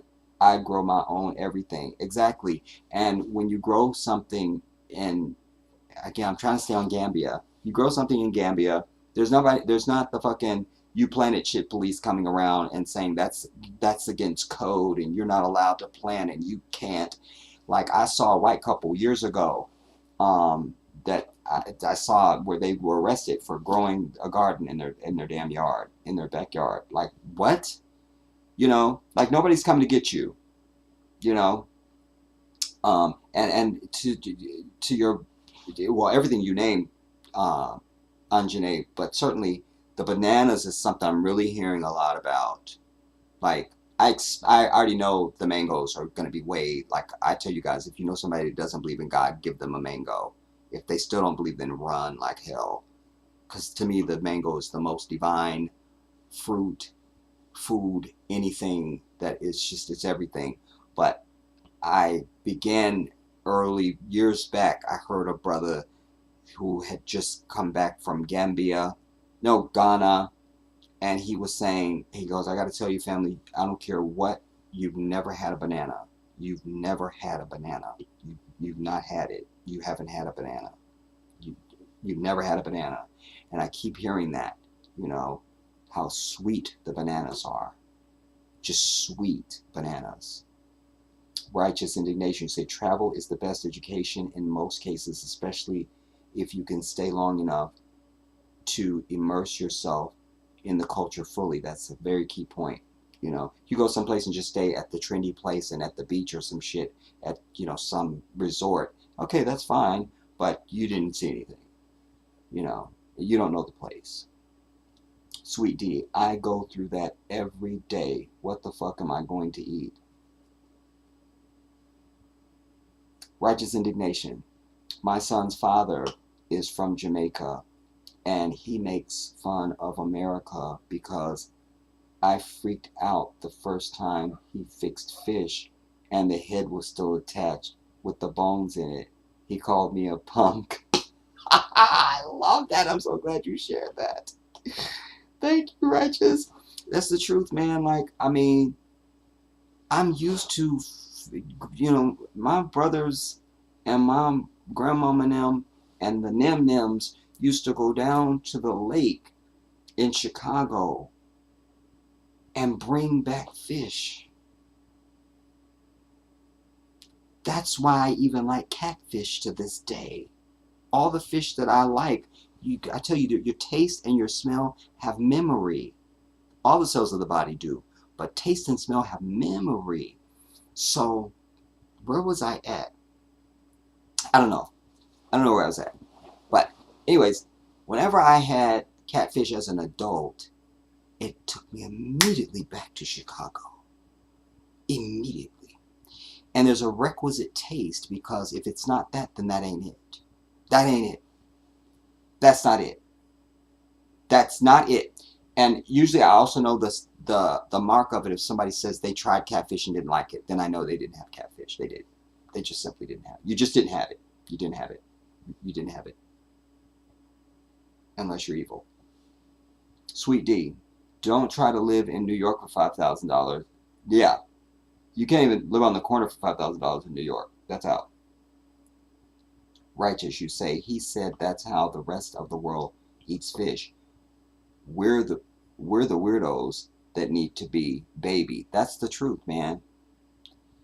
Sweet D, you don't have to pay a water bill unless you own a home. Yeah, here in America. Well, but there's some apartments that, you know, water not included. Like, you need to pay water, you know, or the landlord bills you, for a portion of the water, like, you know. But to righteous indignation, you know, man, that's the, not just with that, but that's what I'm trying to articulate with many, if not most, or all things. This ain't it. How we understand to do everything is only a white America thing. That's it. It's not connected to anything else, you know. They asked the sister, why won't you use a cutting board when they're sitting there cutting up vegetables? Because we've always done it this way. And what I believe to be true is the hands, that's when you get the real flavor. Some kind of way, I don't know. But, and then I saw the sister, she did, the way she cut up her cucumbers was really something, because after she peeled it, she went down it with a fork, making grooves in it. So she cut it, the slices had stars, or it looked like it was really something. But anyway,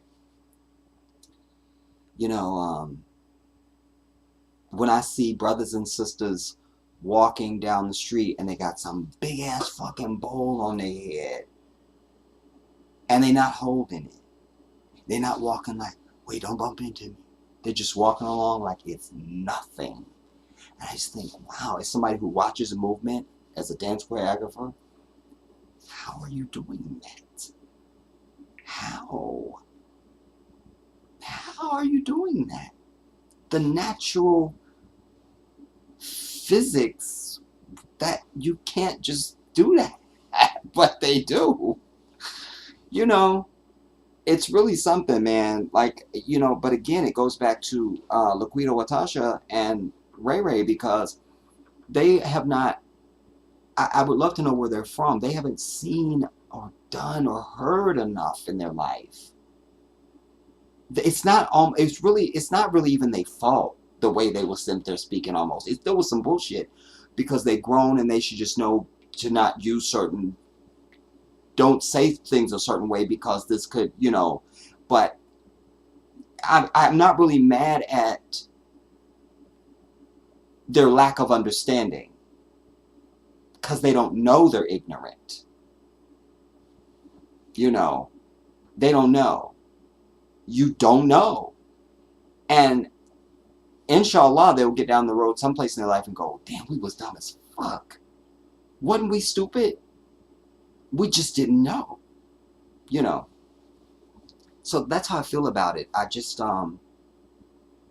I've been gifted just the human being that I am.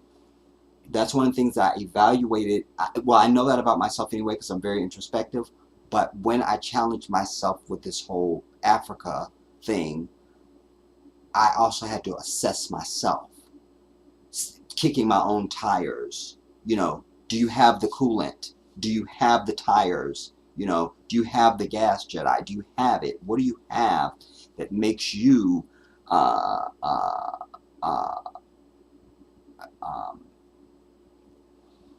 worthy to be able to take this on? You know? And when I began to look at my own attributes, I see those are blessings. I'm made of it already. I'm made of it. So you compare me to Laquita, I don't need any material shit. I'm not interested in a mansion. I have always been a penny pincher. I'm not extravagant. I'm not into stuff. I don't mind being inconvenienced. So I even tell you guys, when it's hot, sometimes pick a day, pick a few days where you just don't run your air at all. Don't run it, so you can see how other people feel. When it's winter time, don't run your heat, just so you can just sit up there in a coat, get some blankets, whatever you got to, but just don't run, just so you can understand how it feels to not have that, you know. It's very hot here in California now. We've been in 103 most of the last couple weeks. And I think today, only because it was overcast and at one point it actually rained, it was, I think it was like 91, you know, ooh. But it's been very hot. But I've been grateful for that, because I'm used to heat. You know, I've lived in the South, I've lived in Arkansas, so I've done the heat humidity thing. I've lived in, you know, I've lived in Maryland. That gave me all of the seasons, you know, and afforded me the talent to be able to drive in any weather at all. And certainly here we have the heat. So all this heat they talking about, Africa's so hot, like it's the only place on earth that's hot. Like that never registered with me. Like, well, why would it be that, like, you know, we have Death Valley here in California. Death Valley, they call it. Death Valley. You know, where the temperature can be like 100 and I don't remember what it is. It's hot. But I've been through some really hot days in my life, and I lived. You find ways to cool off, and you do. I don't remember it being a problem, you know. So that doesn't do anything for me. You know, I really don't find any speed bumps in myself that make me go, oh no, oh no. Now, having said that, I accept that there's things that I can't know, no matter how much I study and learn. I can't know until I'm on the ground. You know, until I step off that airplane and go,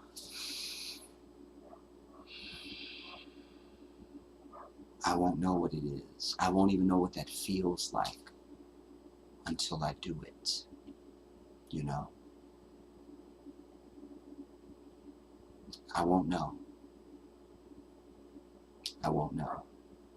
But I can dream of it, and I can insinuate it, you know, and I can fantasize it and speculate.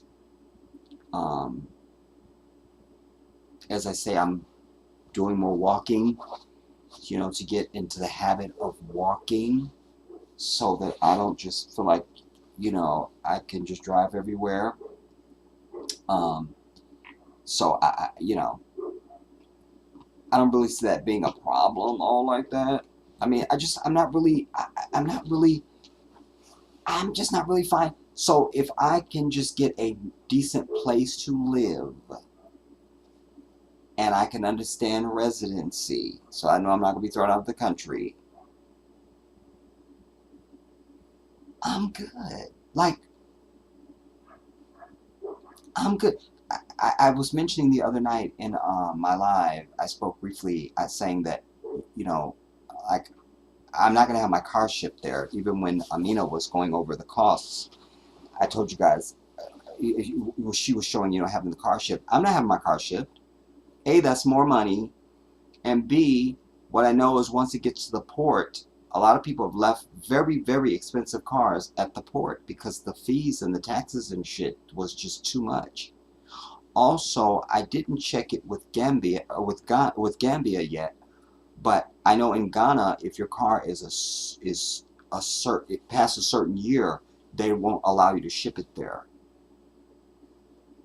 Even if it runs good, they just like, that's too old. You just nah, you know. I think that's kind of looking out for you. Like, don't bring no bucket there because it's not gonna make it. You know. I think that's the intent behind it. I don't think it's anything. I don't think there's any shade being thrown really. But the driving is so treacherous, you know. So if you're going to have a car shipped there, you need to immediately understand what the insurance is and have that in place already. That's a whole nother bureaucracy and phone calls and things you got to know. I'm not trying to do that. I'm not. So it's not, you know, if I had just bought my car last year, I think I'd probably be looking more viably at that. I've had my car for 22 years. She's still in great shape, but nah, just I can use that money for something else than having my car shipped there, just so that I have it with me. So my car will be in storage here for as long, I don't know. You know, I was saying the other night, I don't know. I just haven't reconciled that. I know it can't go, and I'm not going to give it away, and I'm not going to sell it. So all I could do is put it in a storage, you know. I may have occasion to come back to America for something, you know. What, I don't know, you know. I even flippantly toyed with the idea of driving the car to Florida, thereby visiting my best friend before I go, and just store the car in Florida. That won't work, Jedi, because your flight is already out of LAX, so you can't do that. And I don't know what the logistics would be if I try to change, you know, fly out of Florida. You know, eventually going to end up at JFK, and will I still get the direct flight? I can't do that. I can't. So I also don't think it's practical, because even if I had the car shipped, what are the chances I'm really going to be using it like that, like I use it here, you know? In California, you must have a car. You must. If you don't, you are a miserable human being, because you can't really do anything without a car, or you're going to be right where the fuck you at. That's all you could do. And as I say, I desire to live a certain type of lifestyle in Gambia. So whereas I have to drive to the mosque here, I don't need to drive to the mosque. I can walk to the mosque. And oh, by the way, I won't be the only person walking to the mosque, so I can walk to the mosque with my brothers, you know. I also intend to immerse myself in Islamic classes and things like that, just to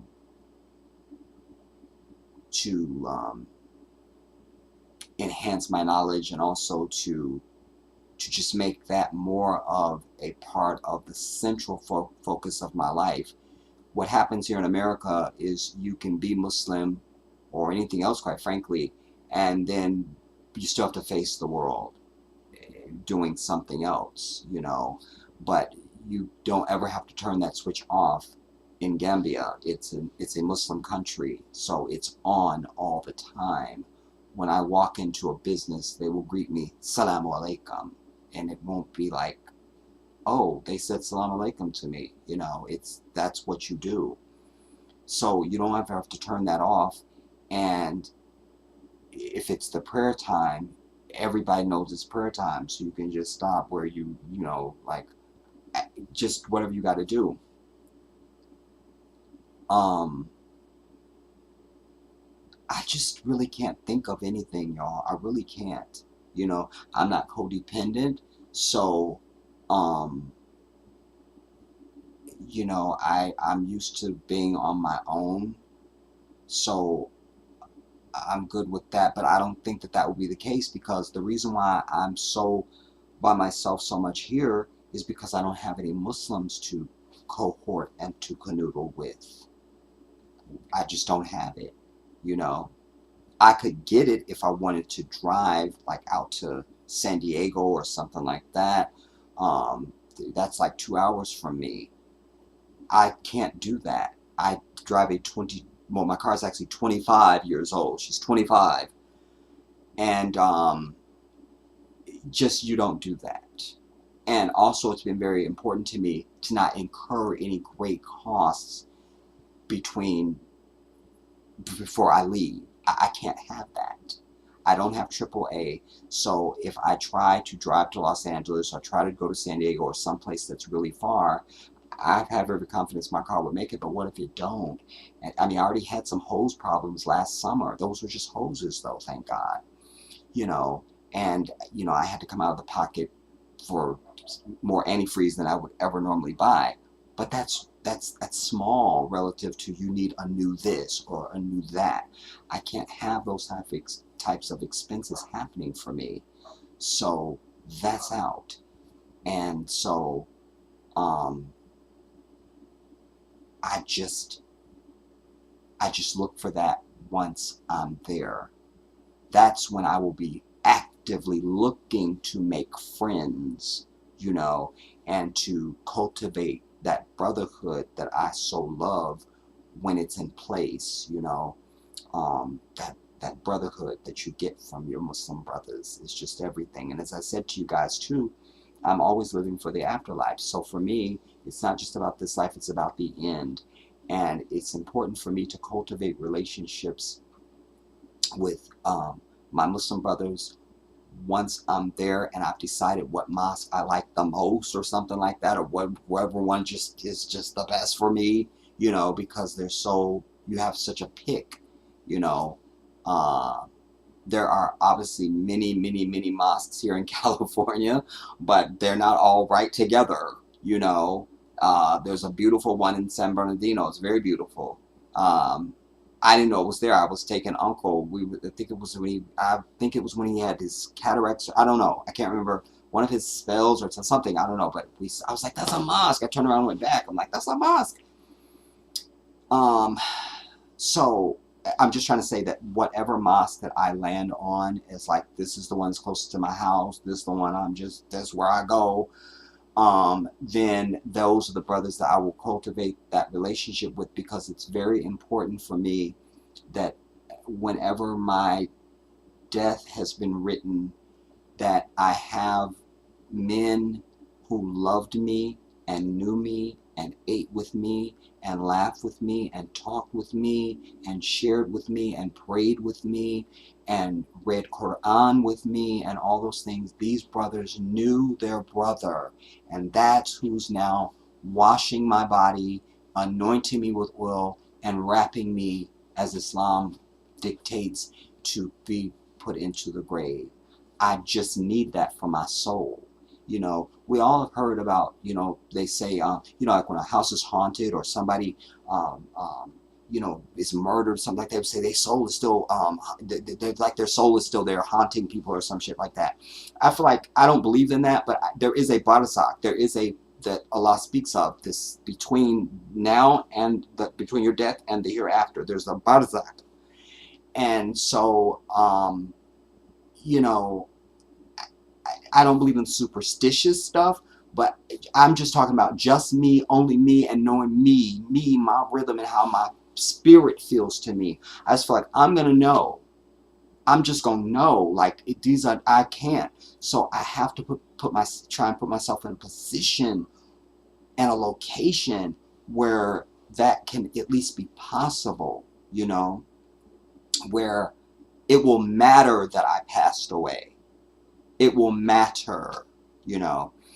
But also the big one, you know, I don't see me ever having a wife here unless some sister's going to jump out and become Muslim and she wants to marry me or something like that, you know, because in my Islamic community, there's no women that are on my radar.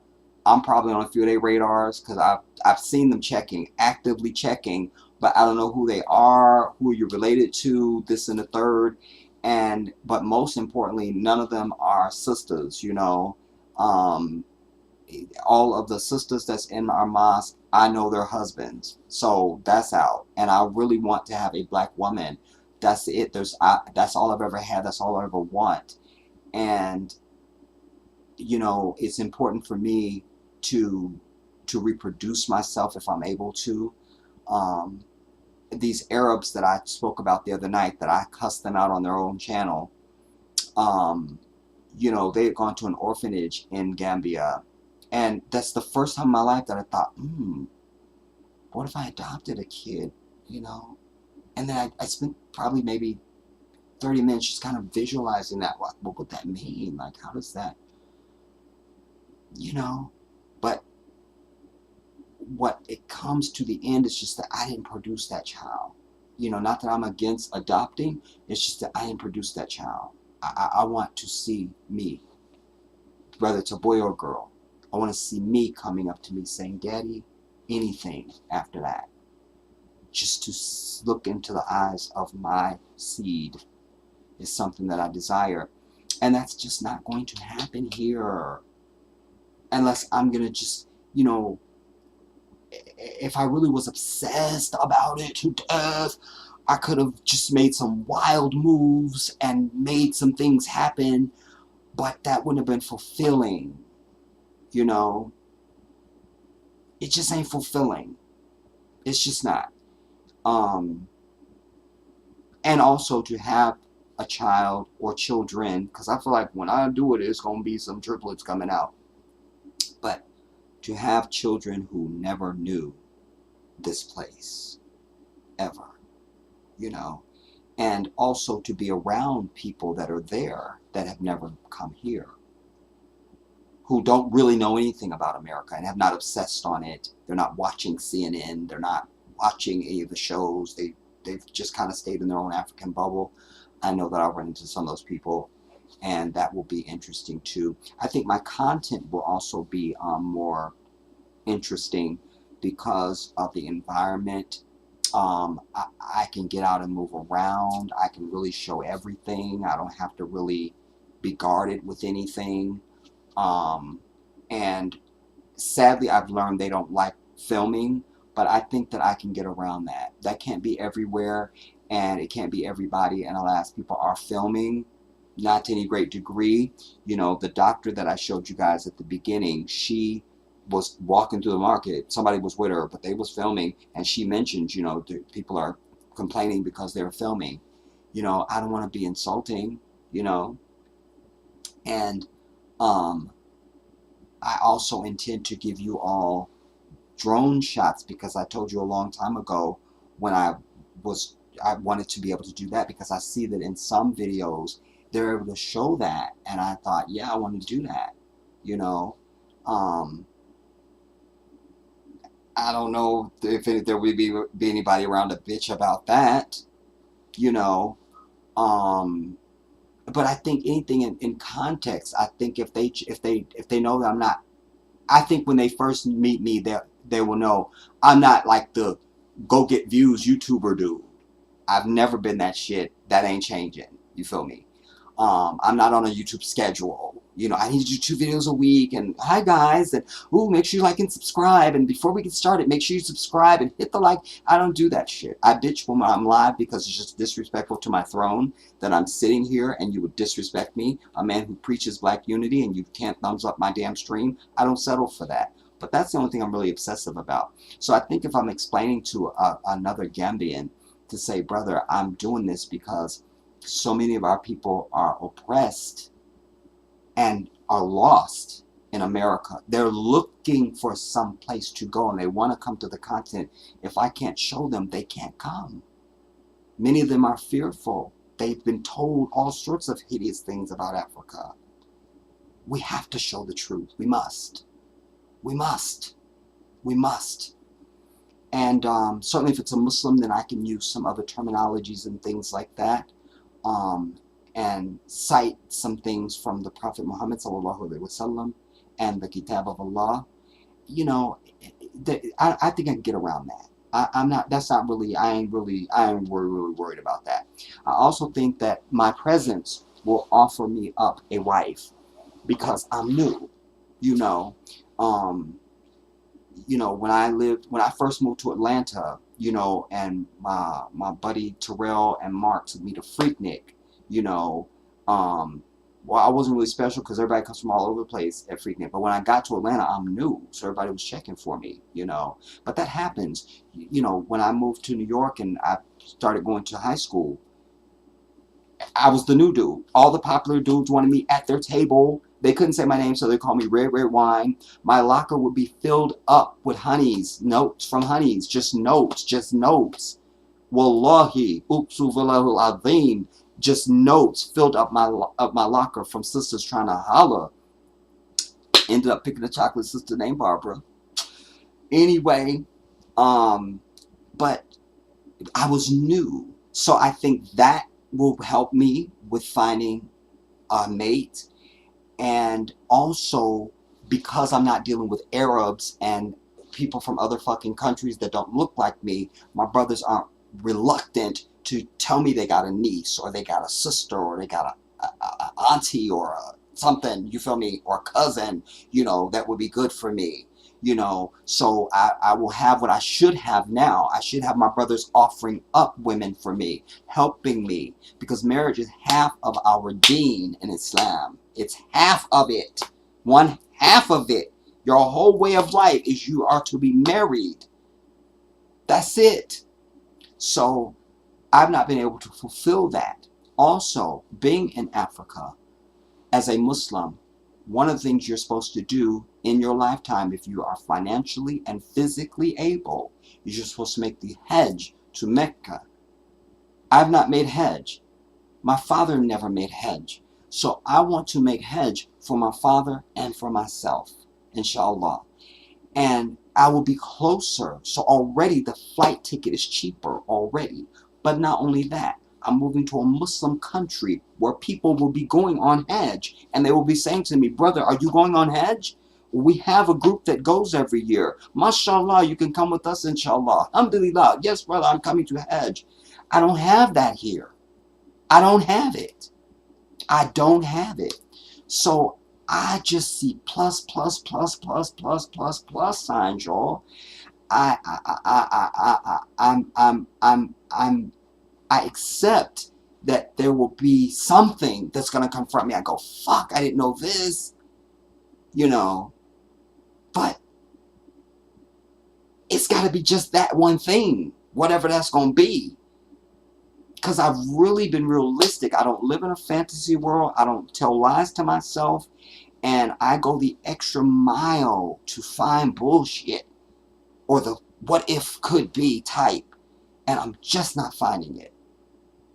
I'm just not finding it. Even the thievery, you know. So again, there's ways around that, you know. Like once I have Wi-Fi cameras, once I have Wi-Fi in my house, then I have Wi-Fi cameras. I already have Wi-Fi cameras. I'm taking them with me. But we're hooked up. So they see at night. They have infrared. They have all the shit.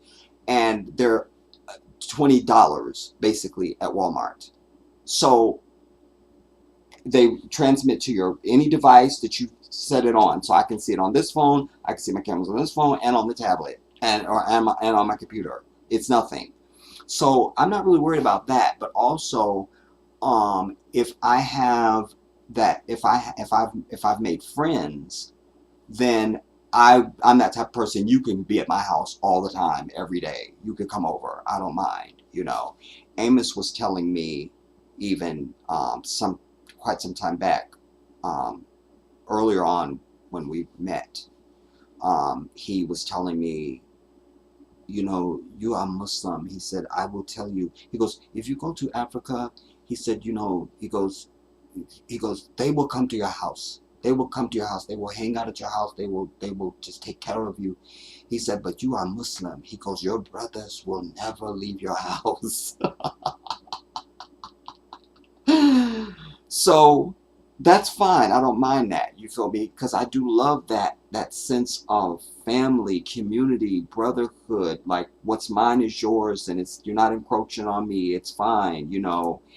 And there's a level of respect that's built into the culture there, you know, that's not here. You know, I don't expect every human being to be perfect. I'm waiting for my first dirty look. And I'm wondering who will I hate and who will I like, and, you know, who will rub me the wrong way, and, you know. But I focus more on, well, how will I deal with that other than it not happening? Just like when it happens, how you gonna deal with that, you know? And I'm still me, so I just confront whatever situation comes to me when it comes to me, and whatever its merit is, and how much of my things I need to show. You know, I'm not really pressed about that. Even the the thievery, not really worried about that. The getting ripped off, not so much, because these people that are doing that, I've spent days where I just watched people going different countries. I just want to see people going to markets or anywhere they go. It doesn't have to be a market, it could be a store, it could be anything. Actually, how are they transacting business? How are they, like at the point of sale, how are they transacting? And it's very impersonal. It's you know, they'll be looking through whatever it is. How much is this? How much is this? Like they're not making it, and the person's just saying a price, and no. I know how to focus in on your ass. My sister, how much is this item? How much is this? You know. And then if she is Muslim, with 99% chance she's gonna be, or he, and they tell me, I say, is this al-haq? Is this al-haq? That's gonna throw them back. You see? Because they understand, I want the truth. It ain't about this dunya, it's about the akhirah. Are you being fair to me? Aqulu qawlan sadida. Say what is. Say what is the truth. So you hit them with that. They're going to fuck them up for a minute. Okay, I give you this price. Because I've done it even when me and my fiance were in, we were in Puerto Vallarta, we were in Cabo San Lucas, and we were in Mazatlan. And so, of course, the price is one thing until I start speaking Spanish. Then it all changed. It all changed. So it's just about finessing, you know. I think that even that, I'm not really, and as I said to somebody, if, let's say, and I'm going to leave you with this, y'all, because I feel a lot coming out of me, and I know we're late now. I didn't even realize we was as long as we were when I realized how long we were, but I need to say this. You know, here's how I see it. If I'm buying a bushel of bananas, and normally that bushel of bananas is, you know, $1, and they want to now charge me $3.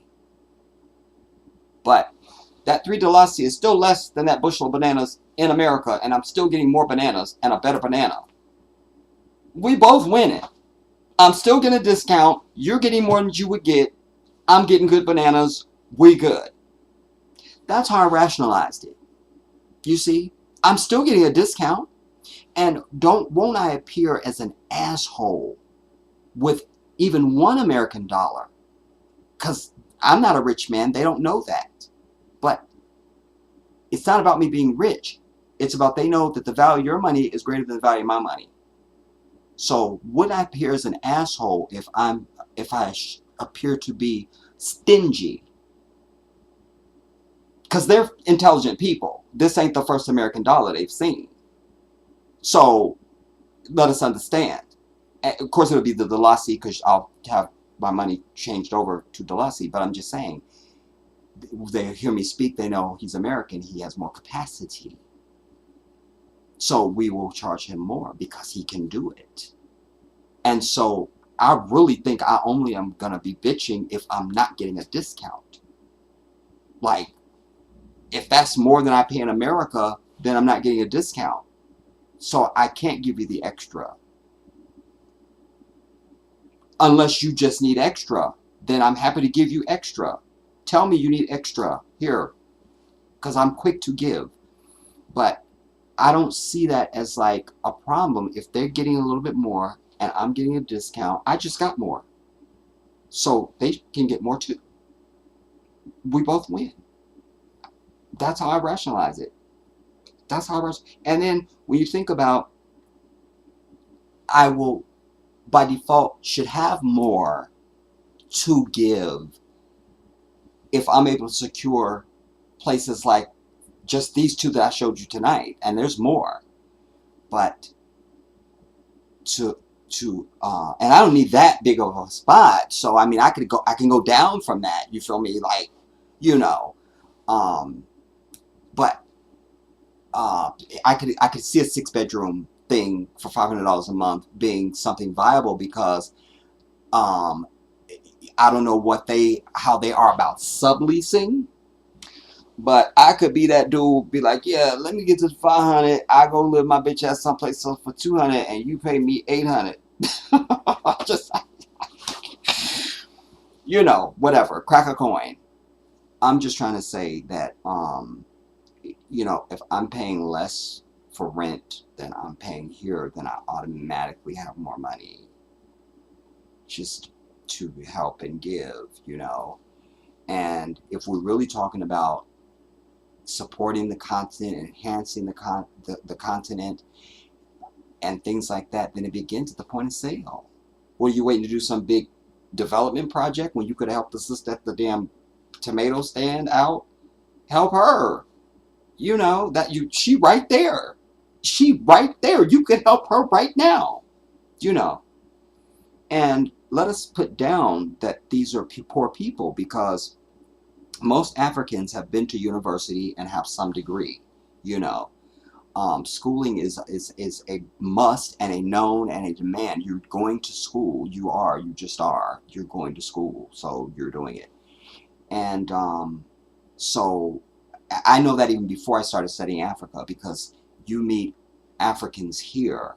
They might be doing janitorial. They might be doing, you know, some menial job, but they like a nuclear physicist. They have that degree, and they have, you know. So when you see these vendors out selling their stuff on the streets, they probably got a 6-bedroom house someplace that they built that's been in their family forever. They don't pay no rent, you know. They have it. So this is just like they make these little pittance for the rest of life, you know. You know, to take vacation, to pay for the kids through school and things like that, but not because they won't survive if they don't have this, you know. There's a lot. I mean, most people on the continent are some type of an entrepreneur, and they're known to have multiple income streams. That's like a natural thing for an African. They come here. Amos is working 3 jobs now. That's why I can never see him. I'm pissed about it. I'm like, Amos, we never see each other now. We never see each other. We barely talk because you're doing all this damn working. Like I'm over it.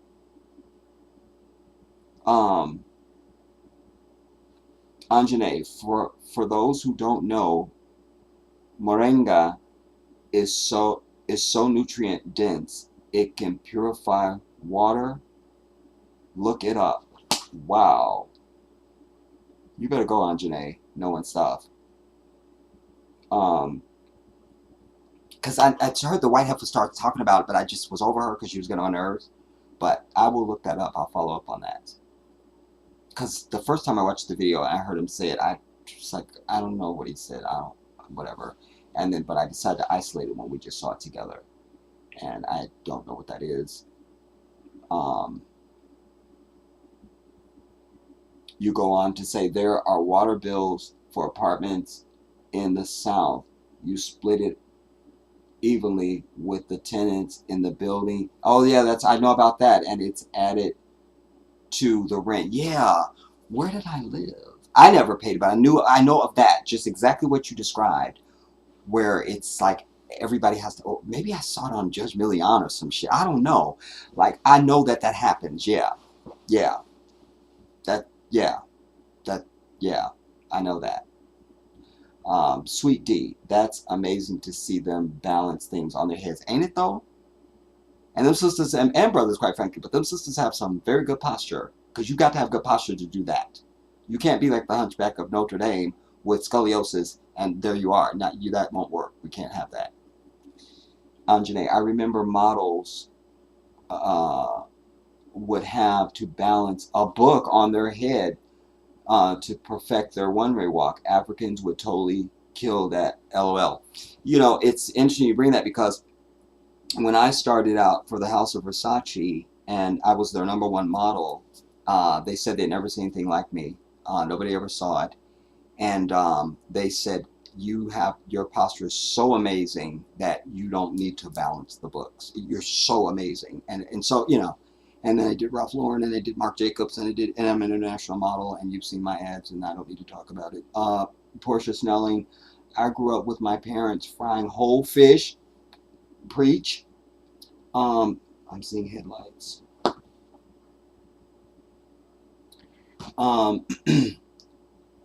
Whole fish. We had a canal in the back of our home that had small brims. This was in the 1970s, in the 1980s. Andrea, shout out to you, Queen. D, you say, I don't really like the heat, but I can deal with it because you have to. Yeah, you know, and I'm a winter baby, but I love the summer. You know, I love the summer. Like you know, I was saying to somebody yesterday, it's really the first time in my life I've been bitching about how hot it is, and then I shut up because I'm like, you know, you need to prepare, because you don't know what you're gonna face in the Gambia. And then their rain season, you know, it's off and on, but there's a rain season, and apparently it's treacherous, you know. So I have to gear myself for those things. I think that I need to just be able to have a way to cool off. I don't mind being hot. Can I cool off? Can I cool off? So I'll make sure that one of the requisites for any place that I rent is going to have air conditioning. Gotta have air conditioning. Gotta have it. Gotta have it. And you know, depending on the place, depending on how it sits, you know, you may have good ventilation, cross ventilation with the wind, etc. You know, you may just be able to cool off. And I'm good to be just down to nothing anyway, you know, when I'm in the house by myself.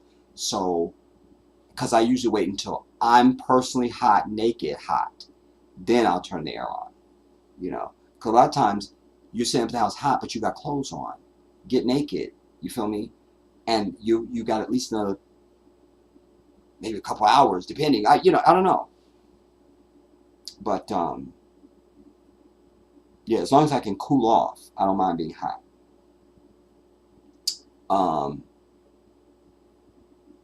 Portia, I still to this day eat whole fried fish with Crystal hot sauce and limes. You lost me at the Crystal hot sauce. Everybody knows it's Red Rooster, or you gotta have Louisiana. So you have brought this to my throne, Portia, and I cannot understand you. You need to cleanse. But Crystal hot sauce, that's not even. That's not even. But that's not. But that's not even. That's not even. In fact, I've never even heard of Crystal hot sauce. Where you at, Portia? Maybe that's just unique to where you live. That's the Portia.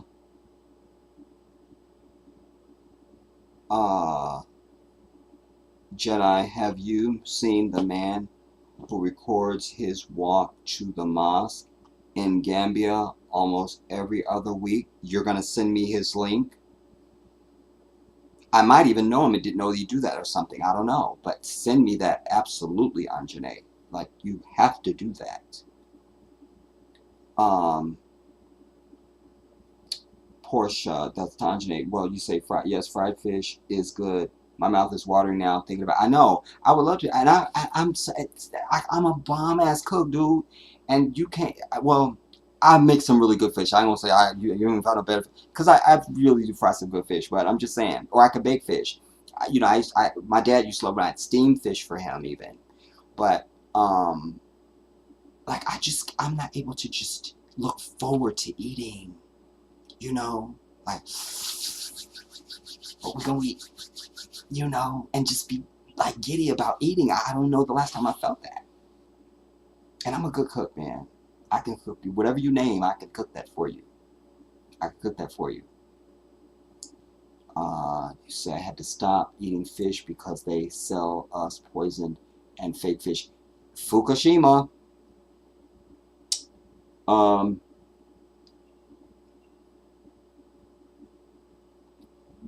That's to Portia. Or to Anjane, very understandable with the way the U.S. putting so much harmful chemicals in our food. Have to be so careful with grocery stores. It's a nightmare, man. Sometimes I'm wandering through the grocery store, just wandering aimlessly. Sweet D, don't eat too much fried food. I put my fish in the oven wrapped in aluminum foil. And that's the other thing too. There's a lot of baked fish that I see in Africa. You know, like when they bring it to you, that it's not fried. It's baked, or it's or like you say, like it's on the fire, it's in foil, and you know, with like citrus and stuff like that, spices and whatever, and then you know, it's yeah. So I feel you on that. You know, I still gotta have me some fried fish every once and again, just to make up for all the years I haven't had it. But I don't really care really what form it comes in. I'll just be glad to have some, quite frankly.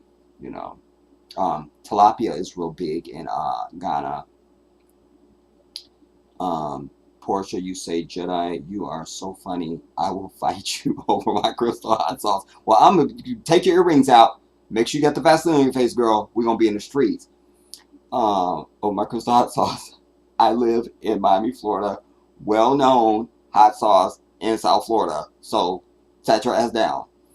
Okay, fine, crystal hot sauce. And I'll ask Joseph about it too. Like, because I just never heard of it. You know, it might be a great hot sauce. It's always Louisiana for me. And if it can't be Louisiana, then you go for the Red Rooster. And if they don't have both of them, you burn the place down and leave no witnesses and leave out that bitch. That's what you do. You feel me? Okay, thank you, Anjane, for sending me the link. Appreciate you. I'm eager to watch that, because this sister Amina that I showed you guys, oh my God, subhanAllah, I'm just so eager to embrace myself to them, because I know she can be a major asset to me, you know, and her husband, her family, they could be of great assistance to me. But I look to connect with other Muslims. They don't have to be Muslim, you know, just good people, you know, I look to connect with. And if they can be a local, that's even better, you know, because then they're more likely to speak Wolof or any other dialect of that. And you know, I kind of do want to have me like a side piece with me, some kind of wingman to hang with me when I'm out initially, you know, those first few weeks or couple months or whatever it is, you know, that can kind of police the situation and look out for me. One of the other things that I'll be able to do that no one is doing, some of them can't because they're not Muslim, and some probably just didn't think of it. I make contact with my imam at the mosque and say, who is muezzin in this mosque? Who are the trusted brothers, even if it's not the muezzin? Who are the good brothers in this mosque? Who are they? Let me know them, you know. There's always somebody to say, that's a good brother right there. They can testify for somebody's character, you know. That means everything to me. The first time I ever finally had somebody do it for me, you know, like I hear people talk about their family I've even seen siblings talk about their siblings in a way that was so honorable and like respectful, like, you know, like that you would have said this about that person even if they weren't related to you, you know, like, wow, you know, my family just can't let it come past their lips. But this was years ago. I was at the mosque and one of the brothers said something, I don't even remember what it was, or maybe he didn't say something, maybe Kaisi was just telling him to come to me for something, but I don't know. But he said to him,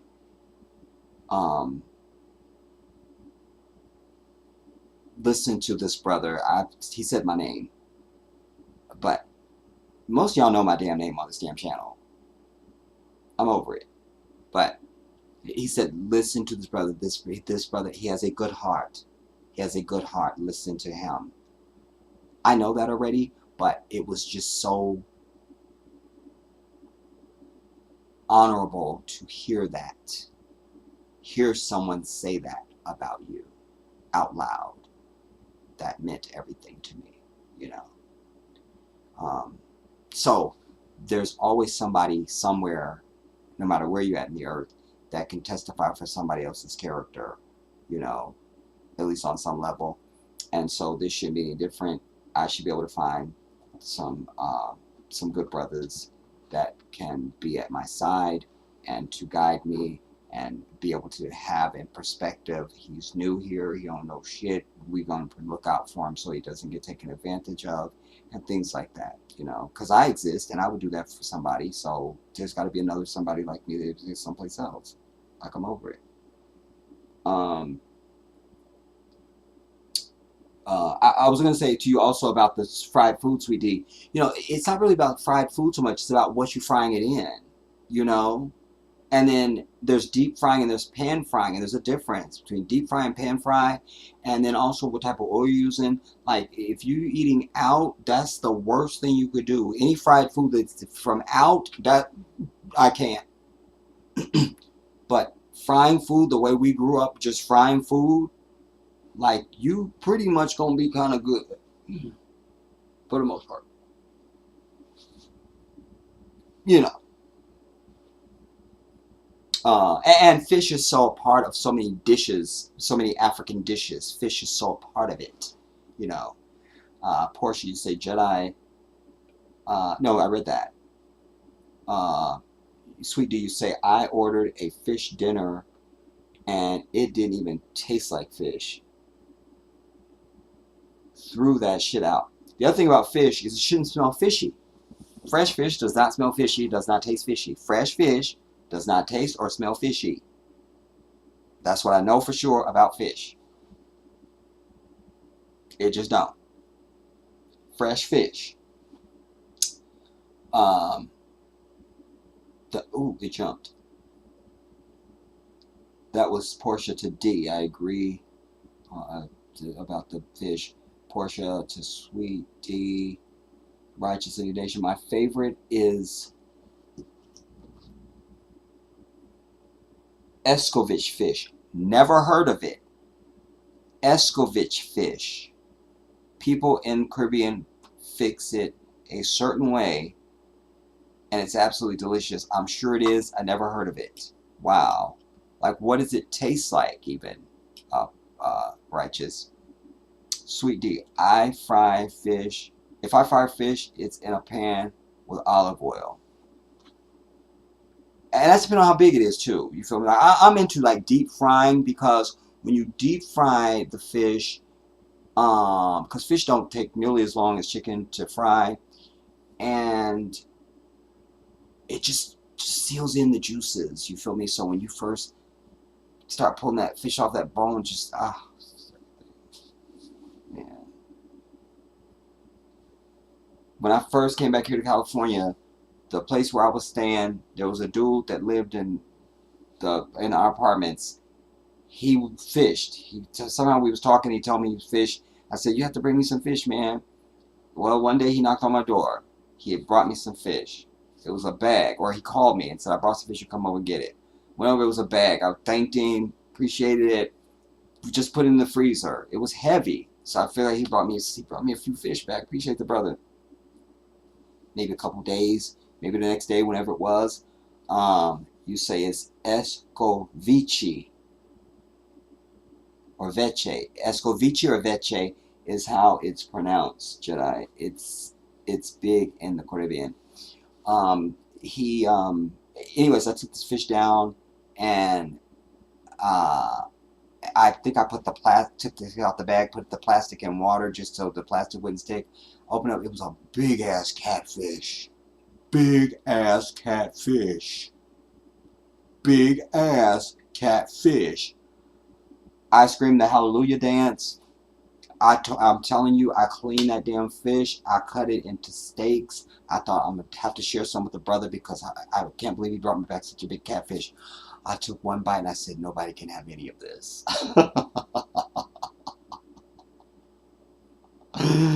It was so good, man.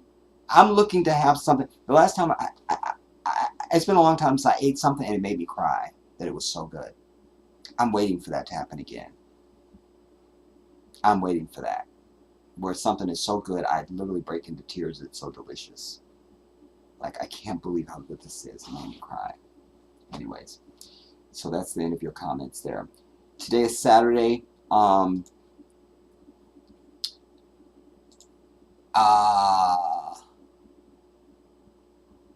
Yeah. Tomorrow I'm mostly going to be trying to make phone calls, everybody. Try and reach out to some people that I've just not been able to reach out to, and haven't made time for, and things like that. That's one of the things that I intend to do tomorrow. And inshallah, I don't, sleep in too late. Just depends on how lazy I'm feeling when I wake up, and whether or not I take a sleeping pill, or do I get to sleep on my own. But I also understand that a lot of my some of my sleep issue is being caused by my lack of eating. You sleep better if you got a full stomach. I'm usually not going to bed with a full stomach. I'm usually going to bed with my stomach growling. As I said before you today, I haven't eaten today.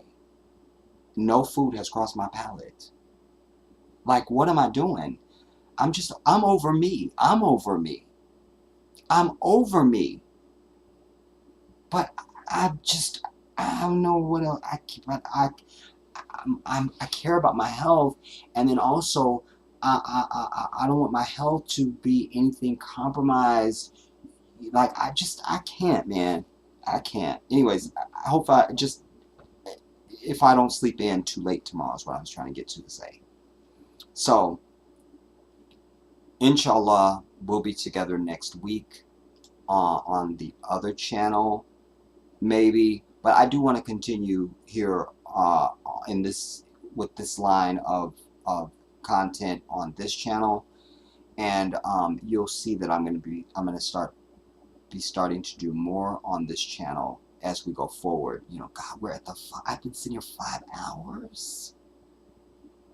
I'm not mad, but it's just jarring to see that, and I kind of hate it in a way, because I have to watch back 5 hours, because I need to know how I communicated. Did I say something wrong? Like I said mangoes when I was talking about this to somebody else, or when I was talking to the other day. I didn't show this, but I was saying, I mentioned it. I said that there's literally mangoes. You couldn't get out the gate because of the mango. It's avocados. So things like that matter to me, because if I make that mistake, I can make other mistakes about other details, and I don't like to do that. So I have to watch the work back. So I have 5+ hours of homework that will not be done today, but has to be done. So that's the only drawback, because I have to sit and watch it. And sometimes I do get tired of hearing me. You know, like I don't want to hear me. I don't want to hear me. I think that's natural.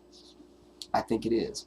Also, we are in, what is it? Well, this is the 30th. So, if you guys, anybody that wants to still donate, you can still, you can still donate for my nephew's ticket to just take us over the line, and then next week I will give you I'll give you our final total and my gratitude and all that stuff and a thank you, and but I can tell you that I'm absolutely executing the finalizing of the tickets next week.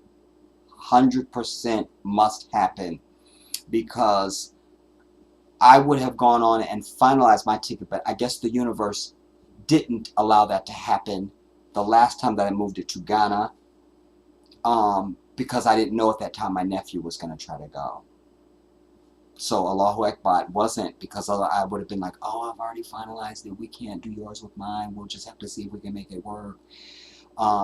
So no more, because I'm trying to put stuff off the table as far as technical logistics. I want to be able to focus just on the next chapter, making contacts on the ground, finalizing at least an area that I think I've identified as a good place to live, and so therefore look there for some place to rent. Another thing, in Gambia, you are more likely than not to be near the beach, because at its widest point, Ghana is only 30 miles wide. That's nothing. So that's nothing, so finalizing all of the other stuff. I want the travel stuff to be out of the way. I'm over it. I don't have to call Delta no more. I don't have to be looking at flights and checking and scanning for my nephew. I don't need to do that. I don't need to. I already have a ticket, and so, but my ticket has a value. So once I move that ticket now from Ghana to Senegal, I expect there to be a price change. I would think it would be in my favor. We don't know. But, when you look at the flight from JFK over to the continent, you got to go past Senegal to go to get Ghana. So I'm not going to Ghana. So I feel like y'all really need my money. But we don't know. Anyway, that headache, I intend for it to be out of the way next week. I just was trying to wait on my nephew, because he has not offered up whatever his portion is, whatever he's able to come up with. I wasn't expecting him to come up with a great sum. That's why I was fundraising for him. And thankfully, many of you stepped up, and I am eternally grateful, and I thank you so much. The reward, and I hold my tears of gratitude for when I'm standing on the ground, and I'm able to start thanking people, and you made this possible, and blah, blah, blah. But, yeah, so I'm just looking for him now to, reach out to me and tell me what he's come up with, It's Saturday, So let me get a calendar.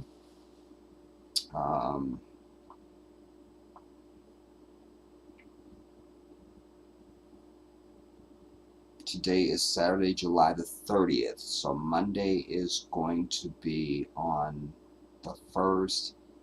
And so he should be able to tell me something Monday, I feel like. You feel me? Like, tell me something.